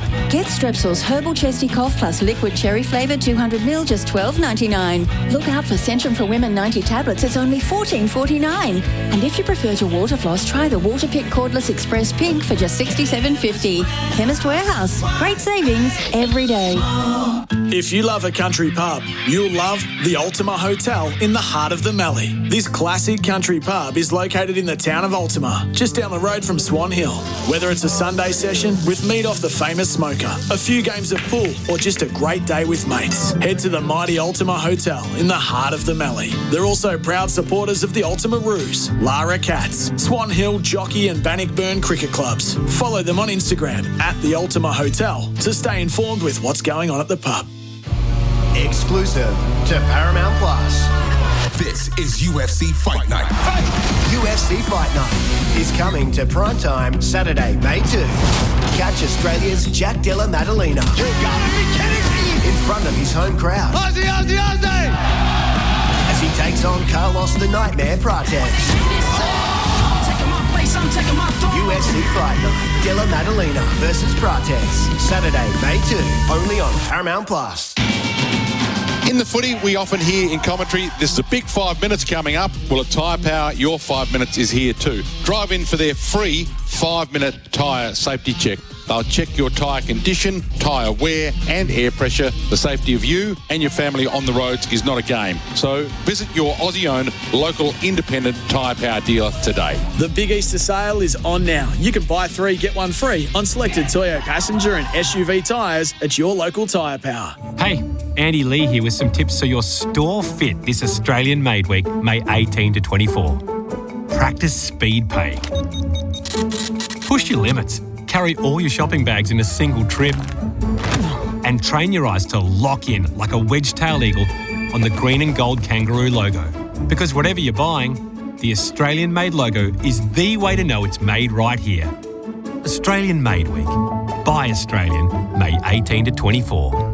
It's a huge round 7 in Suncorp Super Netball. The Mavericks are in action on Sunday from 2 p.m. as they head north to take on the Firebirds. Then it's straight into more netball with the Vixens travelling west for a blockbuster grand final rematch against the Fever Sunday from 4 p.m. Settle in for back-to-back games featuring fast-paced action and elite matchups across every quarter. Tickets are on sale now via Ticketek or watch every game live and on demand on KO Sports, Foxtel and Binge.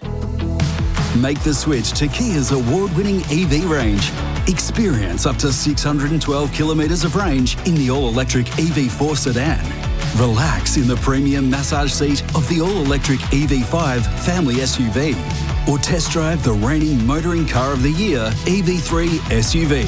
Now from $46,990 drive away. Visit your local Kia dealership today. Kia. Movement that inspires.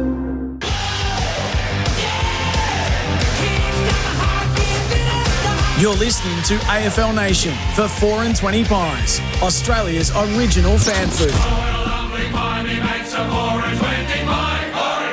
A pump it to the hot spot. Let McStay have a fly. The crummer is Steele, and he has nerves to match the name. His second Anzac Day goal. And Collingwood have found a decent buffer. That's 27 points. Caddy tries to break the tackle, just gets a handball. David steps into the corridor. High ball, Sardis, you've got to stand under it. Ball hits the deck. Caco's going to be up against two now, side bottom. One of them. Caco causes some trouble. Off the ground, it's a brilliant goal. He never gave up on it, and literally something out of nothing by Isaac Caco. That is a magnificent goal. Maccas, I'm loving it moments. Never miss a moment of footy with McDelivery. Collingwood by 43 points. Adam Simpson for Power Bay Quality Solar Solutions. Brad Scott went to his midfield. Yes.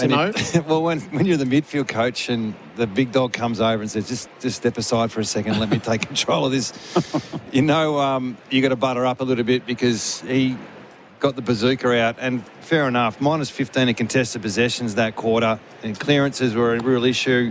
Score some stoppages, 2 goals, 2 against for the quarter, 3 goals, 5 from turnovers.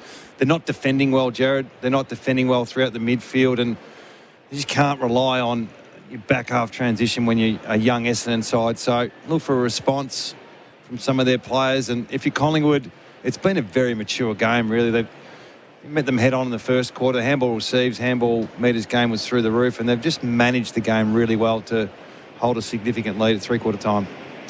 Final quarter about to get underway. AFL Nation for 4 and 20 pies. All the numbers this term on the Mates Internet and Mobile scoreboard. Let's see what response there is from the Bombers, who are a mile back. Blackiston got the tap. There's a whistle. What's going on here? It's an Essendon free kick to Parrish. He goes, gets his kick up inside the 50. He's got under it. Maynard made good position. Houston Roves underneath. Nick Dacos is there over his head. Maynard cleverly knocked it inboard. Houston links it up with Josh Dacos. Scrubs it into the middle. Pendlebury's going to come onto this, and there's no one ahead of him toward the 50. Go on, old fella. Now he gives the hand pass to Goey, who'll finish the job. Goey with his second. Pendlebury's a sure thing for the medal as I can think of. He's going to win his 4th Anzac medal from here. I was actually thinking, you know, it's a long year. He's had a great game. They're going to win. When do you park some of these players who've, you know, 37 years old, or you just let him go and try and get him to win the medal? You probably do the latter, but there might be a certain point in the quarter where it starts to manage him a little bit. Depends what your plan is in 5 days' time for Hawthorn. Is he playing or is he not playing? And they will have already decided that prior to today. Well, he's gone forward, which is, you know, he's done that on occasions today, but the damage he's done's been on ball. Adam Simpson for Power Bay Quality Solar Solutions. AFL Nation for 4 and 20 pies. Could make a mess of Essendon on the scoreboard here if they've got a mind to. Josh Dacos, as the ball spits away from the centre, ball up, gets it at half back, driving footy up towards the arc of 50. El Hawley again goes back with the flight of the ball, takes a good mark. I like him. I think he's got a bit on it. Yep. Caldwell, short, sideways.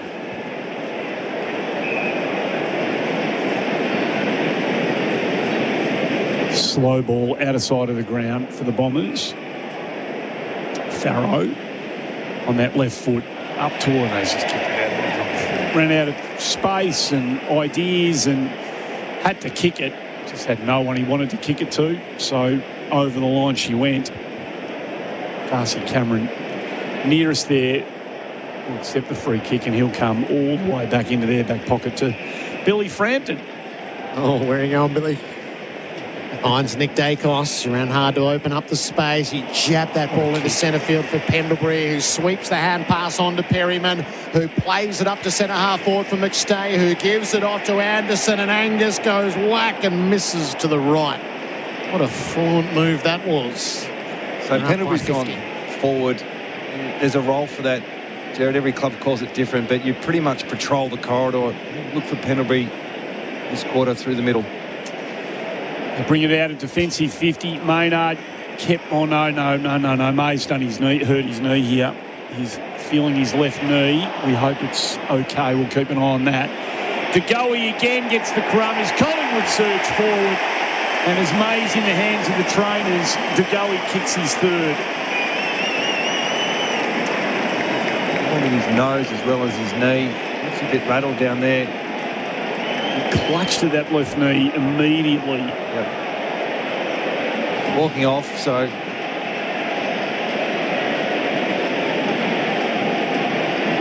he's okay, but the goal in itself, I mean, the De Goey play was just exceptional. Misses a Elliott hit up lead. He just burst through three players like they weren't there and finished off a pretty clinical goal. The alarm bells for the Bombers right now. Just lost a player. Hopefully not for too long a time. It's really getting ugly now, Gerard. Yeah, the tons on offer for Collingwood, which has been rare. 13-14-92 to Essendon. 5-6-36, mate, internet and mobile. Tossed up. Blackiston went early. Tap came to the side from Cameron. Blackiston, though, rounded it up. So he's going to win the clearance. He has a bounce and sends the Bombers inside 50. Right moved forward by Frampton. Perryman. Maynard just had a fumble. Roby's trying hard. Hand pass to Day Wicks. Ball is over the boundary.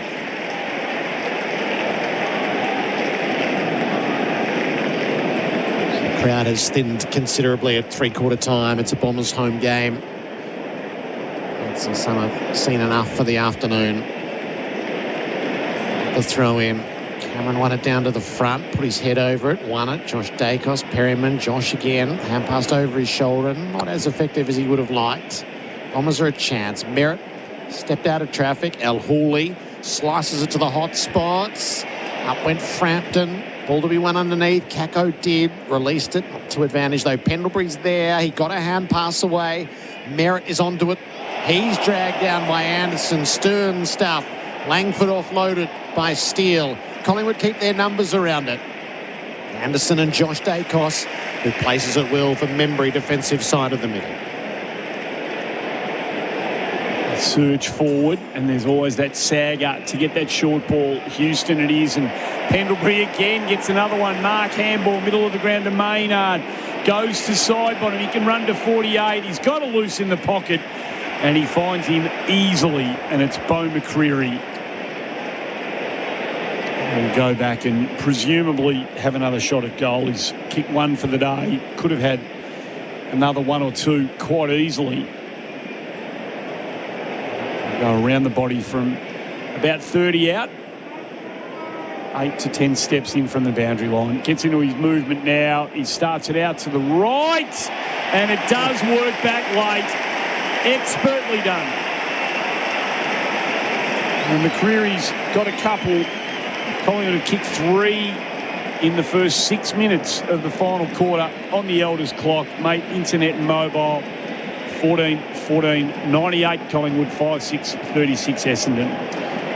Well, for any aspiring young coaches out there or players who want to play a role, Pendlebury's role now is to play as a high half forward. We used to call it high link back in the day. And it pretty much means run up and down the corridor. Don't worry about where the ball is. It'll come to you eventually. And fortunately, his direct opponent gets sucked into the ball being on the wing. He just waits in the corridor for a turnover. And that's all about playing your role. He knows how to do it well in the midfield, but also knows how to do it as a forward. Got Pryor on him at the moment. Let's see what happens. 9 goals to 2 since half-time. It's a 62-point lead. There was a bit of an infraction in the ruck. I'm not quite sure which way. It's a Blackiston free kick. You know what the great Sentiment used to do, Simo? All of them used to do that, didn't they? Just sort of work that. Yep, absolutely. By design, sometimes it was just the plotters just hang around the square. Forward to the middle to Durham. Out onto the right boot. Up to full forwards. And Mark Cameron hand pass it over his head blindly. Kako gets hold of it, trying to get loose. Good evasive action. Hand pass to McGrath, who sets it up to the teeth of goal. Is a free kick for Shepherd. It's going to be an Essendon ball. Day Wicks was denied his chance to have or Caddy might have been denied his chance to have a leap at it. He should take Lockie Schultz off now. That ankle's giving him grief again here. It's one of those ones that can't get any worse. Howe, who just made contact with Caddy, and there was a lot being said, and there were 7 or 8 magpies around the umpires, and it's resulted in a 50-metre penalty. So Caddy, he wouldn't have missed anyway. Pops through an elementary goal, his second. Bombers are down by 56, so it's cold comfort now. Mate Internet and Mobile, $25 off for 6 months with Mate Internet. Save more when you bundle. 6642 to Collingwood 14-14-98. We've got 9 minutes of this final term on the Elders clock. Win with Elders Finance. Well, that was the last goal. Before that, it might have been the Coco goal, 15 minutes in the third quarter. And they've responded a little bit around the middle, Gerard. They've changed the ruck. They've got right out. He was just getting worked over. As soon as they've taken right out, Blackiston's in there, performing a little bit better. He's got 2 free kicks out of the middle, and they've got a little bit of field position from it. Harvey Norman replay, 10% off bonus gift day cards when you spend $500 more on selected products. He just momentarily, took his eye off the footy to find the caddy body, and that was enough for the umpire. So they go forward again, out of the middle, the Pies. Anderson to Hayes, who was juggling the footy in front of him, never really took possession in the eyes of the umpire. Dragged down by Roberts. And Hayes will win the free kick. Too far out to score. Looks inboard. Now goes to about 20 out directly in front. Pack fly, no one can mark. It spills to Steen in the middle of all of that. Perryman tried to bulldoze his way through. McGrath with a little outlet kick to Sardis. His handball wasn't taken cleanly by Roberts, and again they've created some issues for themselves. McGrath goes in and tidies it up. Lays it off to Caldwell, who kicks it out of bounds on the full. He had Sharp in a bit of space, but Caldwell missed him by 6 feet. Short kick to Crisp on the restarts. He brings it inboard. Houston had to go, and he takes the mark. Pendlebury's on. He'll take the mark in the centre square. The whole crowd is onto this now. His kick's not that great. Mackay made the spoil, and he probably should have taken the intercept mark. Lipinski to Maynard, who pokes it forward, and McStay will mark against the boundary. 38. And his career high is 42. Can't stress enough how much he's just hanging around the corridor. Fry gets sucked up the play, and it's a sign of a really good system. He's coming off for a spell now. The crowd is coming off for Dacos, so. 1 goal to McStay from the juncture of 50 in the boundary. Contact was pure. It just wouldn't hold its line, and that's the 5th poster, his 2nd. Or if that will end up being the last post. 57-point leaders on the Mate Internet and Mobile. McGrath, 3 Pies down there. Maynard controlled it in flight, dragged it down in front of the pack. El Hawley tried to toe poke it out of there, but Pies were all around it. Quainer, it ends up with Crisp, and he just spins away from a couple, runs into a bit of space, gives it to Lipinski, into the pocket he goes, and Elliott. Very familiar playbook, that one from Collingwood. He takes the mark, hard up against the boundary line, but 30 out, well within his wheelhouse, this.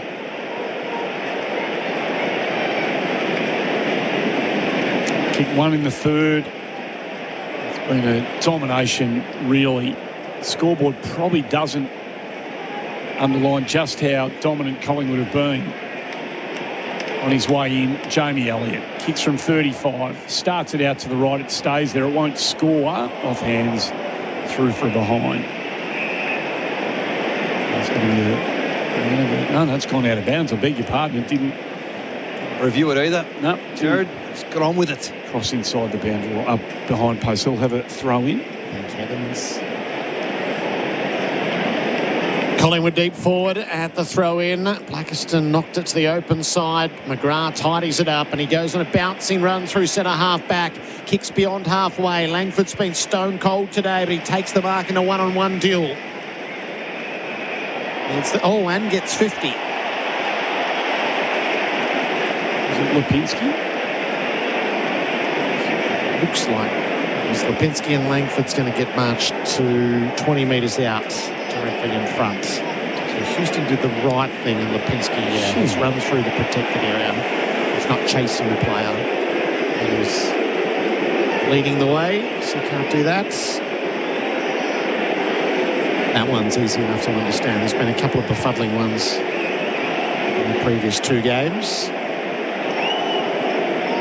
Not that every Collingwood supporter sees it that way. Carl Langford For the Bombers' 7th goal of the afternoon. It's managed to find the target. 7-6-48 to Collingwood, 14-15-99. If you like your fun facts or silly stats for Australian-made, Scott Pendlebury's the first player 37 years or older to have 37 plus disposals in a game, which must be the equivalent of what, shooting less than your age on a golf course, something like that. Crowd will be posted as 92,231, Anzac Day 2026. Well, I mean, Essendon have done it interesting way in the last quarter. 2 free kicks, 2 50-metre penalties, but Brad to be looking for a response. I know it doesn't count like much, but they've got Brisbane next week. They've got to get something out of this game. Can they win this quarter is probably the goal for them. Adam Simpson for Power Bay throughout the afternoon. Scott Pendlebury back on and in the centre square. Steen climbs high, goes out the back to Nick Dacos again. He lays the handball off to his brother. So he goes out towards half forward. Schultz stays on. He gets hurt and then he pushes through it. The handball to side bottom off his boot.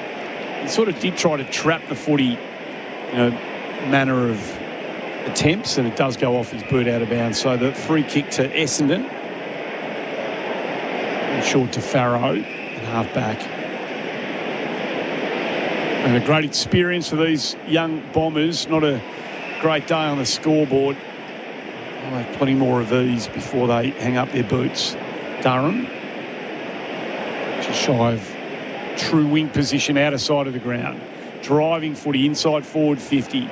Big pack under it. Frampton had it all to himself. In the end, he couldn't mark it. Josh Dacos, the inside-out handball to Houston. He just off the outside of the boot finds Steele. He goes down the line to Nick Dacos. Thought about coming in board to Houston. Pendlebury on his own again in the corridor. Right, let's get it to him, shall we? Josh. They found him. Parrish goes to close him down. Pendlebury just sags into a bit of space. It was a lovely kick from Dacos. Just had too much on it for any bomb up. Found McStay perfectly. He goes into the lead of Membry, who's had a pretty quiet day. Durham crashes through. Membry goes in. Pendlebury again lays the handball off to McCreary. And Lipinski standing on the fat side all on his own. Takes the mark. 39, Gerard. Could have had a shot then, couldn't he? He's going to save it for like the last 3 or 4 minutes, I reckon. Well, the way they're playing him, he'll kick 3 in the last 3 minutes. So Lipinski, who gave the 50 away a few moments ago, gets the chance to redeem himself on the scoreboard. He'll kick from just inside 50, runs through the logo now. It's a good-looking strike of the footy. That's a beautiful finish. It's their 15th on the board, 30 scoring shots, 15, 105. They've had some productivity today. 7-6-48, Mate Internet and Mobile scoreboard. First time they've topped the tons since round 18 last year against Carlton.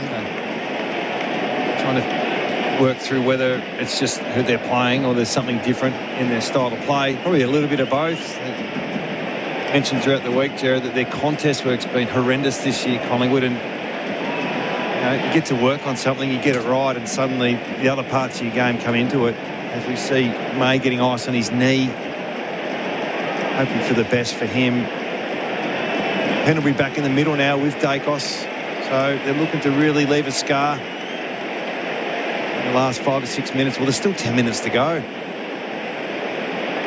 Merritt and Pendlebury side by side. Steen flew early. Blackiston won the tap. Rounded up by Nick Dacos. Didn't give the initial hand pass. Balked his way one way then the other. Kako hunted him. He missed the hand pass to Steen. McGrath ran into his own man, so Steen fed it forward. Chris works it wide. Lipinski will take the mark again. Just simply reprise the deed.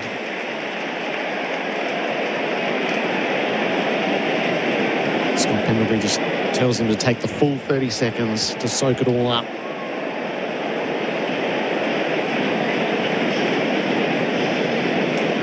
There were 5 goals, 6 at half-time. 15-15 with this shot to come.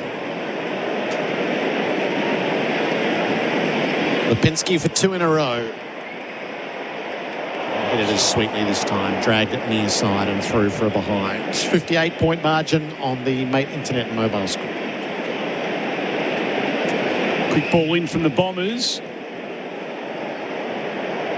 Farrow brings it out in defensive 50. Edwards goes up, can't mark. Lovely read of the footy off the hands from Houston. Lipinski and Pendlebury, another one. Maynard inboard, crisp, runs to 48, measures the kick so very, very well.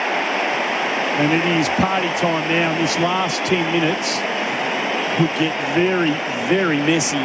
Crisp with his first of the afternoon. And Collingwood piling it on now. 16-16, 112. Essendon 7-6, 48. Mate's internet and mobile scoreboard. $25 off for 6 months with Mate Internet. Save more when you bundle. Well, Roberts is still number 1 ranked player on the ground with 138 points. Pendlebury's second.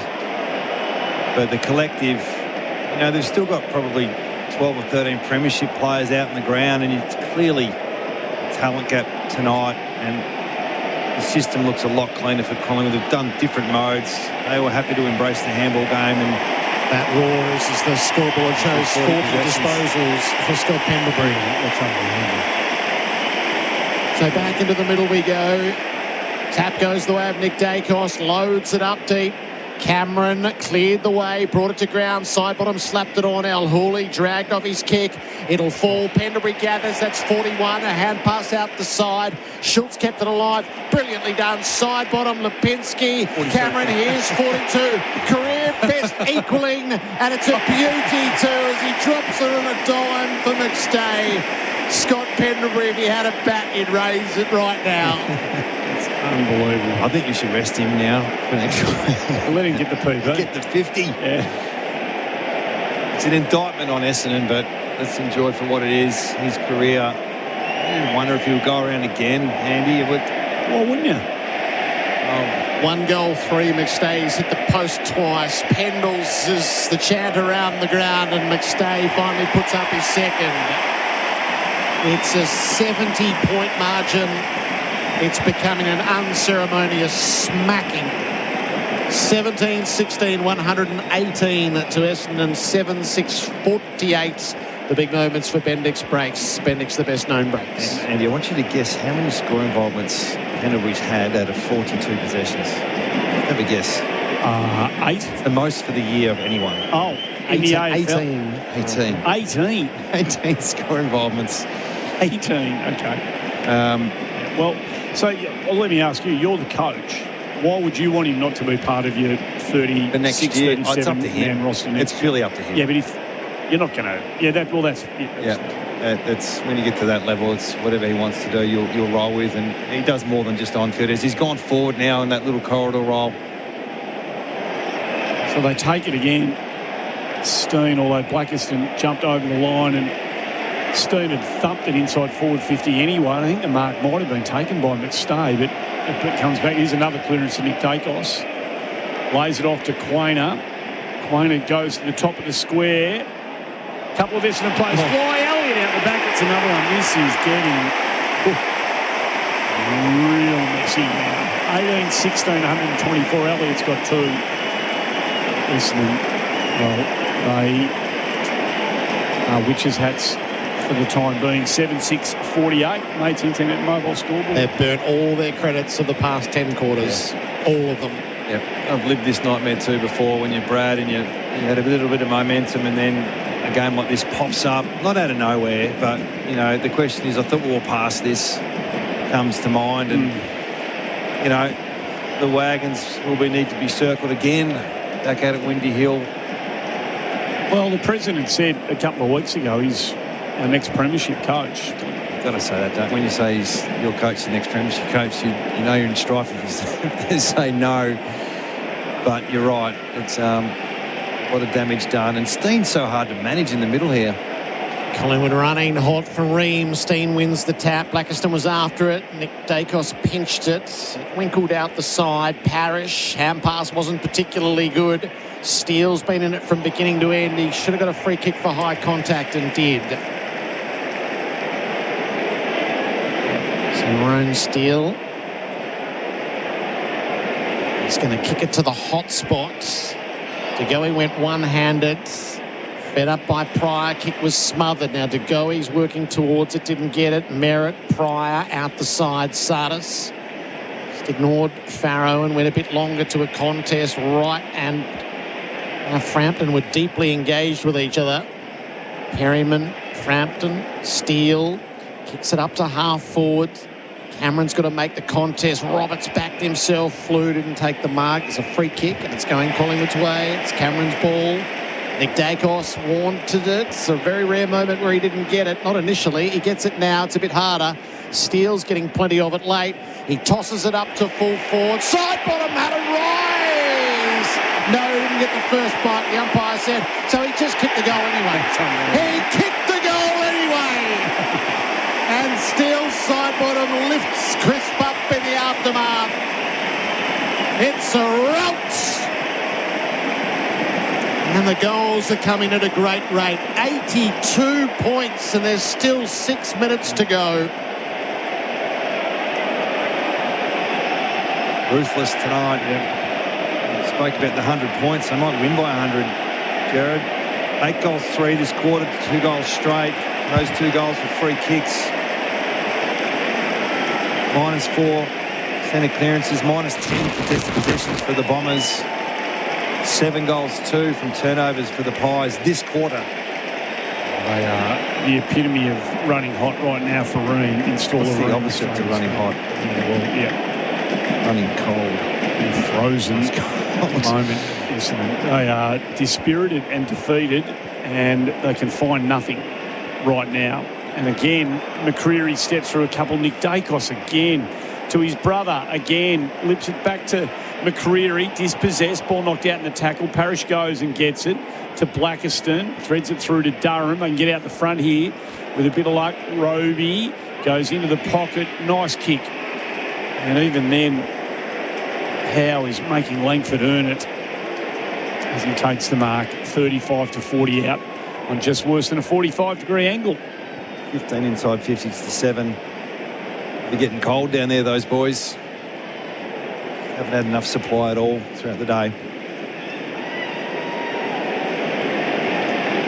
All the soft tissue battles over the years, Kyle Langford. Hit one earlier this quarter. Certainly capable of making it another. On his way in, drop punt's perfect. Straight through the middle. He's got 2 for the term.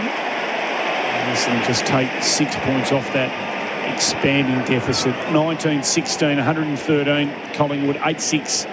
54. The Bombers, we've been going 26 and a bit minutes on the Elders clock. Win with Elders. I wonder what the leadership group of the Essendon are thinking about this, Andy. I mean, McGrath, Parrish, Langford, Merritt, Cordwell, even Wright. I'm assuming they're the leadership group. They're the most experienced. Mackay. What can you do on field when it gets like this? It's a real challenge to stay positive. They've done a lot today, all those players. Merritt's been pretty good. Biggest margin in these games throughout the years has been 73 points in Collingwood's favour. In 2008, it's 76 at the moment. Blackiston wins the tap. Down to Durham, unloads to full forward for the Bombers. Langford reached up. Quaynor won the footy. Loose hand pass Langford. Dragged down by Perryman. Got it to his boot. Roby's kick was smothered by Quaynor. Terrific stuff. Steele and Frampton. He took the tackle and got out of it. And the umpire said it was high. Nick Dacos claims the advantage off to Quaynor, who brings it out to Steen, who links it up to Steele, who sends it on. Oh, this is a beautiful chain. Where's Pendlebury in all of this? He's deep. He's deep. He's gone for Pendlebury, one-on-one. Got a hand to it. He'll get a free kick. A great sense of theatre and occasion around it. Scott Pendlebury held high. It's the disposal that will break his career record. It's the goal that will make a certainty of his historic 4th Anzac medal. Scott Pendlebury kicks the goal. His second. Age shall not weary him. It's an astonishing addition to an extraordinary career. It comes on one of the biggest of stages and right on the cusp of breaking the game's record.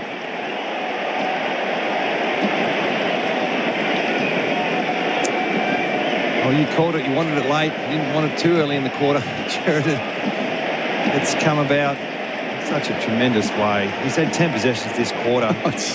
8 score involvements this quarter. Oh, come on. And he's predominantly played as a forward. He's got McGrath in him now. He's looking for the 43 possessions just come up on the screen. He knows it. Well done.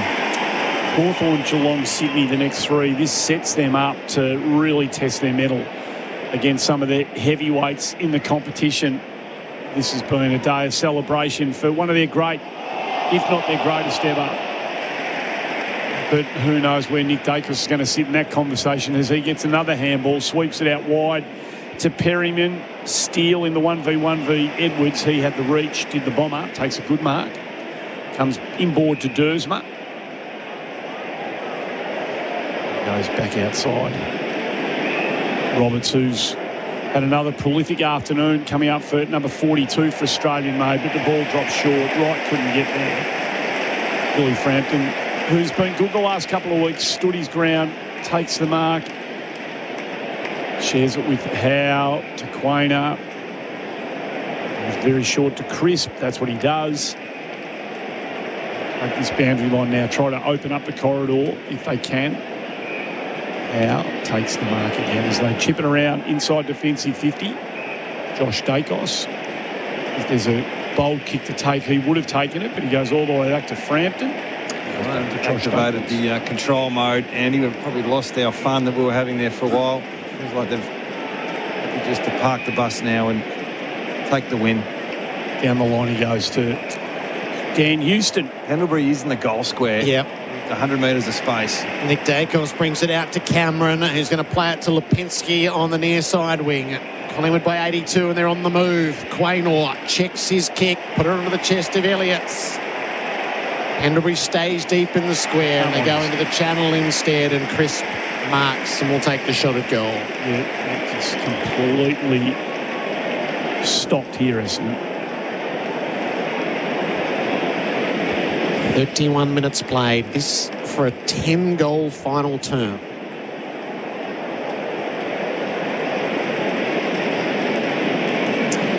Jack Crisp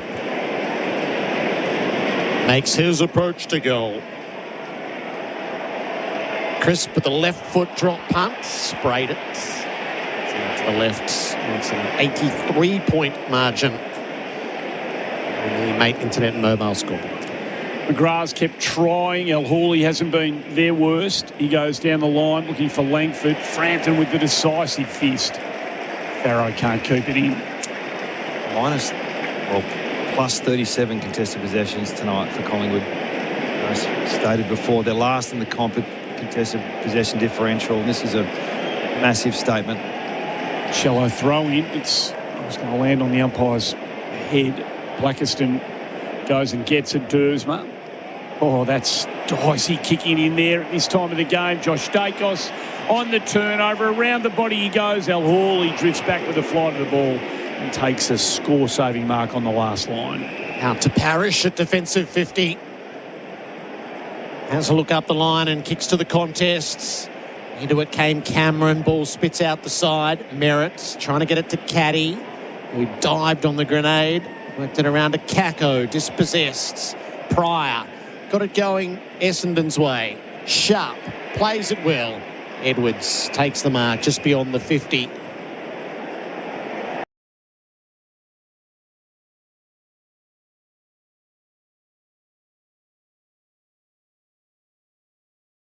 Of the afternoon will be a Nate Caddy set shot at goal. At its peak, there were 92,231 in. It's thinned out considerably. Only the hearty Bomber fans will see the last rites.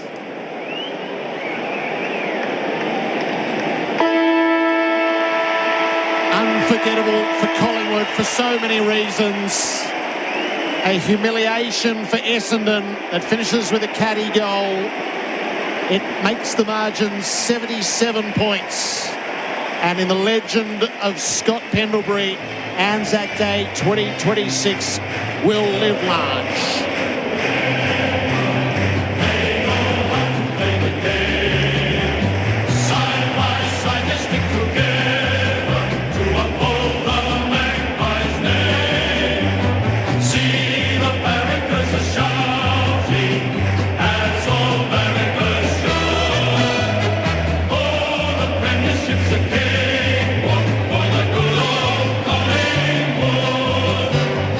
Led by 9 at quarter time, 14 at half time, and then kicked 15 goals in the second half. 43 at the final change, 77 at the close. Final score at the MCG, Collingwood 20 goals, 17, 137 to Essendon 9, 660 for the winners. De Goey booted 3. There were 2 for Elliott, Pendlebury, McStay, McCreery, Anderson and Steele, with singles to Lipinski, Schultz, Sidebottom and Crisp. For Essendon, 2 each to Langford, Caddy, Daywicks, with singles to Kako and Durham. Side by side they stick together to uphold the Magpies' name. See the barricades are shouting as all barricades should. Oh, the premiership's a cakewalk for the good old Collingwood. The Maggies' 4th win of the season and the heaviest margin ever in these Anzac Day encounters. Yeah, it got messy real quick, didn't it? It was an interesting first quarter. It was really exciting. You sort of wish the game could be played like that all the time, but it was Collingwood that decided to change the momentum, and they did it their own way. They matched them with a handball game, by the way. They've just got different levers, and in the end, the two things happened. Talent took over, and then system took over. And unfortunately for Essendon, they've undone a lot of positivity in the last month since the Bulldogs game. And for Collingwood, is that the spark they needed, Gerard, for the scoring woes they've had and the contest woes? Do they start their little run? Because every club has a sweet spot at some stage throughout the year, and Collingwood haven't had theirs yet. And what a perfect time to start your run. When you're 4-3, it's not like they've been miles off either. You'd like to play Essendon every week, though. Well, they played Carlton last week. Not to take too much away from them either, but they just get over the line playing a real scrappy game. It was a dirty game last week. There was a lot more about today that was Collingwood-esque from a few years ago. And the Pendlebury Day, so his 19th Anzac Day, which is by far and away the most. He's going to win a 4th medal. He was the first to do that, and he's had a career high 43. You wouldn't dare script it in game 431. Unbelievable game, his last quarter, and he actually looked just as dangerous as any forward on the ground when he went forward because he played his role. His role was to patrol the corridor. Essendon over-index where the ball is. They get drawn in, and he just pops up at the right time, and he's made a career out of that. And he hasn't lost his vision either, has he? No way. And he's still quick. He's never been a great defensive player, but he's still quick to get back. I was watching him in the last quarter. The Essendon players are completely... They gave no regard to the defensive aspect of the game in the last 10 minutes. But when they did get it heading the other way, Pendlebury was very quick to get back and do what he had to do. If he demands it, he's got to do it. So, and I think he's a player that demands the standards, and there's nothing worse when you talk the talk but you don't back it up, and I think he's very clear about what defence needs to be, and he manages both parts of the game. I mean, Dacos crept up on us too, didn't he? He had a reasonably good last quarter. He's ended up with over 40. 8 clearances. He went at 60% efficiency. It's a former Canadian Prime Minister Justin down on the Trudeau's down there, yeah. Craig McRae and Darcy Moore have spent a bit of time with him. Nadine Rabar's down there. He's part of the Collingwood contingency right now, so enjoying himself, no doubt. Well, it may yet be the most popular moment of the afternoon coming, I suspect. The announcement of the medal and the coronation that goes with that. Set this up, Gerard. What if they say Nick Dacos? Even the Collingwood fans might boo Andy. Let us first acknowledge the performance of the Essendon Football Club, who were beaten by a better side today. It's a hard sell. Would you now please welcome Jennifer Ward, mother of Benjamin Renato, who paid the ultimate sacrifice in action in Afghanistan in 2009 while serving in the Australian Army. Jennifer will present the Anzac Day medal to the player whose conduct and play during the game best exemplifies the Anzac spirit. Skill, courage in adversity, self-sacrifice, teamwork and fair play. And the winner of the Anzac Day medal for the 4th time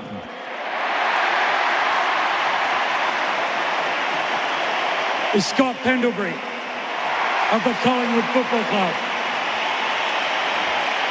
His teammates mobbed him before his name was announced.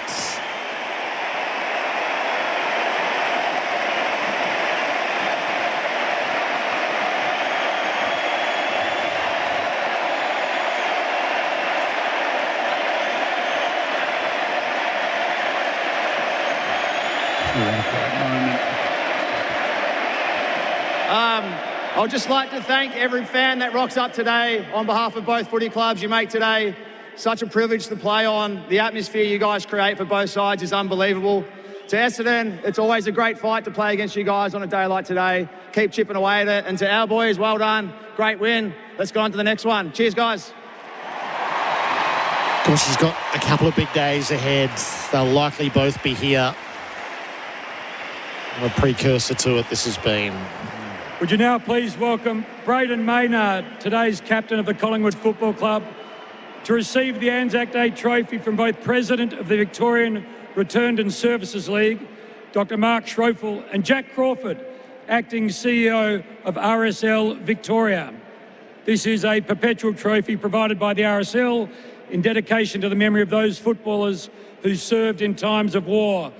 The names of the VFL footballers known to have sacrificed their lives during active service are inscribed on the trophy.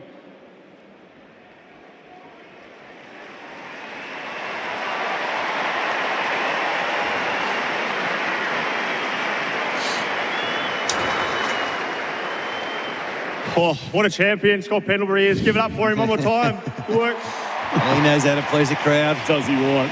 Yeah, firstly, just want to say thank you to both clubs for participating in today. It's such a great game. It's more than a game today. We just want to show our respect to the ones that served and the ones that are serving today. So thank you very much for that.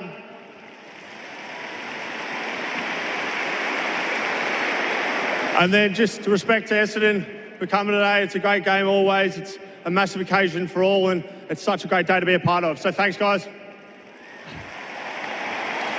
Brayden Maynard. Thank you, Brayden. Thank you all very much for coming. Get home safely. That concludes the Anzac Day at the MCG for 2026. Collingwood's 19th win in these encounters. Never been a bigger margin than that. So they're +9 in the head-to-head, as well as the 2 draws that have been played. Collingwood by 77 points. So how does it set them up, Simo, for the big tests that are going to come? I mean, they've got a team that's built to still contend, whether we think they're good enough or not against the best sides. You know, that's a conversation that will be ongoing until they are or they are not. But how does this set them up for Hawthorn, Geelong, Sydney the next 3 weeks? Oh, I know it was an easy kill in the end. And we all came in today thinking, well, maybe Essendon have lifted and Collingwood have dropped a little bit. But these types of games, and sometimes you just need belief, Andy. You just need the sense of, well, we are still pretty good and we can score and we can get these contests worked. I think we saw it with Sydney against West Coast after they got beat by Hawthorn. From a coaching point of view, there's nothing better to go on. Here is the evidence of what our good looks like. So don't let anyone tell you we can't do it. And that's what they've been living off with these. I asked one of the players about being old or something, and it wasn't a disrespectful question, but he pulled me up and said, we're experienced, we're not old. Right. And it makes me think that there's still a chip in there. And I think there's something about Fly that you know, he's got something about him that's not as nice as you think. Put it that way. And the us against them, every coach is looking for that as a lever. And I just think coming out of today, he'll go, boys, that's our contest method. Well, you know, what was it? Almost plus 40 contested possessions, and their scoring profile's gone through the roof. So, yeah, I think it's nothing but positivity. I think a fresh bill of health as well, and no real injuries from the Pies today. So, yeah, they go into next week with a lot more confidence than they did before today's game. It's going to be a lot of time to revel with Collingwood here. We've got 20 minutes remaining to the broadcast. The next game to go is Port Adelaide and Geelong. There's a late change either way for Chemist Warehouse. Fragrance sale on now. Todd Marshall is out of the Port side. Jack Watkins takes his place. Sam DeConing out of the Cat side. And Brad Close takes his place. So before we settle right in with the Pies, and we'll be in the rooms for the song and the interviews, give us your first thoughts on what that was from Essendon and what that does to them after they'd had 2.5 games to give themselves a platform. It feels like that's all been ripped out. I think that was just a sense of reality today, Gerard. I think you can only... Look, the question is, did they play above themselves in the last 3 weeks? And unfortunately, the answer is probably yes. And they're not as bad as this, and they're probably not as good as what they did against Melbourne. It was somewhere in the middle. And when you go into a game thinking it's going to be a real challenge to win every week, it can be, and like Brad said, demoralising. And I think today some of the past demons just crept back into the players' minds when all hope is gone. There wasn't any fight today. And I thought that's what we saw against the Suns in particular, was spirit and fight and effort. And I got this a lot at West Coast towards the end. It was like, we don't care if you don't win, just give us effort and spirit. And I was like, well, we're trying. But when it gets bad and your leaders aren't performing well and you become insular, you stop talking, your coach gets angry, your leaders are angry over problem solving, that's when it gets really messy. And I thought the spray at three-quarter time was good evidence to suggest that's not going to work. It's trying to stay in the present, stay in the moment. How do we win this last quarter? How do we turn around our contest? What's the answers, coach? They're the type of questions that you need when it gets really sticky and messy. When you're young, when you're old, you know, and we're better than this and this has been ridiculous, you need to cop it. But when you're a young team, you've lost your way. How do you get back on? Sometimes it is a bullet, Andy, but most of the time it's just give us an answer. Give us something that we can chase. And unfortunately, they didn't chase too much in the last quarter. So they're 1-6. They've got Brisbane, the Giants, and Fremantle. Not quite sure where the Giants sit in the scheme of things, but the other two are two of the key contenders before they get to Richmond, West Coast, and Carlton. So they'll do well not to be 1-9. And then they've got the 3 games that really their judgment would sit heavily on. Where are they in the bottom group? Because, well, there's one worse team than them, but you would only guarantee that there's one worse team.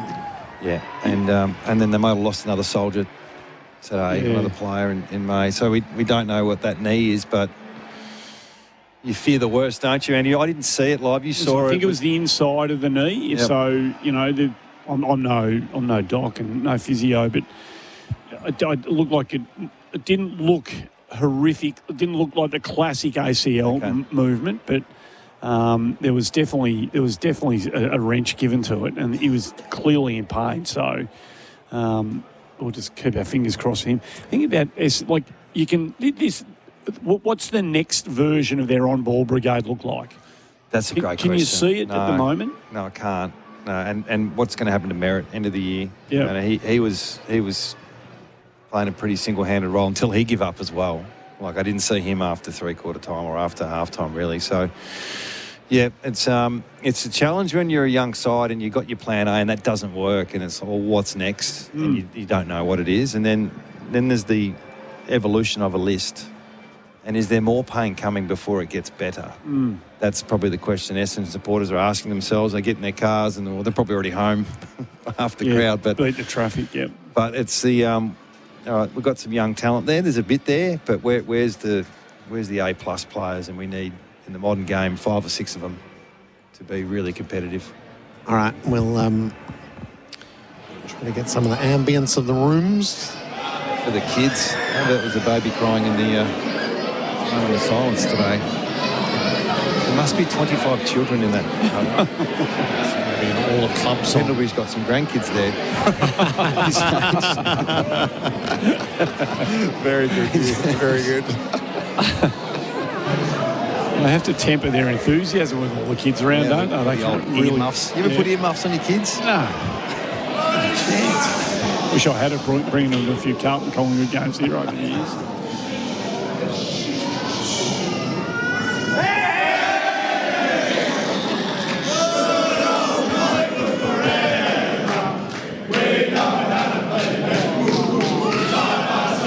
Oh, Jesus. It's Canterbury's kids. It's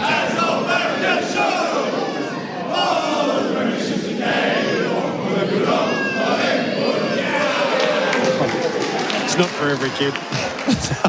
Celebrations in the rooms for Tobin Brothers Funerals, celebrating lives every day of the year. So all the kids were welcome there. Babes in arms and up on Dad's shoulders and rocking along. That's great, isn't it? What a moment for... I mean, how old's Pendlebury's kid? 12 to 14. Yeah, sort of so age what style. an experience for that. Can he play? That's the question. Well, that's the only question, Colin. The father-son might be done by the time he's... Bronny and LeBron. Well, he might be, hang on, fella. He might be a gun basketballer. He might have no... He might be the one that goes and plays basketball. Was anyone close to father-son? Where was Timmy Watson? How close father-son playing together? They didn't even get close. Brenton Sanderson played with Gary Ablett, Senior and Junior. Brent Harvey, how close was Boomer to playing with his kid? Yeah. 3 years. Probably a gap of 4 or 5. Yeah, probably. 6, 7. But anyway. It happens out in the burbs, mate. It couldn't happen at AFL level, could it? Well, he's probably the one that you can do it. Who's next? Well, yeah. Well, so the kid's 14. He's got to play for another 4 or 5 years, presuming the kid's good enough to get 42 years old, playing with his son. But, 5 on the bench, it begs the question, when you have it's a bit like Cameron, when you kick 10, you can't be in your last year. No, that's... And if you have 42 and win the medal, it's sort of... It's sort of what I was asking you before. If you're the coach, and you answer the question perfectly, of course it'll be Pendlebury's decision, but, if you're the coach... You're probably dropping a breadcrumb here or there, aren't you, on the watch? Geez, you're going well, Scotty. It's another good game. Yeah, well, what's his aspirations? I think he's heading down the coaching path is what I'm hearing, but there's plenty of time for that. So the advice in the last 5 years is stay for as long as you can. And what better place to consume information and gather knowledge than... The question comes if you're not winning. If you're out of contention, you're bottom 4 and you're 38 trying to... break some records. That's a bit different. But if you're in genuine contention and your body's sound and you've got a role within the side, you don't want to be given games because you're a Pendlebury. But that's McRae always talks about, I don't want kids, give me players. So they're not going to be bringing in some top 10 midfielders out of the draft who are demanding to be played. That's sort of not the way they build their list. Comes with risk though. There'll be a day where they fall off the cliff. Yeah, we've been saying that for a while. Yeah, and it feels like this is the year they're going to pull back a little bit, but we've got to take into consideration who they played today. We've sort of spoken about that, but that brand, can they repeat that on a weekly basis? They probably think they can. So, it was a special day. It was my first experience. Unfortunately, the game wasn't a fantastic one, but just the Pendlebury moments probably made it special. Yeah. There's enough in it to be memorable, that's for sure. I got in your way in the commentary too. I got a bit excited when you said, "Where's Pendlebury?" I said, "He's in the goal square." So apologies for that. Can you cut that out? Sometimes it feels like rhetorical, but it was legitimate. There you go. Yeah. Asked and answered. You can't ask any more of our expert commentator than that. Yeah. And they do the after game well at the Pies too, don't they? They've had some superstars through there over the years, haven't they? Yeah. They're not afraid to stick a big name in it. No. Yeah, F1 drivers a couple of weeks ago and Canadian PM. Yeah, it's all about family now, and that's why some of the events we've seen across the league with dealing with big situations, it's so emotional, football clubs. The wins and losses, the grief, the left field things that happen, the injuries, it's all part of the great game, and they'll enjoy themselves tonight. And can you just imagine the Essendon rooms just for 2 seconds? Because I've been in that position where there is not a soul in that room, and you know the CEO starts doing a few laps, the chairman starts to dag around a little bit, and board members. Conversations in the corner. Yep. And then you've got an angry coach. The one thing you don't want is the coach should be the most disappointed. You don't need board members or CEOs or chairmen walking around stomping their feet. There's nothing more annoying. So he'll address the players. The leaders have got to take some responsibility on today. Unfortunately, it's not the first time we've seen this. So where's our expectations? It's probably the reality of the situation. AFL Nation for 4 and 20 pies, Australia's original fan food. Collingwood by 77. We're in the rooms here. Tempur sleep well. Player wins a Tempur pillow. A great night's sleep with Tempur. The difference is Tempur. Jordan De Goey, congrats. Great to have you with us on AFL Nation. Cheers, guys. Thanks for having me. Did you have your daughter Tatum in the song there? Yeah, I did actually. I was a bit unsure about how that was going to go. So no tears in that, but I heard she's been shocking all day. So no surprises. Was it her first footy game, or has she been to a couple already? She's been to one other. I think they had to leave at half time, but it was actually funny. I heard her in the last post. She was losing it, and I had a sick feeling in my stomach that was her. And talked to the missus, and that was her. So we heard too. We called it out. I did. I knew the cry, mate. I've heard it before. How'd you see your form today? 18 possessions, 3 goals, 1. Body felt good. Yeah, I felt really good, It was obviously disappointing with the concussion and stuff like that, and I probably haven't been in my best form, but tonight the way we moved the ball really made it easy for the forwards, and as you saw in the score sheet, there were so many scorers. And was the focus around the ball movement or contest clearance method been down a little bit with that so far this year? Yeah, I think a bit of both. Obviously, you can't get the ball forward if you don't have it, so it starts at contest, working forward from there, and just trying to equalise at times. They're getting extras back, and we weren't able to equalise, so we cleaned up that ground ball a little bit in the forward 50, and it paid off. And how much consideration do you have on the day? I mean, it's been, obviously you've played in many of these games. Is it still valued and treated the same way every year, or is it sort of something that you're used to? I'm lucky I've played in so many, but still one of those amazing moments where you walk out on the ground and there's nothing like it. You know, the closest thing is obviously grand final day, and you know they're super hard to get to. So to be able to have that sort of experience in front of a big crowd is always good, and I'm sure the younger boys absolutely loved it. Geordie, congrats on the win, mate. We were completely besotted with everything that was happening around Scott Pendlebury today. Were you aware of the numbers that he was accumulating and what was going on with him tonight? Not really, at one particular time, I think it came up, he was on 36 or something like that, and it was early in the fourth, and, you know, he's just an absolute freak of nature. He has been for such a long period of time, and, you know, no one deserves it other than Scott, to be honest. He does everything he needs to get his body right and put the performance in he did today, so no surprises there. How hard does he drive you guys in terms of the key voices in that playing group? And it's such a mature group now, and you've been together for such a long time, but how much of a driver still is he? Oh, for sure. He's got, you know, he's an absolute wealth of knowledge. So it would be stupid if we weren't using that as much as possible. And, you know, like media outlets have said before, he's like the conductor of our team. You know, he gets people in the right spots, and he's always trying to teach and guide people. So we're so lucky to have him. Talk about your belief, and sometimes you need just a little bit of evidence to get you going again. Do you feel like tonight there's some real confidence coming out of this game, and any type of wavering? The defence has been excellent, but the offence piece, that contribute to the following weeks? Yeah, for sure. Obviously, it's a fantastic confidence booster. We haven't been able to put the scores on the board we wanted to, and, you know, we've still won, which is great. But teams these days are moving the ball so quick and putting up big scores. So to do that today was really good. So we'll take massive confidence from that. What do you reckon happens? Because the connection piece has been difficult by the coach's admission. What got unlocked today? That's a great question. To be honest, it just felt like free-flowing footy out there. I think, you know, we moved the ball where we needed to move it, you know, in one side, out the other. Just simple things like that. Just kept shifting the ball, and obviously if you shift the ball, it shifts the defence, and pockets of space open up. So I think we did that really well today, and that's probably something we need to do, keep going forward. Have you got modes? Like that second quarter, the first quarter was pretty frantic, and then second quarter, whether it was you controlling it or a bit of both, but it kind of went into shutdown mode, and then you came out after half-time, and it was a scoring frenzy. Are there modes that you discernibly go into within the course of the game? Oh, I think every team has modes now, or the way they want to move the ball and stuff like that later in quarters. So, yeah, for sure, we definitely have modes. Did we activate it? I don't think so. I think we just read the game and what needed to happen in terms of ball movement and, running the quarter out. So we're old enough and mature enough to know when we need to do that. We don't need to wait for the coach to make those decisions.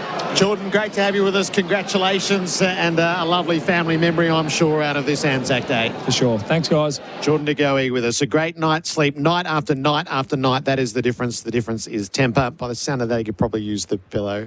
I think we might have heard the baby as well. Yes, very that was the one. so. I think you mentioned it. All right, let's have a play with a few of our categories. Collingwood 20 goals, 17, 137 defeat Essendon 9-6-60. Do you want to run us through it? Right, let's go. The most flexible player, Simo, for Cooper's Flexalt. Flip it with Flexalt, the flexible oral sheep lice treatment. Well, I gave it to Pendlebury. He played forward in that last quarter and a half and had more possessions as a forward and score involvement. So we'll give him the chocolates, and not the only award he'll probably get today. What about the tackler of the game for Bar Crusher Boats? Australia's... Sorry, I interrupted you. No. The Bar Crusher people are very, very generous. They like your work a lot, and they don't care if you wander over the last 4 words of their credit. Coll, was it? I keep mispronouncing his name, but he's had 7 tackles. Australia's ultimate fishing weapon, Jai Caldwell. Caldwell. There's some difficult He's last having names. a bit of fun with you, I think. Is he? It's a growth player for nutrient water. On my commentary as well. The growth player for nutrient water, your irrigation pump and filtration specialist. Well, I gave it to Anderson. He's had the 14 possessions, kicked a couple of goals, and I just think, just when you think there's no young players coming through, I think we saw a couple today, and him and Steen in particular have made the difference. It was Steen last week, and I think he contributed quite well today. Yeah, he's very comfortable at the level. Game sealing moment for Loctite. Loctite, fast, strong and reliable adhesives that go beyond the bond. I can't remember when the game was sealed, but I'm going to put it down to the start of the second quarter, or might have been start of the third. I think it was the second, when it was Dacos and Steen in the middle, and they did this against Carlton when they push the button, it starts out of the middle, and their connection piece, I think they 3 or 4 clearances in a row. They kick 2 or 3 goals, and all of a sudden it becomes a difficult challenge for Essendon. Loctite adhesives beyond the bond. Who ran? Oh, have you got the most Ks for OMF? Better sleep and better recovery at the home of mattress, bedroom, bedding, and furniture. Well, it was Day Wicks, and he's run the 14.3 kilometres, but unfortunately he's only had 9 possessions, so he hasn't fulfilled the kilometre per possession duty. So he's 14.3, which is a bit low. A lot of teams get over 15, 16. Well, not everyone can say they had their nose in front in the voting of an Anzac Day medal, and I reckon at quarter time he probably had his nose in front, so he's got that. Unmissable moment for Drinkwise. You won't miss a moment if you drink wise. Well, it's Pendlebury, isn't it? And it was probably just the last quarter in general, and you know, I've probably stressed it a little bit too much. He plays this role as a high half forward. You patrol the corridor, and the ball came to him a little bit. But to have the presence to hold your balance, I just think it was smart play by him and by Collingwood. And there were a couple of handy goals today for the goal of the day and goal of the year contender for Beaumont's, where bathrooms begin.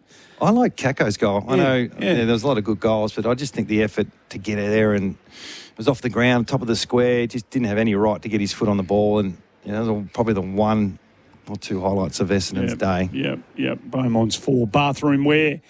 And the votes, the 3, the 2 and the 1. Yeah, well, I gave Chris 1. He's had the 25 possessions, kicked a goal. I just feel like he's getting back to his best form. He flies under the radar a little bit, doesn't he? He's sort of taken for granted. And then I'm going to stick with the obvious. Dacos has had 42 possessions and 14 score involvements, 8 clearances. So, and he had a down day.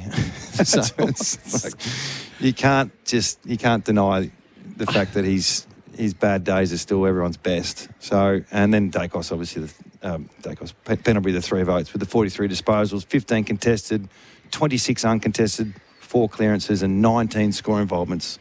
It's a gigantic day, isn't it, for a bloke who's that old?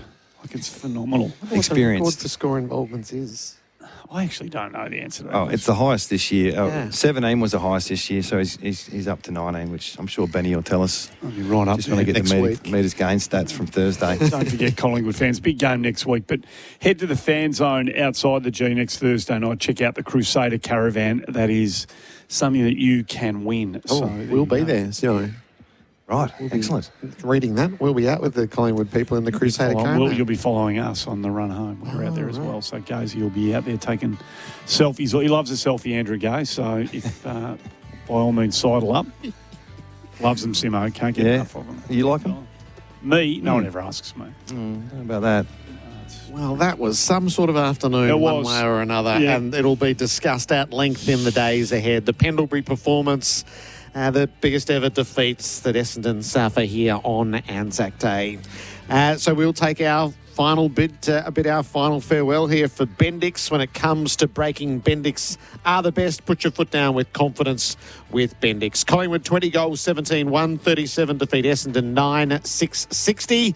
Up next, you'll split one of two ways to Adelaide for Port Adelaide and Geelong, or to Perth for Fremantle and Carlton. From the MCG on Anzac Day, good night.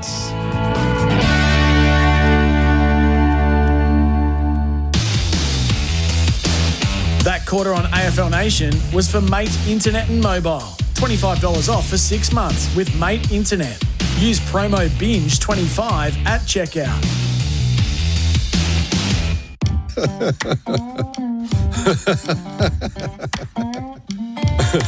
The Musso Factory Bonus is available now, where you can save $5,010 on any MY26 Musso, excluding EV models. Starting from only $37,490 for the ELX and only $46,490 for the top-of-the-range Ultimate, mate, you're laughing all the way to the bank. Get it done at your KGN dealer now. KGN, Korean built to last. Here's another top tyre tip from Tyre Power. We all want to get more kilometres from each tank. Did you know that your tyres can affect your car's fuel efficiency? Always make sure your tyre pressure is right and that your wheels are properly balanced and aligned. If in doubt, give the experts a shout at Tyre Power. It's just another way Tyre Power is helping you save.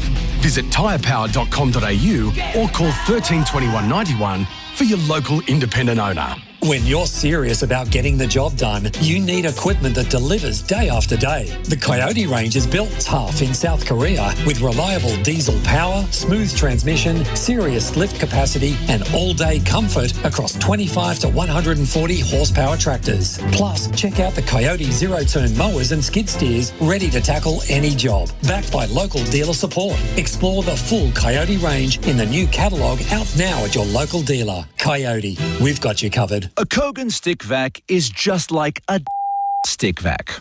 Both stick vacs do very similar stick vac things, but with slightly different little logos, colours and adapters. One's a Kogan MX12 Pro cordless stick vac. The other stick vac has a price that sucks. Get what you want for less. Shop Kogan.com today. Kogan.com. Clickin' awesome. When the day is done. But the job isn't. VB's got a mid-strength now too. New VB Mid 3.5. 18 plus, drink responsibly. Footy tipping's back, and it's not too late to join Ember X. Right now, premium is free for a limited time. There's 10k cash up for grabs weekly for the best tipper, plus 250k cash for the season's overall winner. Go to mberx.com or download the app. Imagine homes where luxury isn't an upgrade. Build a solar all-electric Henley home with up to $95,600 of standard inclusions, others call extras. Imagine luxury at no extra cost with Henley Homes. Say yes to scalding hot jam donuts and yelling ball with a bunch of strangers instead of from the couch. Say yes to cheap trips so you can do more. Say yes, Didi. You hear that? That's the sound of something building. Not just anything. That's someone's future. Some people build the hard way. But with Cbus, you can do it the smart way. Cbus Super. Build your something. Read the PDS and TMD to decide if Cbus is right for you. With an end of financial year, no deposit 4.99% mates rate from Ram Trucks Finance, now's the time to upgrade to a Ram full-size pickup truck. Get behind the wheel of a Ram 1500 Rebel, boasting an impressive 420 horsepower under the hood, with a finance mates rate of 4.99% this tax time. Ends 30 June. Visit ramtrucks.com.au. T&Cs apply. 48-month term. Approved ABN applicants only.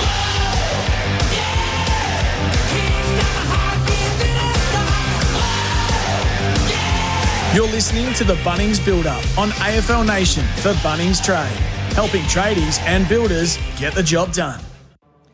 Hello everyone and welcome to Optus Stadium as the round continues. A stunning day in Perth. We're in the mid-20s, blue skies, not a lot of breeze, and the condition of the surface looks amazing for Fremantle taking on Carlton tonight. The Bunnings Build-Up on AFL Nation for Bunnings Warehouse. Tim Gossett joined by two men who have been to the top of the mountain with their respective football clubs, North Melbourne, and of course with Fremantle for Peter Bell and Steve Malaxis, of course, with West Coast as captain, and also with the Hawthorn Football Club, and both legends of WA football. And they're here as we set the scene for today's game. We'll give you regular updates for Port Adelaide and Geelong as I welcome you both. Steve Malaxis, first and foremost, appreciate your time. Good to have you here. And what are we expecting here? Are we expecting something a little lopsided? Oh, I think so towards the end. If you go on the past results, just hasn't got the smell in the air of an upset to me. Although, in saying that, Carlton, what's the stat? 62% of the season they've been in front, the third most in the league. But gee, their second halves, and particularly the last quarters, have been bad. Maybe later on you'll talk to me about the Elijah Hollands thing, but strictly from a coaching viewpoint, forget about the duty of care and all that. What was he doing on the field for 9 minutes in the last quarter when the game was up for grabs? Seriously. But anyhow, besides all that, they've shown a bit of spirit. I think there's something wrong on field with their game plan and also leadership. They just seem to me, they're over-anxious. I've got a bit of a different view to most. That I think they try really hard towards the end. They just get over-anxious. 3 or 4 guys going to the ball carrier, stuff like that. But anyhow, Fremantle have been too solid, I think, for them to allow to be upset today. Peter Bell is with us. Belly, I smell blood in the water, to be really honest with you tonight. I do too as well. You would think that it would follow H-Stav. It would be the same kind of script. I think Carlton will throw everything they can at Fremantle, and they're honest, and their record in first halves and first quarters is excellent. And then there's no reason to think that there'll be a departure from the usual script where, particularly away from home, Fremantle with a massive crowd here, the occasion of the Len Hall game, they'll get on top in the second half. It's interesting, isn't it, Carlton, I mentioned on our show, Goss, Carlton have been a bit of a bogey side for Fremantle. I think they've won 7 of the last 7.